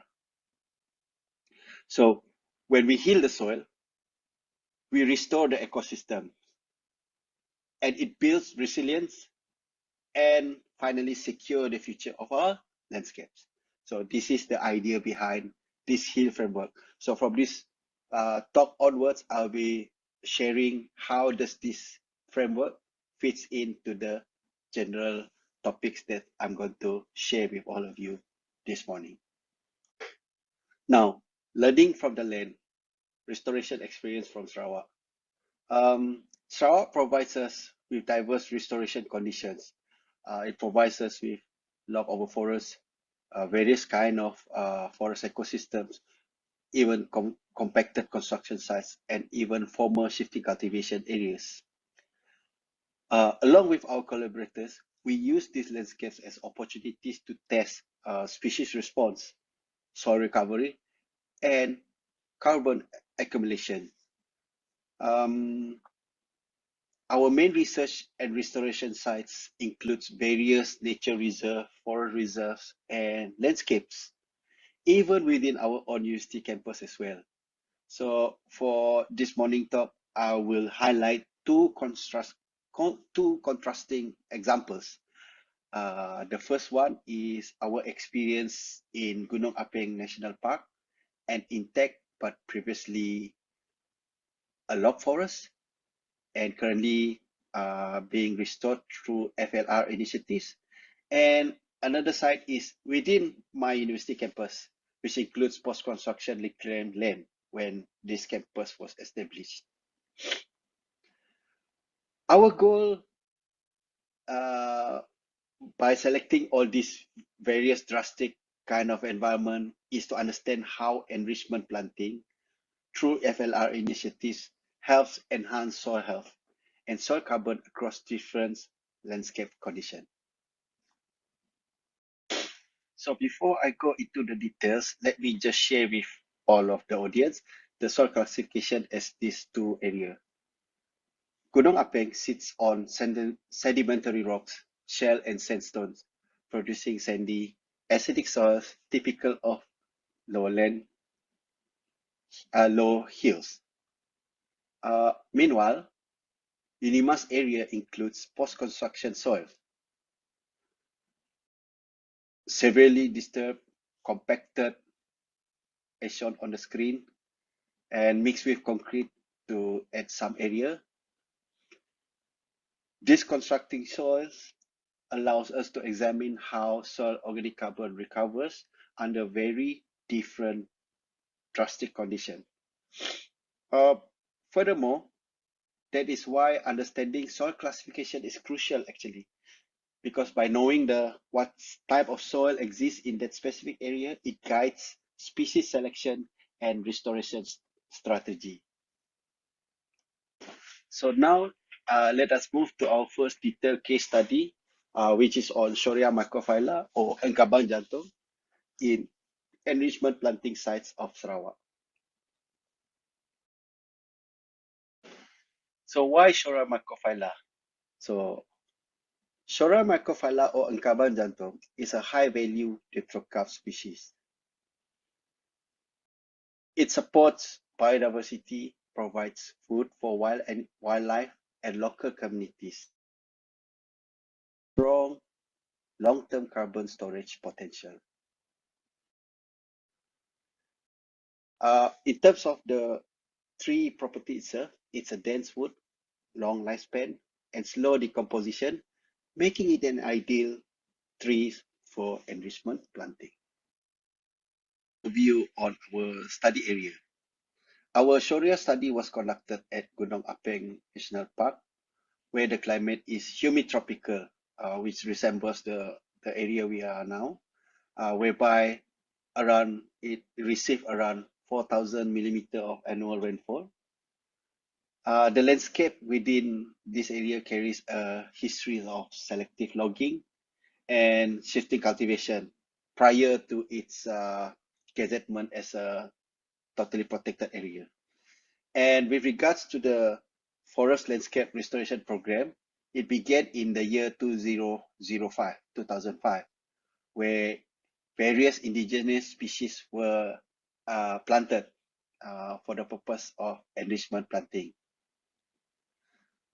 So in our trial, we established Shorea study plots across the various age classes, ranging from the young, early establishment sites to those approaching 15 years in Gunung Apeng. These sites varies in slope, the drainage, as well as previous disturbance, allowing us to understand how site's conditions influence restoration outcome. So this figure shows the height and diameter of the planted Shorea microphylla at different age steps. The best indicator of a successful FLR program and soil organic carbon recovery is often best. It is often best to observe the temporal observations on the above vegetation. Shorea growth follows the pattern we see in many dipterocarps. Slow establishment in the first 5-6 years, and later steady increment after that. Rapid gains after 10 years. Both height and diameter rise significantly as the stand matures. Our observation also suggested that by around year 15 of the establishment of this species, we started seeing substantial increases in biomass and above ground carbon. This reinforced the need for long-term commitment in FLR monitoring program. Now, this table here shows the soil properties at the similar reforestation sites that we investigate. Now, below ground, the soil tells a different story. SOC recovery occurs fastest in the topsoil, but it takes many years for deeper layers to respond. Our observation also suggests that fertility indicators such as total nitrogen, organic matter, and soil organic carbon consistently show strong alignment with tree growth and carbon accumulation. This means our restoration success is closely tied to soil recovery. This PCA visualization helps summarize the relationship between the tree growth and the soil. PC1 explains about 61% of driven by soil organic matter, total carbon, and nitrogen. These fertility factors align strongly with height, diameter, and carbon stock. Meanwhile, for principal component 2 reflects trade-offs in soil physical properties such as the soil bar density and soil pH. Now, when we interpret this information, the younger stands, which is the cluster on this left-hand side, associated with lower biomass, diameter, and carbon stock. Meanwhile, for older stands, which shifts rightward along PC1, clearly associated with higher diameter and base height, tree height, biomass, as well as carbon stock. We can clearly see that soil fertility, especially total nitrogen, total carbon, and soil organic matter, is positively correlated with growth parameters like the tree diameter and height. Well, in short, to summarize this principal component analysis visualization, good soils will produce better trees, and with better trees, it will help to produce more. It will help to store more carbon. So, ladies and gentlemen, the summary of the restoration, our experience on restoration practice using Shorea microphylla. Dipterocarps like Shorea shows excellent long-term carbon potential. Meanwhile, the soil fertility strongly influence restoration success. And furthermore, what we observe is that monitoring soil properties is essential, not optional.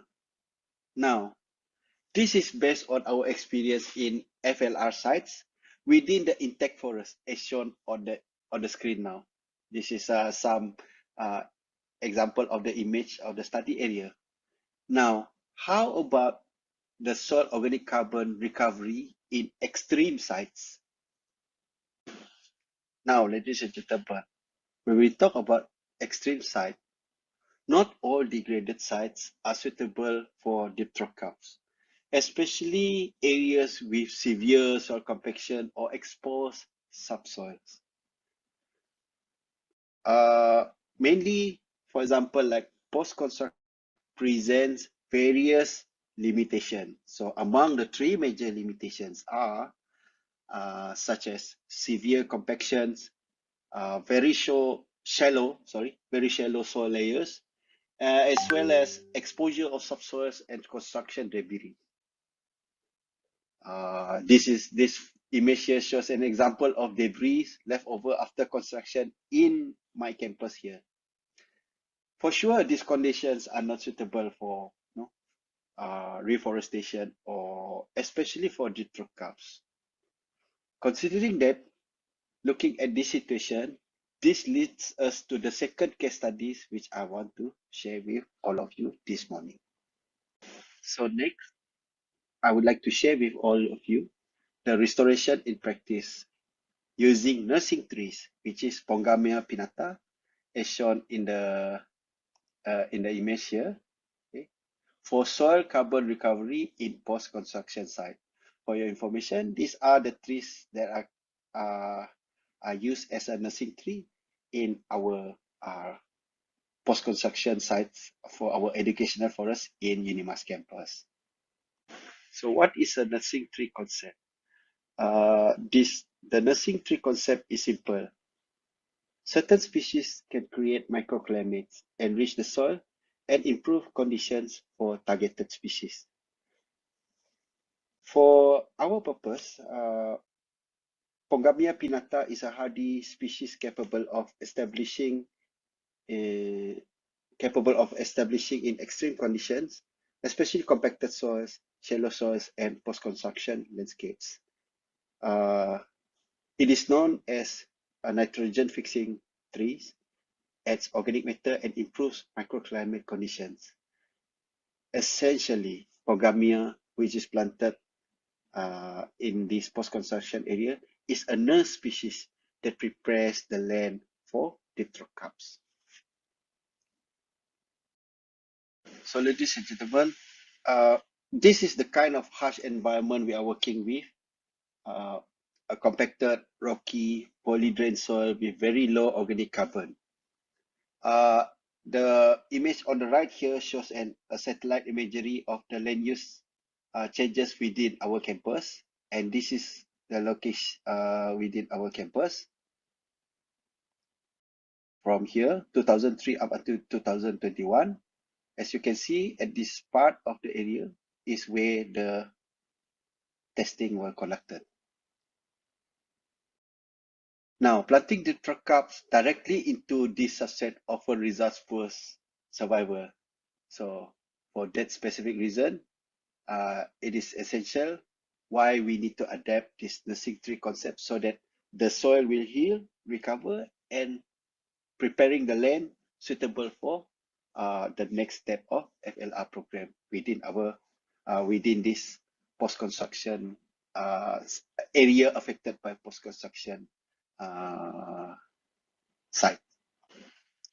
So this image shows the experimental design, how we lay out the experiment, the testing for the nursing tree concept. We tested two spacing layout based on Miyawaki and corridor planting concepts.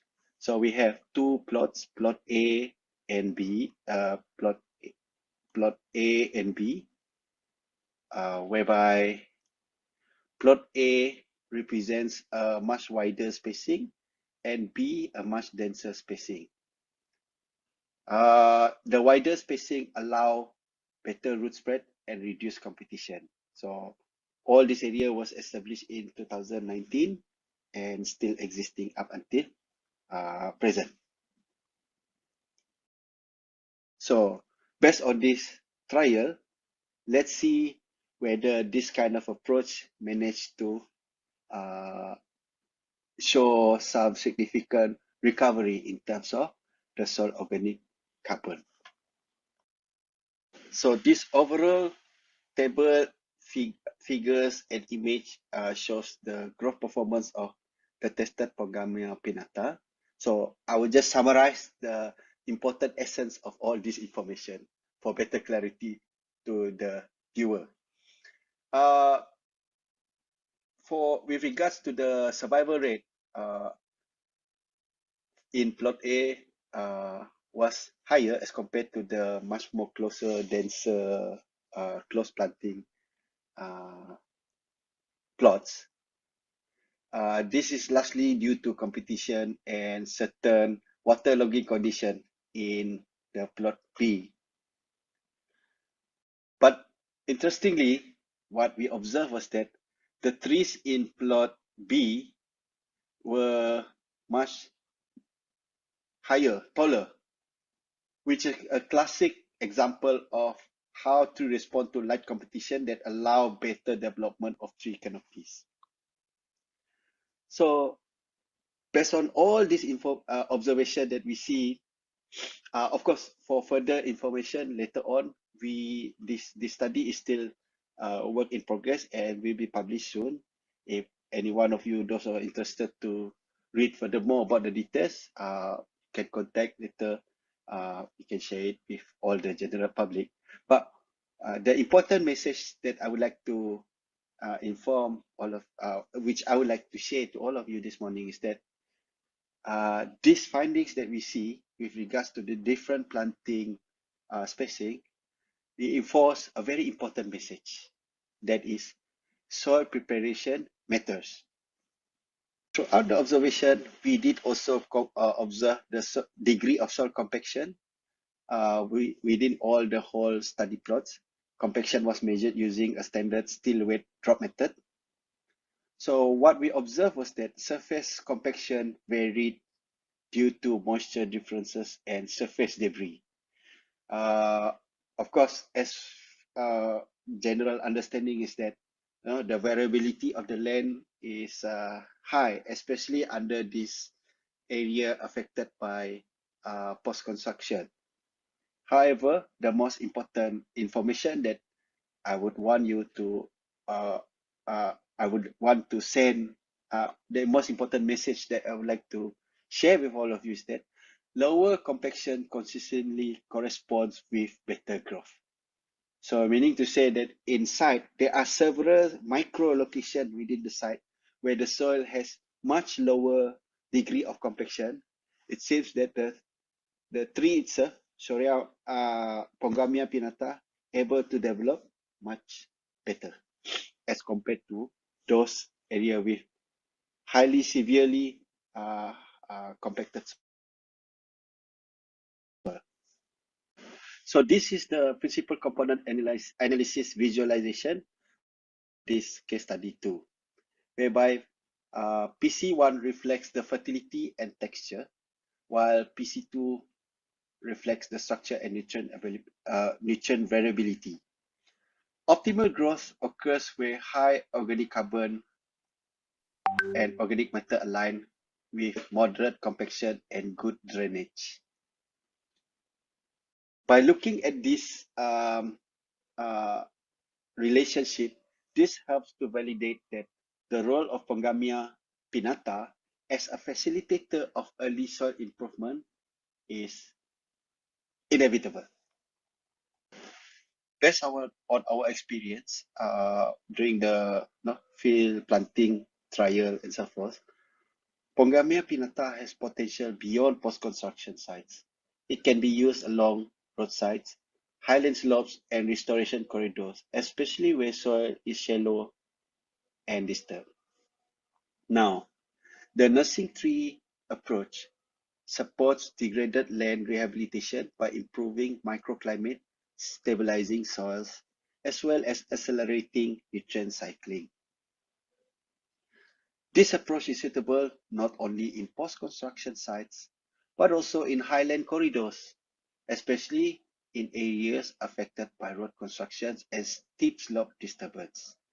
Throughout the state of Sarawak, due to the current land development, especially during the establishment of Pen Borneo Highway along the whole of the state of Sarawak, we noticed that along this highway, on the sideways and so forth, most of these areas are significantly disturbed by the construction. Perhaps, adopting this kind of nursing trees or perhaps opting to choose Pongamia pinnata in order to rehabilitate this such area can be an option. So, in summary, the restoration in practice, our experience using Pongamia pinnata as a nursing tree for soil carbon recovery in post-construction sites. Our experience or field trial shows that Pongamia pinnata thrives where many species struggles. It tolerates moderate compaction and improve soil fertility, but most important of all, it helps to accelerate soil organic carbon recovery and performs best at wider spacing. So Pogamia prepares the soil for targeted trees in FLR program. So ladies and gentlemen, so now based on our two examples of our experience across our FLR sites, we observe soil organic carbon recovery of about 70%, 70 to 80% within the 15 years after its we also think that recovery is faster when site species matching is strong, it fits, and at the same time, the litter input is high. Meanwhile, when addressing compacted soil, for instance, in our example, the post-construction site, the soil recovery maybe will recover more slowly, but recovery is still possible with proper nursing strategies. So SOC recovery in general largely depends strongly on species composition and site condition. Soil organic carbon connects climate mitigation and agriculture.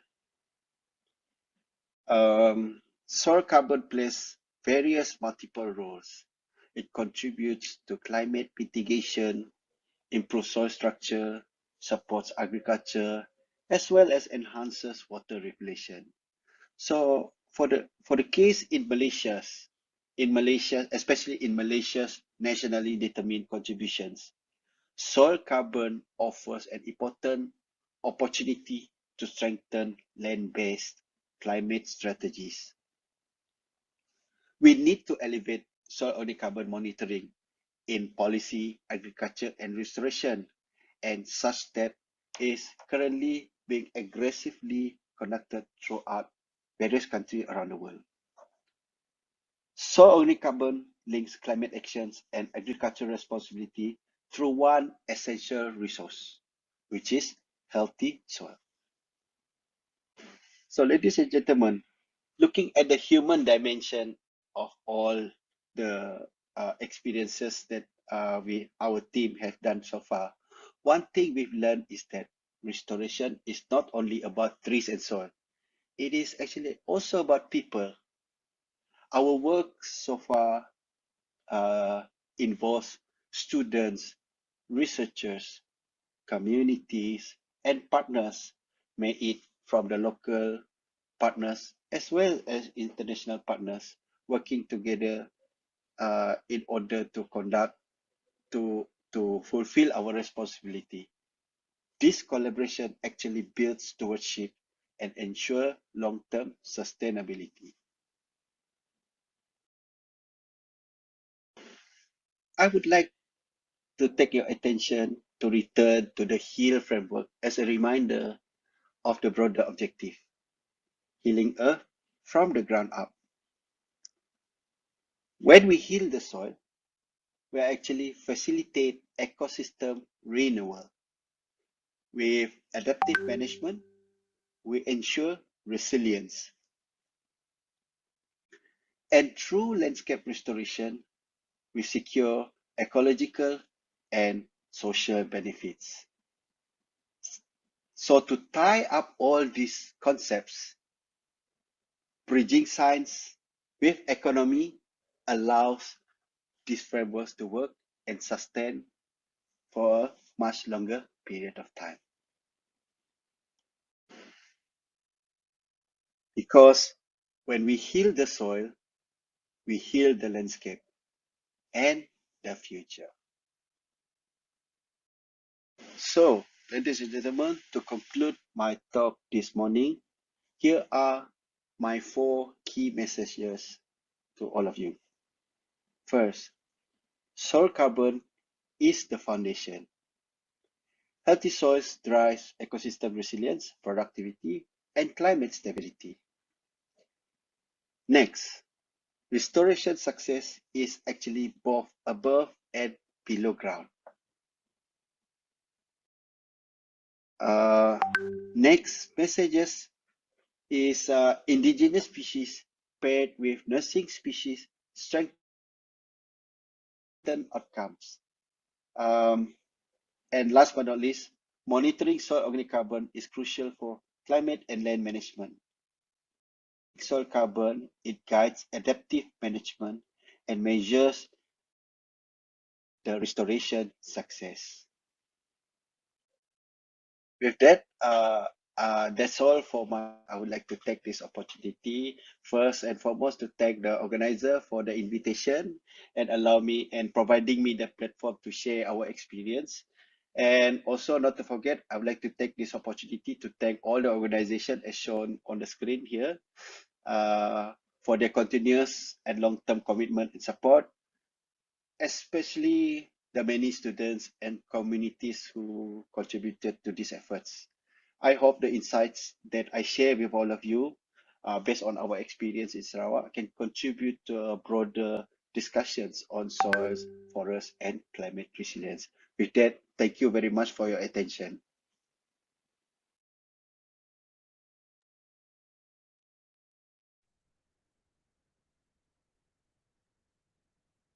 Thank you, Dr. Effendi, for the grounded and vital perspective on soil and forest stewardship.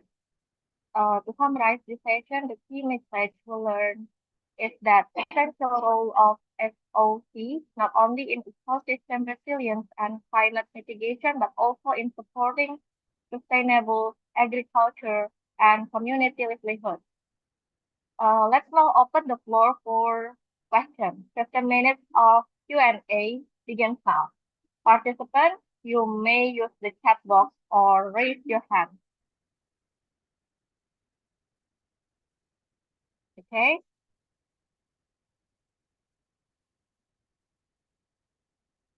Do we have any questions from the participants?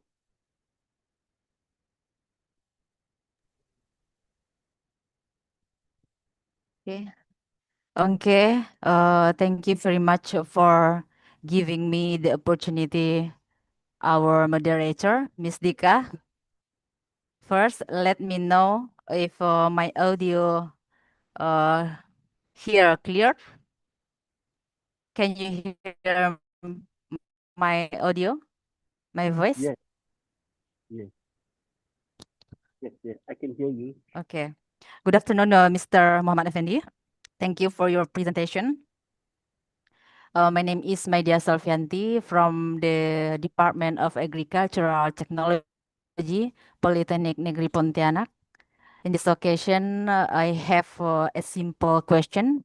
My question is, considering that pit soils have a different physical and biochemical properties compared to mineral soils, like the ones in your research site, how will your restoration or soil assessment approach need to be adapted for peatland ecosystem?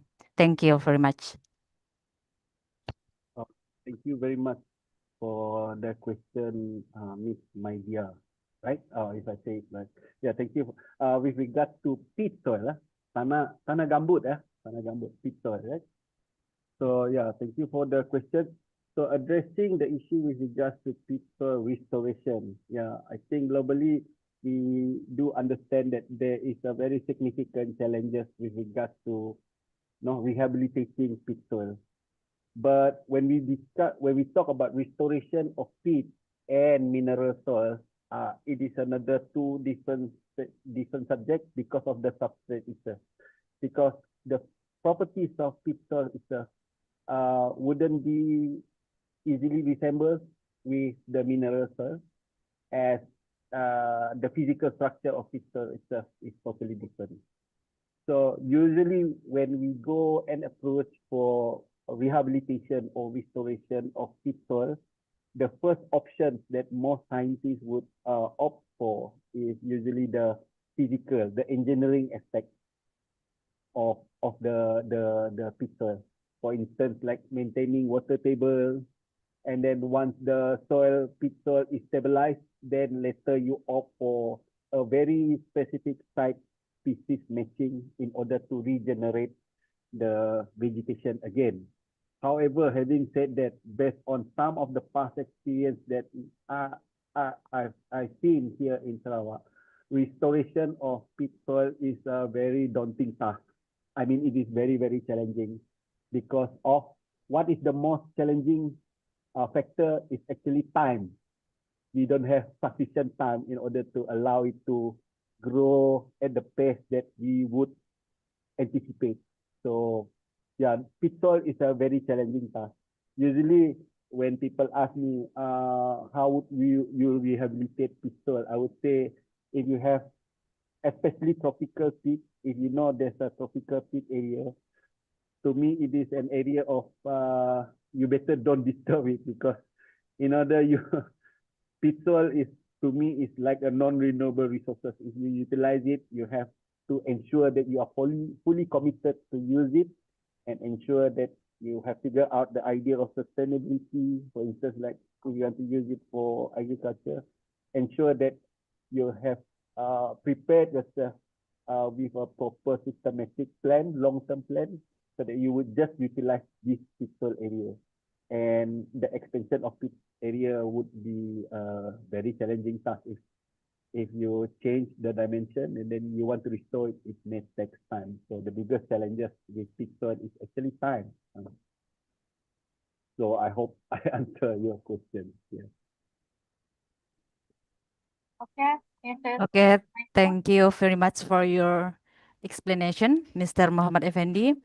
Your explanation has answered of my question. Thank you. Thank you. Thank you. Thank you, Mr. For your detailed response. So maybe do we have any more questions? Okay. From Ms. Waras Pranur Anissa. Thank you for the insightful presentation. I would like to ask a question. What are the trade-offs between rapid land use development and maintaining soil carbon health in tropical regions? Okay. It's of course, the question is in the chat box, right? Okay. All right. What are the trade-offs? All right. Of course, the trade-off between rapid land use development and maintaining soil carbon health in the tropical region, I think there are pros and cons. Of course, when we talk about land use for development, first and foremost, we're talking about mainly addressing the short-term advantages like economic returns, job opportunities, and so forth.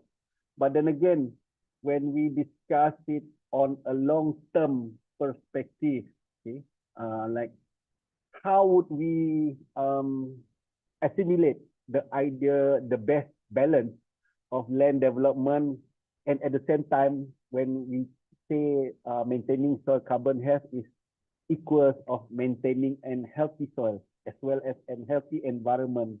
I think this is where the not only the policy makers, I think the general major stakeholders should take into consideration what would be the best fit strategies in order to utilize a certain piece of land for development, but at the same time doesn't really jeopardize or degrade that specific environment. So it should come both ways. There are short-term benefits, but on a long-term basis, I think history has taught us a lot of these consequences on, when you conduct some form of land use activities, what are the consequences? I think we should take into consideration this past experience in order to plan for the future. And furthermore, when you talk about land off for trade-off between land development and maintaining health, it's a very region-specific kind of issues. I wouldn't say that the experience that we have here in Malaysia can be totally applicable to countries like in Indonesia, considering that, yeah, like countries like Indonesia, you have a very broad, not only a huge piece of land, but at the same time, you do have a high number of population. So finding the right balance is often the best way moving forward. Yeah, land development is essential. I do believe economic development, economic returns is essential for any given sovereign country. But at the same time, we have to ensure that the environment are still intact and can sustain for generations to come. So finding the right balance, so for each different region or countries is very essential, because in most cases, like for countries like Malaysia, yes, we do have sharing experience with other countries around, not only within the ASEAN, but as well as Asia and even other European nations. They have a different model because they have a different kind of environment, different kind of climate, and so forth. But in some cases, based on what this is my personal view, is that we often we often cite reference the model that sometimes doesn't really fit to that specific country, like especially in Southeast Asia. So there are various kind of trade-offs, but finding the right balance is always the best way moving forward, and look regionally within the specific countries. Okay, thank you, Dr. Effendi, for your insightful response. Are there any additional questions from the audience? Okay.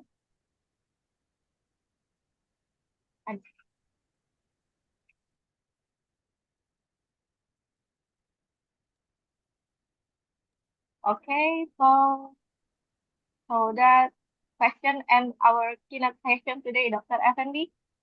Thank you to all participants for the question. Thank you once again, Dr. Muhammad Effendi bin Wasli. We deeply appreciate your contribution. Let's celebrate our keynote speaker's wonderful session by giving a big applause. Thank you. Thank you very much. Thank you, Dr. Muhammad Effendi bin Wasli.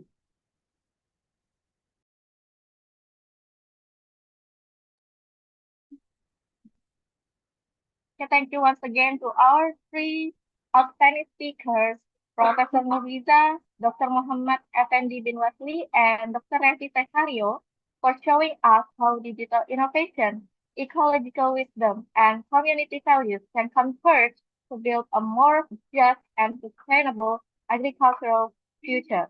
And thank you to all participants for your engaged presence and thoughtful questions.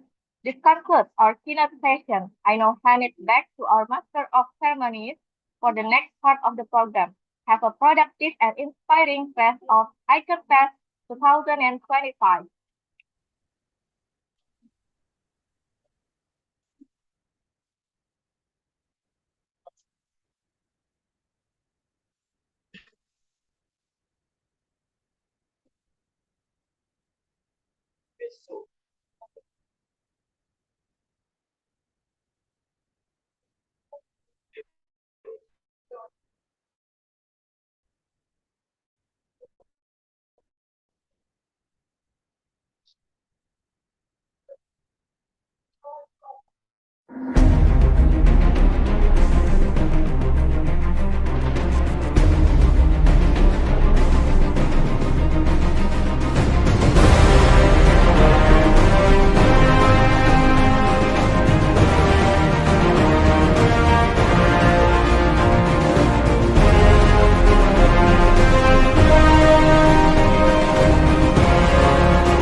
Thank you, Ms. Dika Muftia, for leading the keynote speaker session. Our appreciation also goes to Dr. Mo Effendi bin Wasli for excellent presentation. Dear participants, we have reached the end of the conference. To all presenters who have received a parallel schedule, please immediately enter the available Zoom breakout. Thank you for your time and participation at the International Conference on Agricultural Science and Technology, or ICONFEST 2025, hosted by the Agricultural Technology of Polytechnic Negeri Pontianak. To all participants, see you in ICONFEST 2026. Thank you.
Once again, to reminder all presenters who have received a parallel schedule, please immediately enter the available Zoom breakout. Thank you.